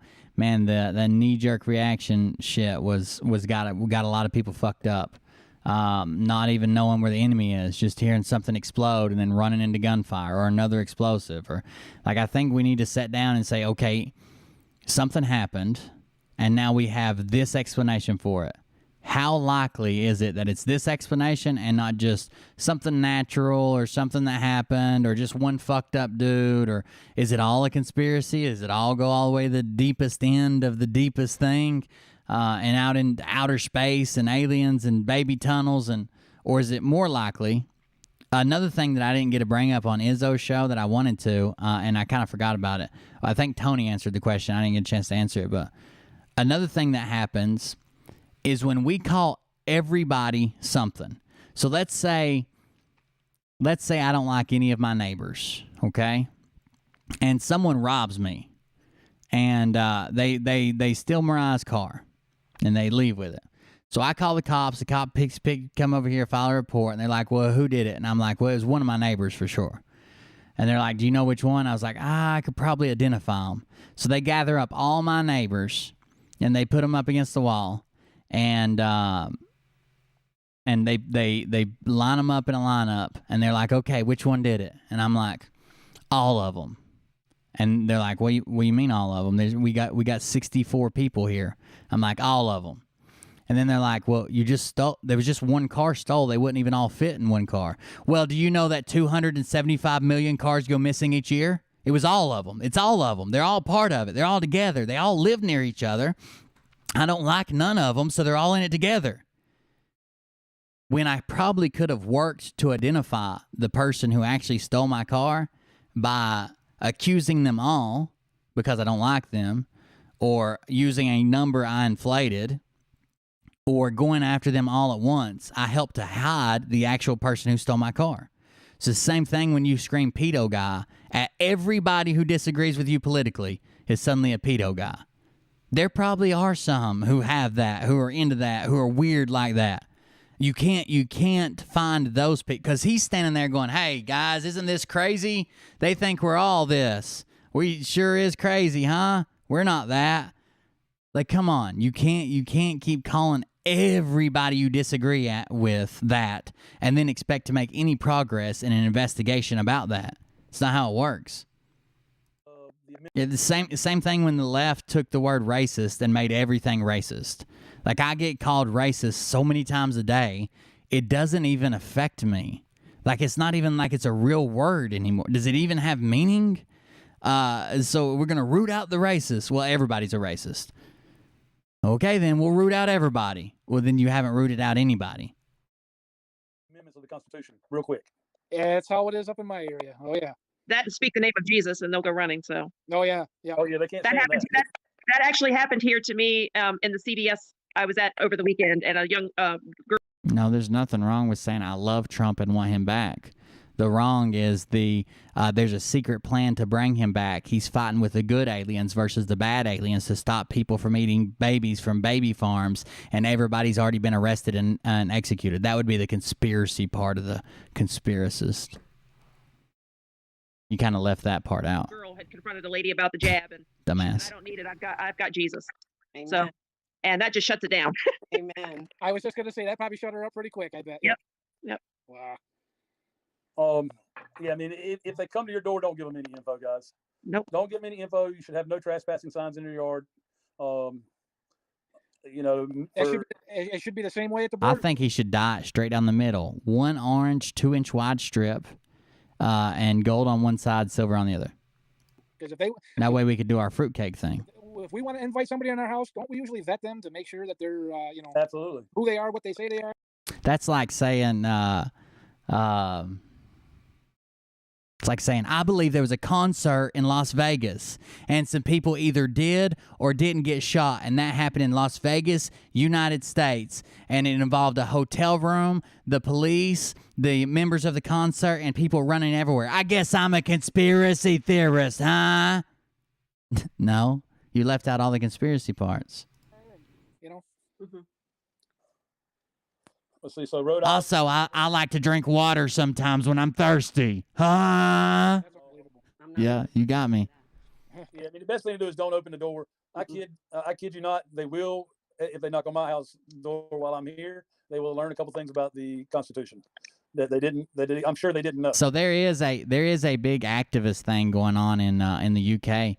I just saw Sarah said I also go on marches. I don't think they're going to change anything, but I've noticed it, and I don't notice that there's so much going on in the U.S. right now. As far as political narrative, and I'm always scared that one of these dumbasses is going to show up somewhere with a fucking gun and cost me more rights and take more shit away from me. Like, I don't notice a whole lot that goes on in the UK, and I've noticed what you guys have got going on over there. So I would say stick with it. I wouldn't say end up in a January 6th type situation, but I would say stick with it. I noticed it, and I don't notice much over there. I noticed other people covering it from the U.S. too, and we've got a lot on our own fucking shoulders. So I would say it's even if nothing else, it's drawing attention. yeah, and unfortunately, they're probably going to get a few words that I don't like to say, and you know. Well, I've never been one, you know. I believe that there was this guy in Germany named Hitler, and he rose to power, and then he did some other things with the rest of the world, and maybe or maybe not some different people of different religions. I guess I'm a conspiracy theorist, huh? Yeah, you got me. But I've never Thanks. been to rip off somebody's head with my voice. You know what I'm saying? Right. In those situations, a calm, level head always prevails. Yeah. And so you need to remember that if you do open the door, to remain calm. Not kill them with kindness, even. Oh, can I get you a cup of coffee? I really do. You can ask Mariah. I really do stay super nervous about a mass incident and involving like one of these fans or multiple of these fans, and they're going to chase it back to that, and then they're going to label it this, then they're going to go through every time we hear about something that happened or a death by a gun, basically. Like, I'm trying to research who it is. Have they taken down his social media post yet? Can I get in there? Can I do this? It's not that I think I'm in danger. Like, the area I live in rural Tennessee, you know what I mean? It's more like, what is this narrative going to mean for the political atmosphere and gun control and them sitting with a super majority? And like, man, that's crazy. Hey, it only has a little bit of strychnine in it. It'll be good. It'll be good. Don't forget to bless your heart, Mike. Yeah, really. Yes, bless your heart. That's Bless right. We still want to keep our witness, though, right? That's right. Absolutely. Exactly. So, I mean, you know, kill them with kindness. They can't stand that either. Right. You know, let alone Jesus. If you talk about Jesus, it's over. Yeah. They're like Frosty the Snowman in the summertime. They will melt. Come on, Mark. I thought you turned over a new leaf since you legally changed your name. Yeah. All right. We're going to experience an economic crisis. We got the stupid Biden administration going to Pennsylvania to stop the audit there. Laughable as it is. Wow. You know, this guy can't blow his nose and walk at the same time, but he's going to stop the audit in Pennsylvania. Good luck. Yeah, good luck. And then Trump releasing statements about that, so that is heating up. I feel like so I have PTSD, so I'm probably not the best judge of this because I feel like this a lot. But I just feel like you can almost feel like the tension in the country, like it's ready to pop. I feel as bad as I felt about it when it seemed like a new police involved shooting happened every night and a new city was burnt down. I feel like that right now, except it's growing, and instead of it popping off every night and calming down every day, it's like it's being held back for a bigger plan. Like, I'm worried. I don't know what's going to happen, but I know I'm going to get labeled with them, and I know it's going to cost me something, or they're going to at least try to take something with it. So for every action has an opposite and equal an opposite reaction. At least in the word of politics, not equal. So they're going to come after something. There's already been one push for gun control. They're going to come after something when it happens, and I feel like I can feel it. Like, I'm tense. Like, I can feel it in my shoulders and my neck. Something's figuring to pop off. Same way I felt when I was overseas. and I would get a weird feeling like we were fixing to get fucked up. Now we didn't always get fucked up when I felt like that, but it still made me pay attention to it. I damn sure didn't ignore it. The PSYOP that's going to be played out with their strike force, their JAB strike force teams, and the FEMA camps to follow. It's all fear. It's feeding that powerful machine they've used to get themselves where they are. With the power they had over us, they yielded over us because of fear. And they have to pump that stuff into that engine, that fear engine. So those that aren't awake yet are still fearful. Okay. The people that took the jab feared. By the way, I don't know if any of you guys, I know some of you served in the military. I don't know if any of you guys were in Afghanistan. But yesterday was the anniversary of the big battle at One Knot, which was, man, it was fucked up.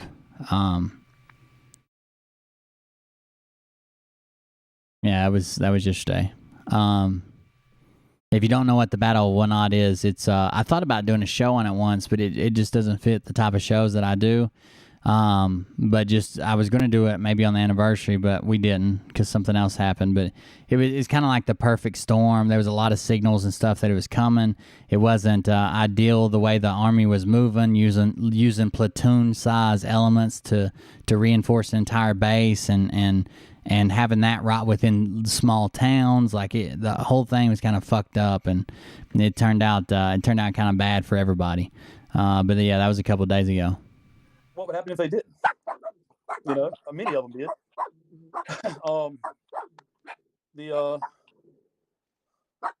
The economic crisis is upon us soon. All right, be prepared for it. More and more places are reporting not having coins. Okay, there's a coin. I don't know if there's a coin shortage or not, or if they're just silently pulling it up. Where the hell's the quantum coins? And they don't have the authority or the wherewithal anymore to stamp any more coins because of the new currency. They know it's. I have a question, Mike. You're talking about the economy and the collapse. Wouldn't the stock market have to collapse? Or was that part of the plan? What not was really bad, and it was in northern Afghanistan, like northeastern Afghanistan, which wasn't like the spearhead or the important part. They didn't have the support they needed. They didn't have the elements they needed. They didn't. There was just I downloaded the after the Army finished this investigation. I downloaded basically what's the after action review of everything that happened, all the timelines, best they could piece it back together, the investigation and why it all happened. It was pretty bad. And for the stock market to collapse before Nasara? Yes, the stock market is going to be part of the economic crisis. Will it be the main event? I don't know. Yeah, and then the mention of Bitcoin. The whole bit. I haven't really come to closure with my time in service, I guess. I kind of bounce back and forth. I don't know. I don't know what it did or good for who. And sometimes I think, well, if I wasn't been there, somebody else would have been there. And there's times that I can remember where I feel like I did something good for those around me. I don't know. I haven't got closure with it. It's strange. Yeah, I can read the report sometime. Yeah, the Bitcoin, it's a big mess. I don't even understand any of that. Someone's asking specifically. It's not like gruesome or nothing. It's very technical, but that's almost like the technical aspect of it is almost like makes it worse. If it was gruesome and talked about this and that would be bad. But it's so technical. It's like ice cold, where they're like, that's then this soldier fell, that other soldier fell. They forgot a guy. He was quickly overrun. It's so standoffish and scientific about it. That's it. What its factor is to it, instead of it being gruesome or descriptive or whatever. What does it mean exactly when you say? It's the same like me telling you, like, me and Liam left the house this morning with 8 baseballs, and we came home with 0, and here's where we think they all went. Like we dropped one down a thing, but the baseballs are other humans that were there just trying to do their job. What is that exactly? It means 2008, the credit bubble, the housing bubble, all of it's going to crash. Okay. So he did say something about proof, but that's the proof that he's talking about. He said, I've got proof. I've showed mine.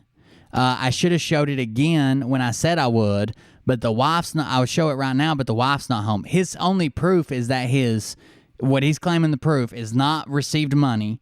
It's showing that his birth certificate says banknote. It's got red numbers on it. And the Treasury Department mailed him a form to fill out for a lost bond, to reclaim a lost bond. If you can't remember your bond number or who owned it or where it's at or the receipt or whatever, that's his proof. He has never received a dime for it, although he'll claim that, and he did go to that stupid-ass bond calculator and type in the numbers, and it said it was worth so much money. Which I've proved you can put in any numbers you want. As long as the bonds were sold during that year, you can put any numbers you want in there. Okay. I can tell you that I watched $5 million a year businesses go out of business in 2008. Wow. Okay, they took in $5 million in revenue. At some point, I don't know. I'm not paying attention to Mike anymore. Here, I'll read part of this. I'll read part of this about whatnot, and then if you guys want to hear the rest of it, we'll cover it sometime. Even if I make it like a private video or something, we'll cover it. This is a combat action, Wanat, Afghanistan 2008, the staff of the U.S. Army Combat Studies Institute, Combat Studies Institute Press, U.S. Army Combined Arms Center, Fort Leavenworth, Kansas. So there were a couple different investigations. So there was an initial investigation which found like there should have been more people aware what was fixing to happen. It seems like it was kind of negated and put on the back burner because they weren't exactly the spearhead of the force, like I said earlier. And that was one investigation, but really found nobody at fault. It just said, hey, we need to improve these things, these things, these things. There was another investigation after that found command at fault and stripped them of some rank and was considering further investigation for charges. But then almost immediately the Army came out with another investigation that cleared them of their charges. Here's the foreword, the entrance into it. It's got all the details. I mean, this is legit U.S. Army documentation about the investigation. But here's the foreword. I'll skip to it. On 13 July 2008, 9 American soldiers perished while fighting a pitched battle in the village of Wanat, Afghanistan's Waigal Valley. On that day, the men of Company C, 2nd Battalion, 503rd Parachute Infantry Regiment endured 4 hours of intense close-quarter combat and mounting casualties. The contingent of 49 United States and 24 Afghan National Army soldiers valiantly defended their small outpost against a coordinated attack by a determined insurgent force armed with rocket-propelled grenades and automatic weapons. Despite the initial advantage of tactical surprise and numerical superiority, it was the insurgents who ultimately broke contact and withdrew from Combat Outpost Kaler. So Combat Outpost Kaler, I don't know if it's going to go into this. I can't remember. I've got 2 or 3 of these reports. So this was a long time coming, like months before. There had been a platoon sergeant that had gotten killed at the previous post before they moved to Wanat by an Afghani army guy in a guard shack, and he claimed it was an accident, but tensions were already high between the city, the soldiers, and who they trusted. In the Iraqi guard and in the city, it was pretty bad.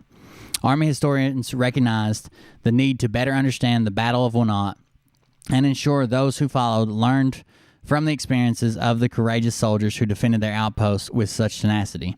As initial reports from the battle were received, the Combat Studies Institute at Fort Leavenworth, Kansas, began to prepare a historical analysis of the circumstances of the Battle of Wanat, launching an exhaustive research effort that produced a comprehensive and compelling example of contemporary history.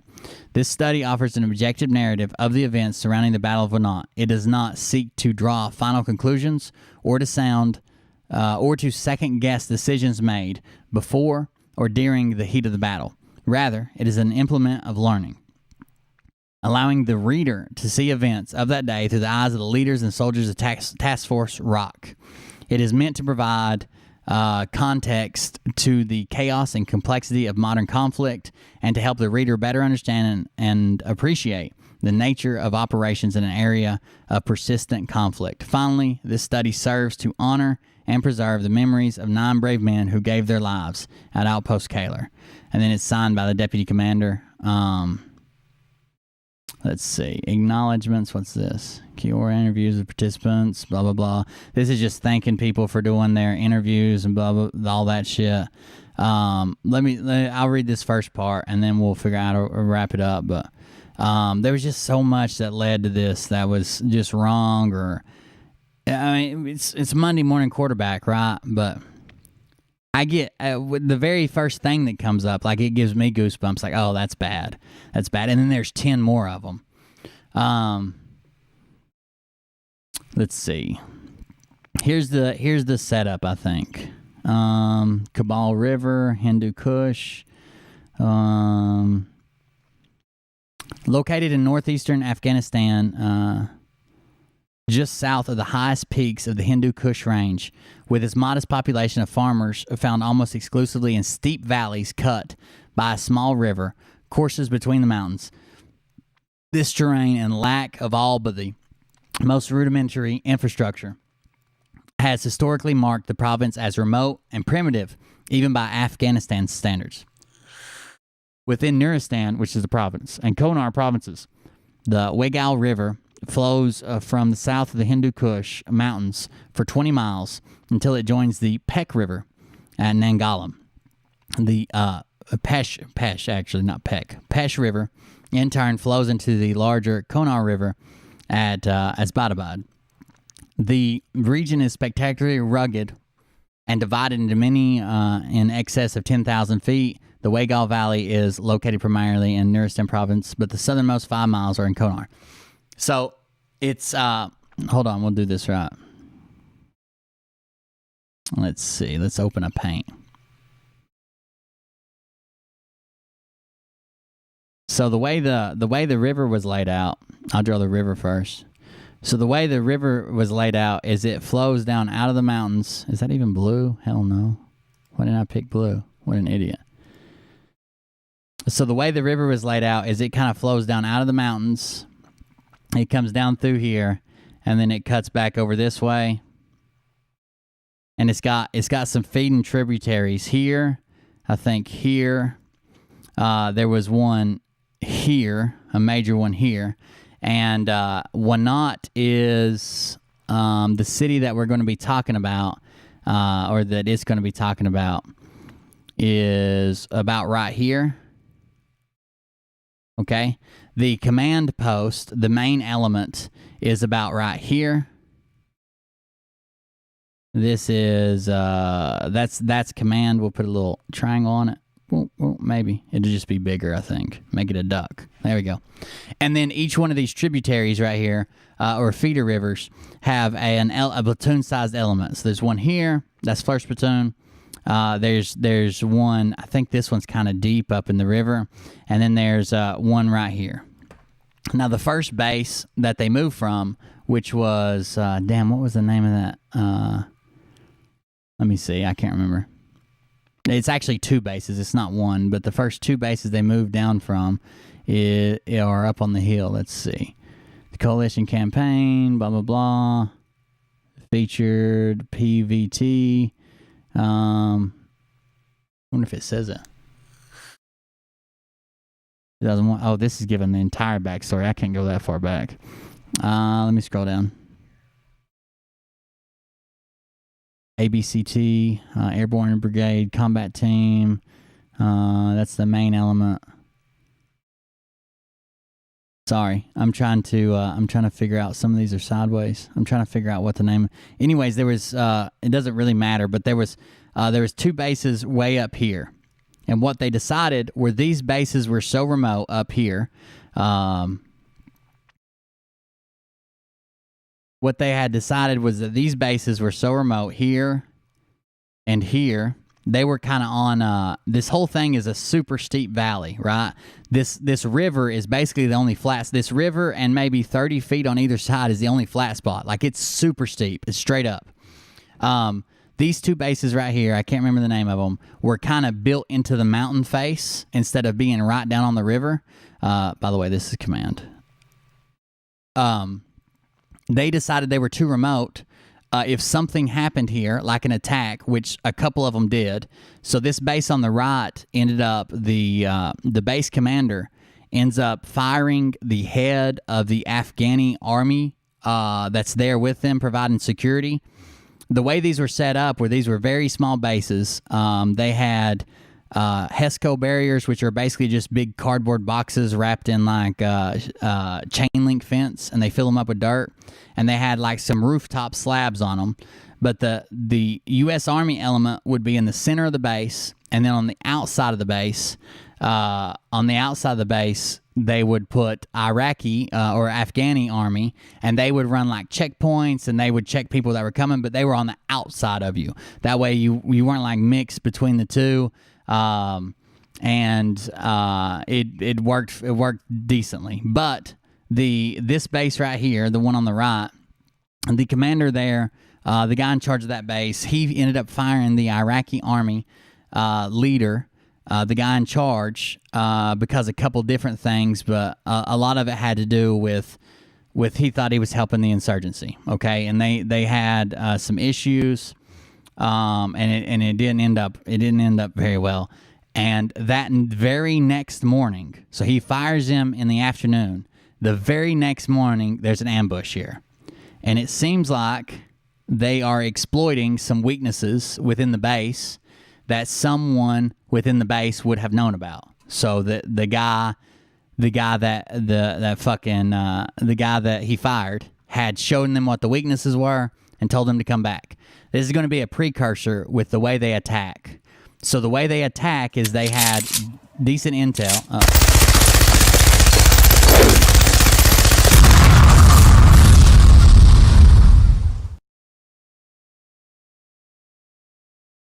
I have a question. This whole election was unconstitutional. Some governors changed rules they didn't have the power to do. So how could the whole election be legit? Well, so I gotta watch what I can even discuss on YouTube, but you got to go back to so if a Secretary of State unilaterally changes a law that has to do with something out of their scope of what they're allowed to do by state constitution, the person who stands up to them is the legislature, because the Secretary of State is under the governor, and the state legislator should have stood up. In the areas where they did, it seems like they didn't have the support, or they didn't have grounds to stand up because they had granted that right or privilege to the Secretary of State, which I don't think is transferable, but there's an argument there.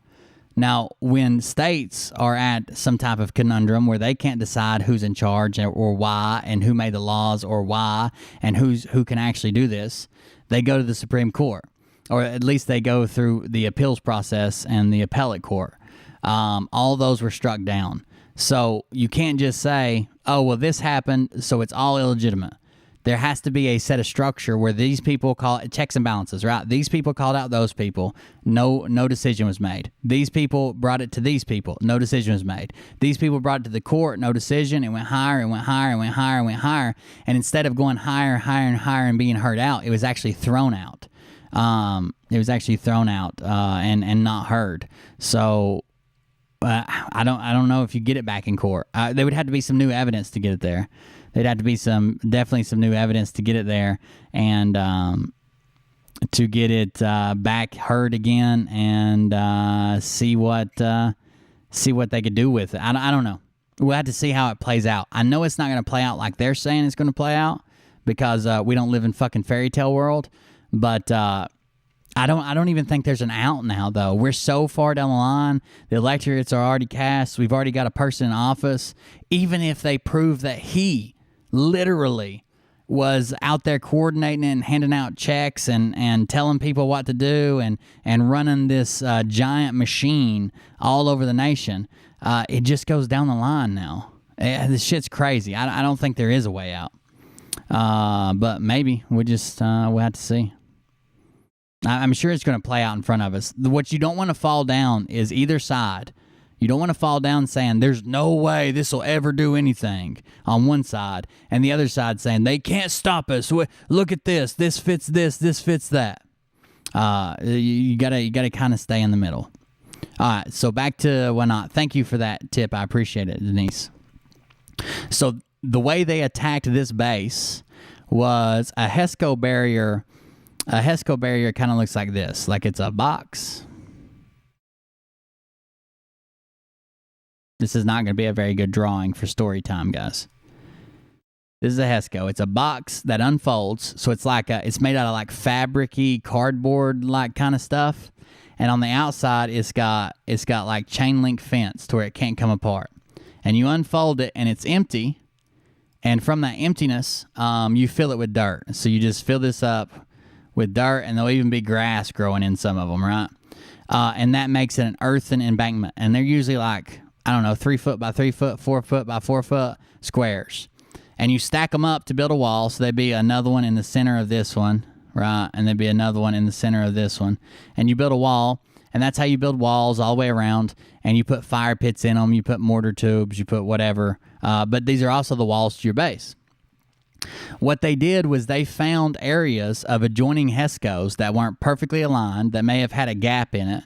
They also knew where the fire pits were, so a mortar team works out of a fire pit, so they'll have all these boxes around them in a line, and there'll be a pit here that they're firing out of. There'll be an opening, and they'll store their ammo out here, and somebody be passing it in. They knew where the pits were. They knew how to target those. They knew where the ammo was stored. They knew how to target the ammo, because if this ammo cooks off, this pit is useless. You can't stand there beside mortar rounds exploding. If the tube's damaged, it's useless. They had a few devices like LRAS, long range area surveillance system, scout surveillance system. It's the LRAS 3, which is it's a weird scope looking thing with I'm not going to do a good job drawing this either. It's got a bunch of lenses in the end of it, round lenses. It sets up in the back of a Humvee on a mount, and then somebody can stand here with a couple eyes, and you can see, you can target, you can designate targets. You can see pretty good ways with this. So they had an LRAS there. They had a 120 and a 60 millimeter mortar tubes in 2 pits. The LRAS, and I'm trying to think. I mean, they had some crew serve machine guns. We're talking about like 15 guys. This is not a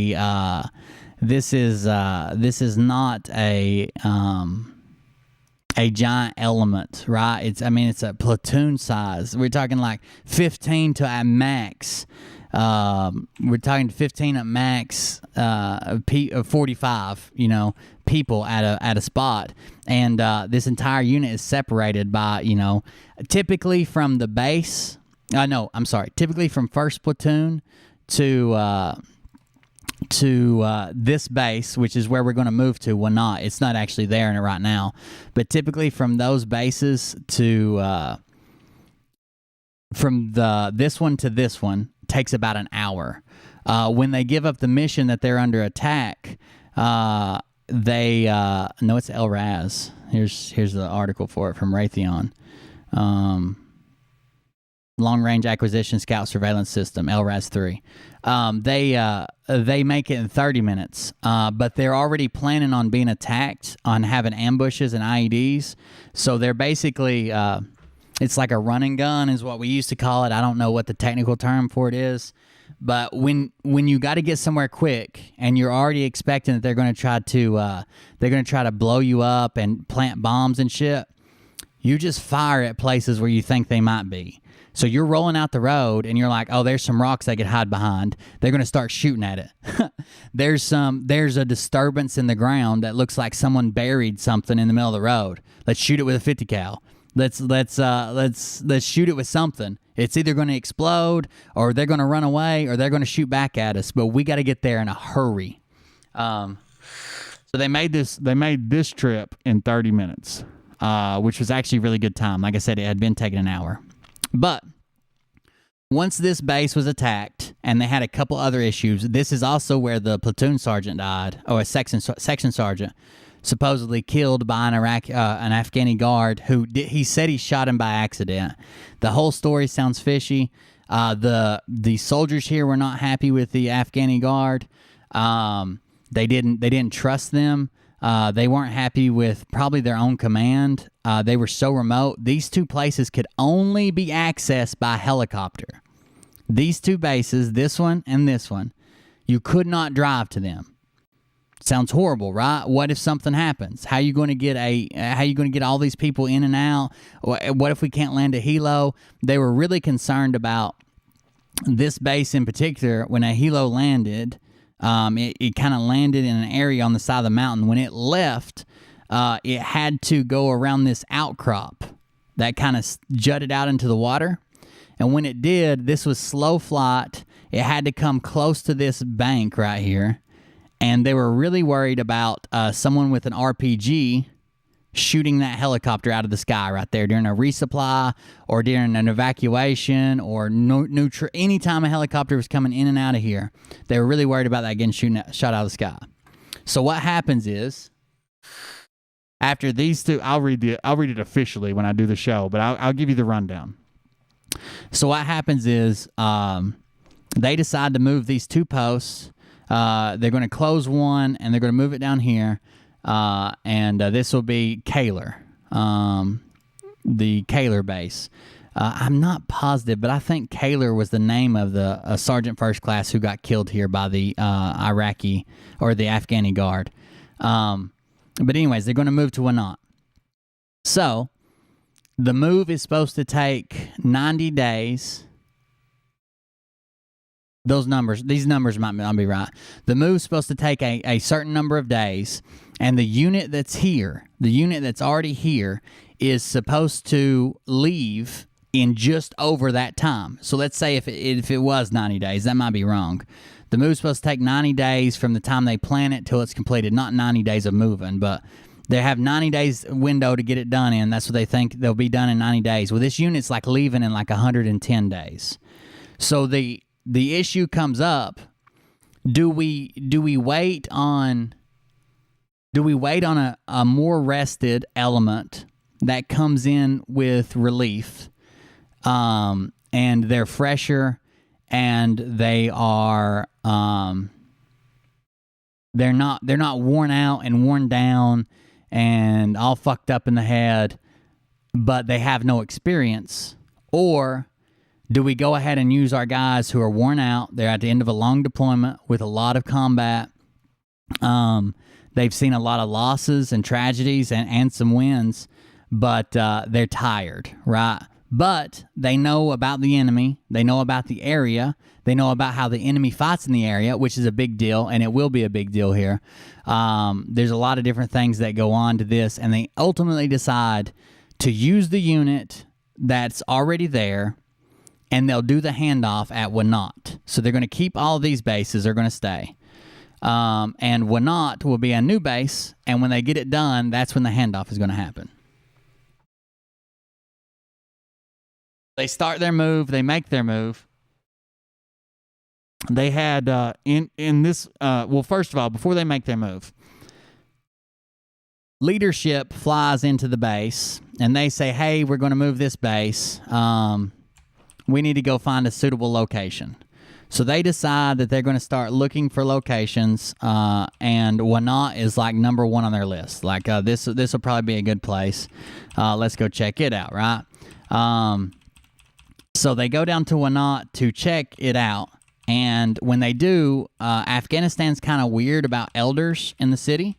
So they go to meet the city's elders, and they say, "Hey, we know you got a problem with insurgency here. We'd like to help with that. We would like to put a base here, protect the city. We kind of need your help because we're gonna be dependent on you almost as much as you're dependent on us. Blah blah blah."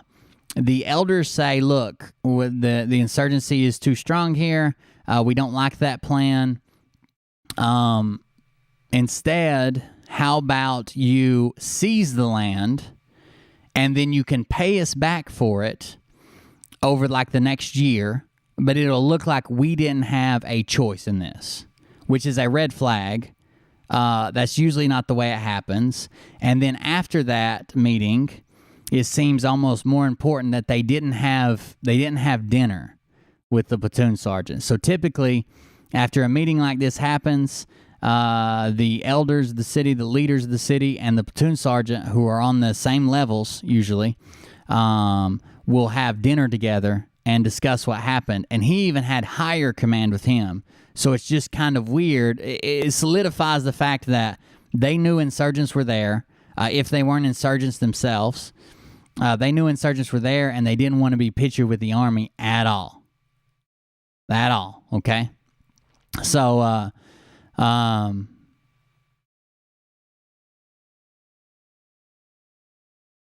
anyways, they didn't want to be pictured with them at all, but they still pushed through with building the new base there. So when they set up the base at Wenat, it's here. There is up the road to the north, there is an Afghani army checkpoint. Down the road to the south, there is another Afghani army checkpoint, and I think this northern one has U.S. troops there as well, right behind them, maybe 100 yards or something. They're set up here. There is the town's bazaar. There's a hotel here. There's a hotel just off the side. I'll show you the maps and the pictures. The town's bazaar is kind of right here, like going in almost into this checkpoint. There's like a bazaar, like an open air marketplace.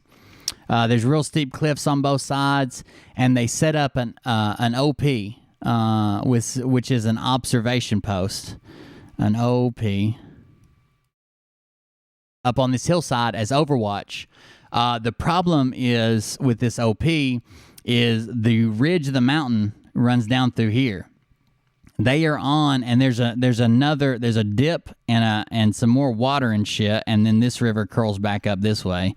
But there's another ridge on the other side of the water, so they can see here, and they can see to the top of this ridge, and they can see the water and across the water to the top of that ridge. They cannot see if someone snuck out of this town and come on the back side of this ridge down through here and was basically up in their face before they knew it, right? So what they were doing were they were working this outpost. They put the LRAS here. They put some crew serve machine guns, a 249, some 240 Bravos. I don't even think there's a 50 up there. And the LRAS, and they supplemented that with a grenade launcher, and they monitored it all day during the day, and at night they set out claymores just in case somebody was sneaking up on them, right? So they put out claymores that could be tripped all along this back edge, and they had a guy watching this river, which is this river had a pretty common crossing in it, and that's why they decided that it was better to be here and be closer to the main element for resupply and kind of exposed right here on the backside of this hill than it was to move this further away, be harder to resupply or get more troops to, and also, but you would be able to see 360 around you. This was one of the decisions that comes up later as soon as this post is taken back by U.S. military because the OP gets overran. As soon as the battle's basically over, they move this OP all the way over here to the other side. So this is a bad decision, a bad spot for it, even with the claymores. But basically what happens is from the from the ground, they got some tow missiles down here on Humvees, so they got little trucks. All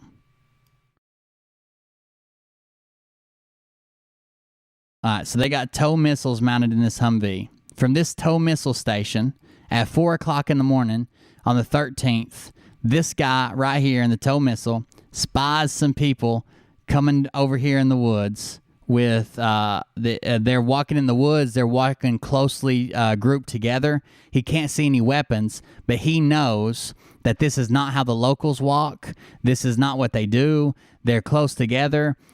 This is probably enemy troop movement. And they had some signs, which we'll go into when we do the full show. They had some signs that something was coming. Something was coming. The village elders had offended them again by having a meeting with the insurgency and not inviting anybody from the military. It was very tense. They knew that people were sitting in the bazaar. Military-age men were sitting in the bazaar through the day and watching them build their base. The base was not completed. The Bobcat or the skid steer that they needed to complete the base was broken down. It had a broken fuel pump. It was down for a day and a half, I think. And the base had no overhead coverage. Like they had some HESCO barriers set up. They had nothing over their head, and not all the HESCO barriers were in place. So when he sees this element moving through the woods in this way, this position, he goes ahead and identifies them as enemy, and speaks to. There is a mortar. I think there's a mortar pit here and a mortar pit here on either side of him. He relays to the mortar crews, gives them a direction and a distance, and says, "Hey, let's coordinate an attack with the. This is the 120." 120 millimeter, and then this is the 60. Let's coordinate an attack. I've got the tow missile. I can see them. I can fire it if I need to. It's wire-guided tow missile. You fly a copper wire, like it's a remote control all the way to the target, and it's got a long-ass copper wire that comes out with it.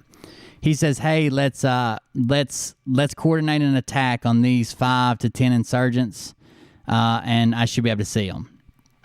While they're lining up these shots, and as soon as they swing these mortar tubes facing this way, instead of the way they were facing over here, which is, there's a field and some other shit. This is not to scale with the river, by the way. There's a field and some other shit right here just on the other side of the base.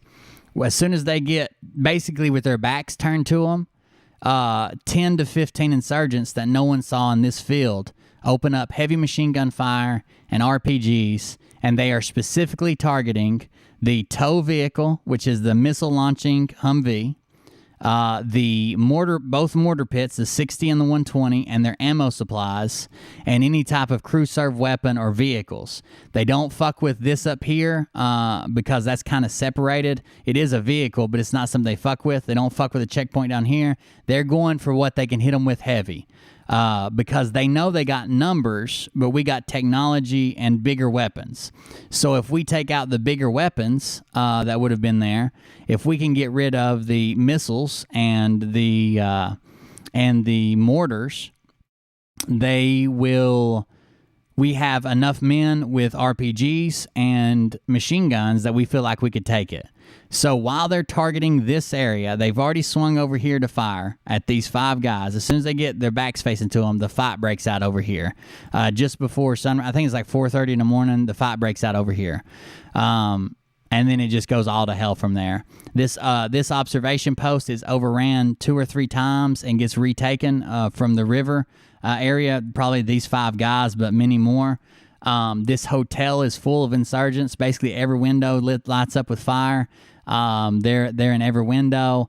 It's like they're everywhere. The tow missile vehicle gets taken down. Both mortar pits are inoperative. Actually, this 60 millimeter mortar. I actually lied to you. This 60 millimeter mortar wasn't actually in place right here. It was sitting out here in the middle in the open, and they were just getting ready to put it in place. They couldn't get to it in the middle of the battle. The 120 was taken out, ammo destroyed. The first Afghani army line was overrun from the north, leaving only the Americans there to defend it. It's a bad deal. I've got the official report if you guys ever want to hear it. We could do a video on it. But this was just me talking about it from what I can remember. But there's an official report that has all the numbers and people and where this was at, where that was at, what the motives were, why people were doing this, why they were doing that. There was air support on standby. I think we had they had some Blackhawks there in like 6 minutes. They had some bombers there in 20 minutes. The problem is, like I said, a real narrow valley. You've got to really stand it up. You're only making one pass. You're not flying shit. You're not flying shit side by side. You're not really hanging out in the area. You're just kind of flying through this real narrow area and attacking. There was air support there. Actually, before the battle even started, they had infrared drones in the air. This was Wanat was one of the biggest bases to have infrared coverage flying this valley and access to the video. But by this time, the Afghanis had already learned how to travel with the vegetation underneath the trees, hang out underneath the rocks, and hide their heat signatures. So they were doing a really good job of hiding it. It became really hard to see them with the infrared stuff. And like I said, by the time 1st Platoon left here, they made it in 30 minutes, just running and gunning, shooting everything. And they got there. They took the city back. Well, they took the area back, and the the insurgents flee. But the city's basically destroyed. There's no one left in the city. When they start searching the city, they send in a couple of intel guys, a couple of SF guys. When they start searching the city, they find a machine for making Iraqi police ID badges. They find the Iraqi police to have about 10 times the number of normal weapons stored in their armory, and their clothing is miraculously very clean, even though they claim to have been helping during the battle. They were never seen on the battlefield, and they're incredibly clean. None of them sweaty or bloody or anything. They had about 10 times the average weapons that they would have stored for a police department that size. They found radios and explosives. The whole city of Wanat was packed full. It was almost like they were planning it. And when you look at the official report and the several meetings they have between elders and the times that they get stuck in ambushes as they leave, there's one time that it seems like the elders are trying to extend the meeting, like stall. And then, of course, when they come out of the first curve after leaving the village, they're hit with an ambush. It's a really interesting story, even if it's just from like in a military history aspect. It's kind of fucked up. I mean, this is what it took to get somebody's attention and get them some support. And you can't bring those people back that lost their lives there. But still, it's interesting to me. I like military history. I like learning things and trying to figure out, especially like this is gonna sound kind of cruel, but like when something goes wrong or breaks or doesn't work the way it's supposed to, I like to take it apart and figure out why, what broke, what burned up, what happened. You know what I mean?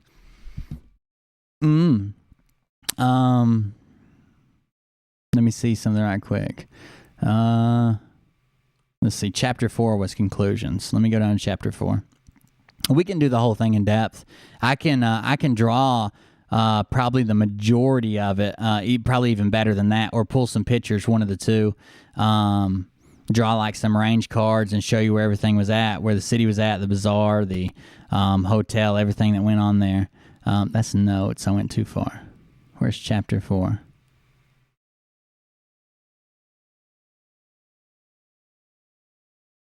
Damn, did I pass it twice?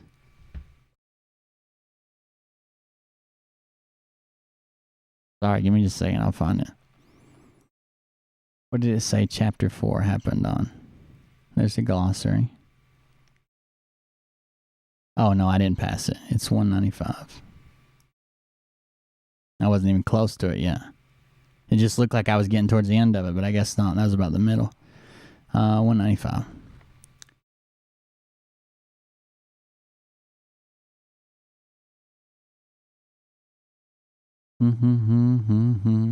The engagement and whatnot on 13 July 2008 has generated a great deal of interest and scrutiny among military professionals. and from outside observers. The primary force behind this interest was a significant number of coalition casualties that resulted from the engagement during the battle. Insurgent action killed 9 American soldiers and wounded 27, with 16 of the wounding requiring immediate evacuation. Additionally, 4 of the 24 ANA, Afghan National Army soldiers, at the combat outposts were wounded. Discounting helicopter crashes, the 9 U.S. deaths at Wanat represented the highest American fatality total to date from any single engagement since U.S. operations began in the country in 2001. As illustrated throughout this work, the events and conditions that led to the engagement and the course of the battle itself are very complicated. At the strategic level, by 2008, Afghanistan had become an economy of force theater in the larger global war on terrorism. At the operational level, this meant that the coalition forces and the security forces of the Afghan government were dispersed widely across the country in an attempt to secure and win support from the population. As a result, small platoon-sized contingents, normally numbering under 75 soldiers, manned most coalition bases. Under the right circumstances, the insurgents were able to mass numerically superior forces against the smaller bases and gain a temporary but significant advantage that could lead to casualties on the coalition side.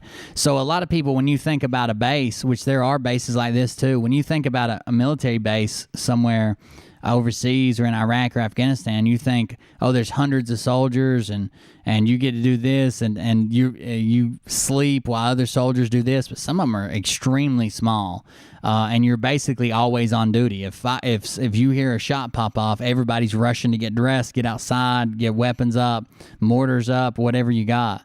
I was trying to see what what else they said. With the enemy's success there was at Wanat was primarily predicated on one factor, tactical surprise. Press reports have referred to the action at Wanat as an ambush and declared that the coalition force was overrun during the battle.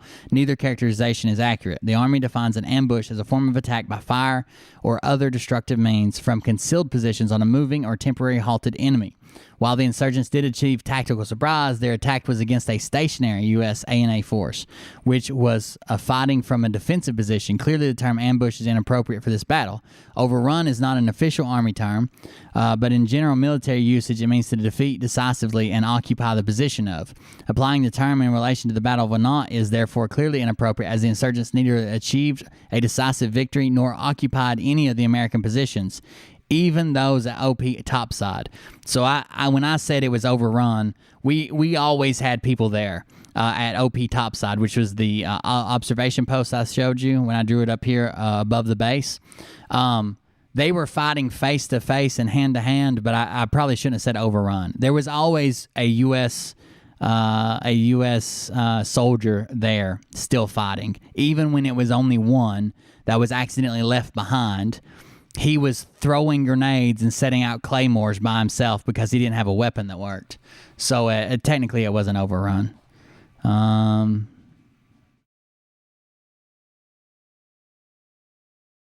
don't know. That was fucked up. So it wasn't technically overrun, even the OP, even as bad as it was. At one point, they decided to leave the post and go back down to the main contingency. And when they did, I don't know what your fucking deal is, but you can eat a bag of dicks and fuck off, dude. I don't give a goddamn how long you've been here. Fuck you. Fuck you and your stupid fucking face. Bye. Anyways, that was I've only seen 2 messages. That was a fucking enough. Fuck off. They decided to, I think there was 5 people, and there were 4 that were either dead or wounded so badly unconscious. From those 9, when they decided to make the move back down the hill to the main base, they accidentally left a soldier behind up here by himself, which had to be a scary fucking position. Not only were you on the verge of being overrun, but even when you had 4 other guys with you, it was bad, and now you're by yourself. So he stayed up here by himself and defended the rest of this OP face to face, literally guys popping up right in front of his fucking face, with claymores and hand grenades because the weapons were out of ammo or jammed or damaged or whatever. Just with explosives, he defended this post until 2 more people made it up the hill to reinforce him from over where the hotel was. I don't know. It's a really interesting story. You just have to check it out sometimes. But yeah, I'll share it with you if it's something you want to see. I'll share it with you. And if it's not, it's not. But it's an interesting story. But other than that, guys, I'm gonna call it a night. Fuck Lawrence and his stupid fucking face. Like he's hung out here for 2 goddamn years, and I start telling one fucking story, and he's gonna run his goddamn cocksucker. I'm done with that. But thank you, the rest of us, for joining us twice. I appreciate it. We had 2 shows today. So thanks for hanging out with me. Thanks for listening to my stupid story at the end. Maybe I shouldn't even went into it, but that's all right. We'll get in. We'll be on the next show. We'll be back tomorrow. We'll see you here, and nothing special going on tomorrow. Just a regular show. If something changes, I'll let you know. But we'll see you guys on the next one. Everybody have a good night. You know that stage is set. You better buckle up, cause you ain't seen none yet. You don't have those guts because you're a pussy. You're a pussy wearing aviator glasses in your mother's basement, and I won't even give out your dime store handle because that's really pathetic.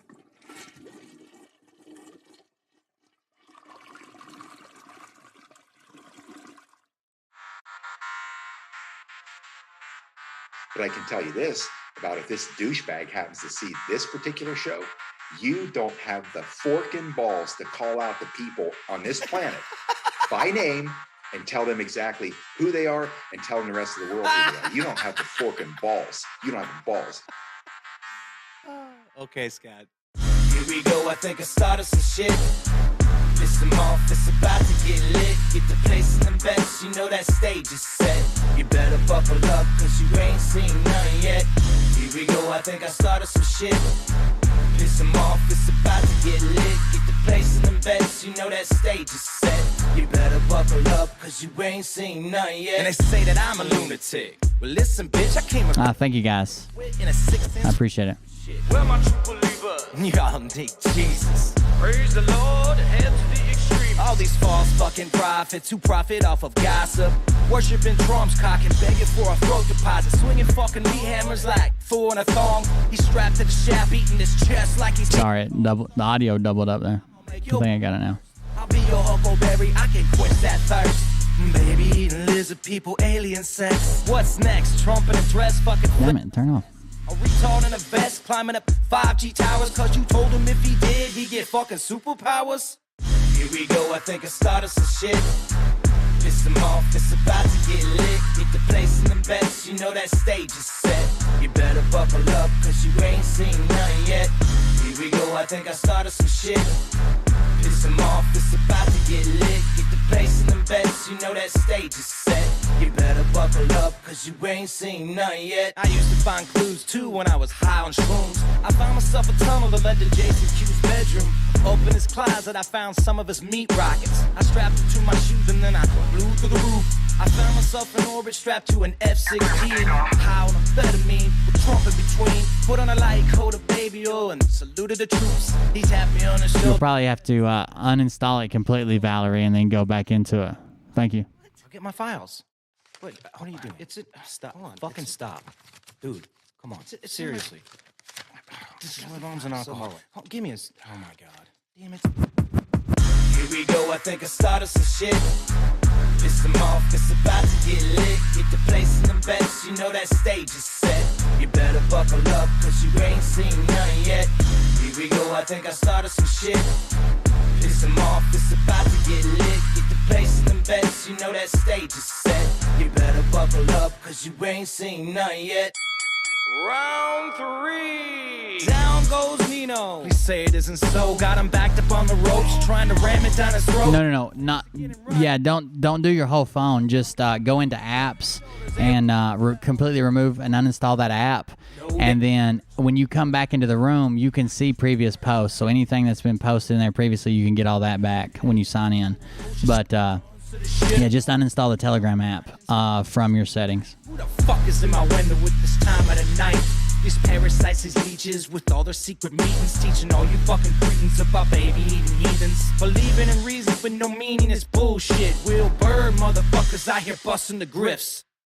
Here we go, I think I started some shit. If you're just talking about the app, everything will be there when you come back, as soon as you sign in. At least in mine, some people have a setting to where you can't see stuff from before you joined, but ours is not like that. I don't know about what other telegrams you might be part of. You better buckle up, cause you ain't seen none yet. You don't have those guts because you're a pussy. You're a pussy wearing aviator glasses in your mother's basement, and I won't even give out your dime store handle because that's really pathetic.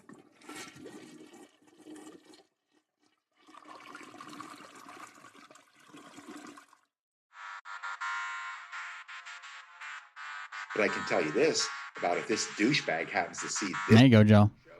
You don't have the fork and balls to call out the people on this planet by name and tell them exactly who they are and tell them the rest of the world who they are. You don't have the fork and balls. You don't have the balls. You'll still be a member of all your groups. It's just it depends on whether you can see that shit or not. As long as you sign in with the same account, because I have to sign in to my computer and then back into at my phone. Like when I change, you still same group, same everything. I just don't know if you'll be able to see stuff that was previously posted. You should be able to. I don't think you'll lose anything, honestly.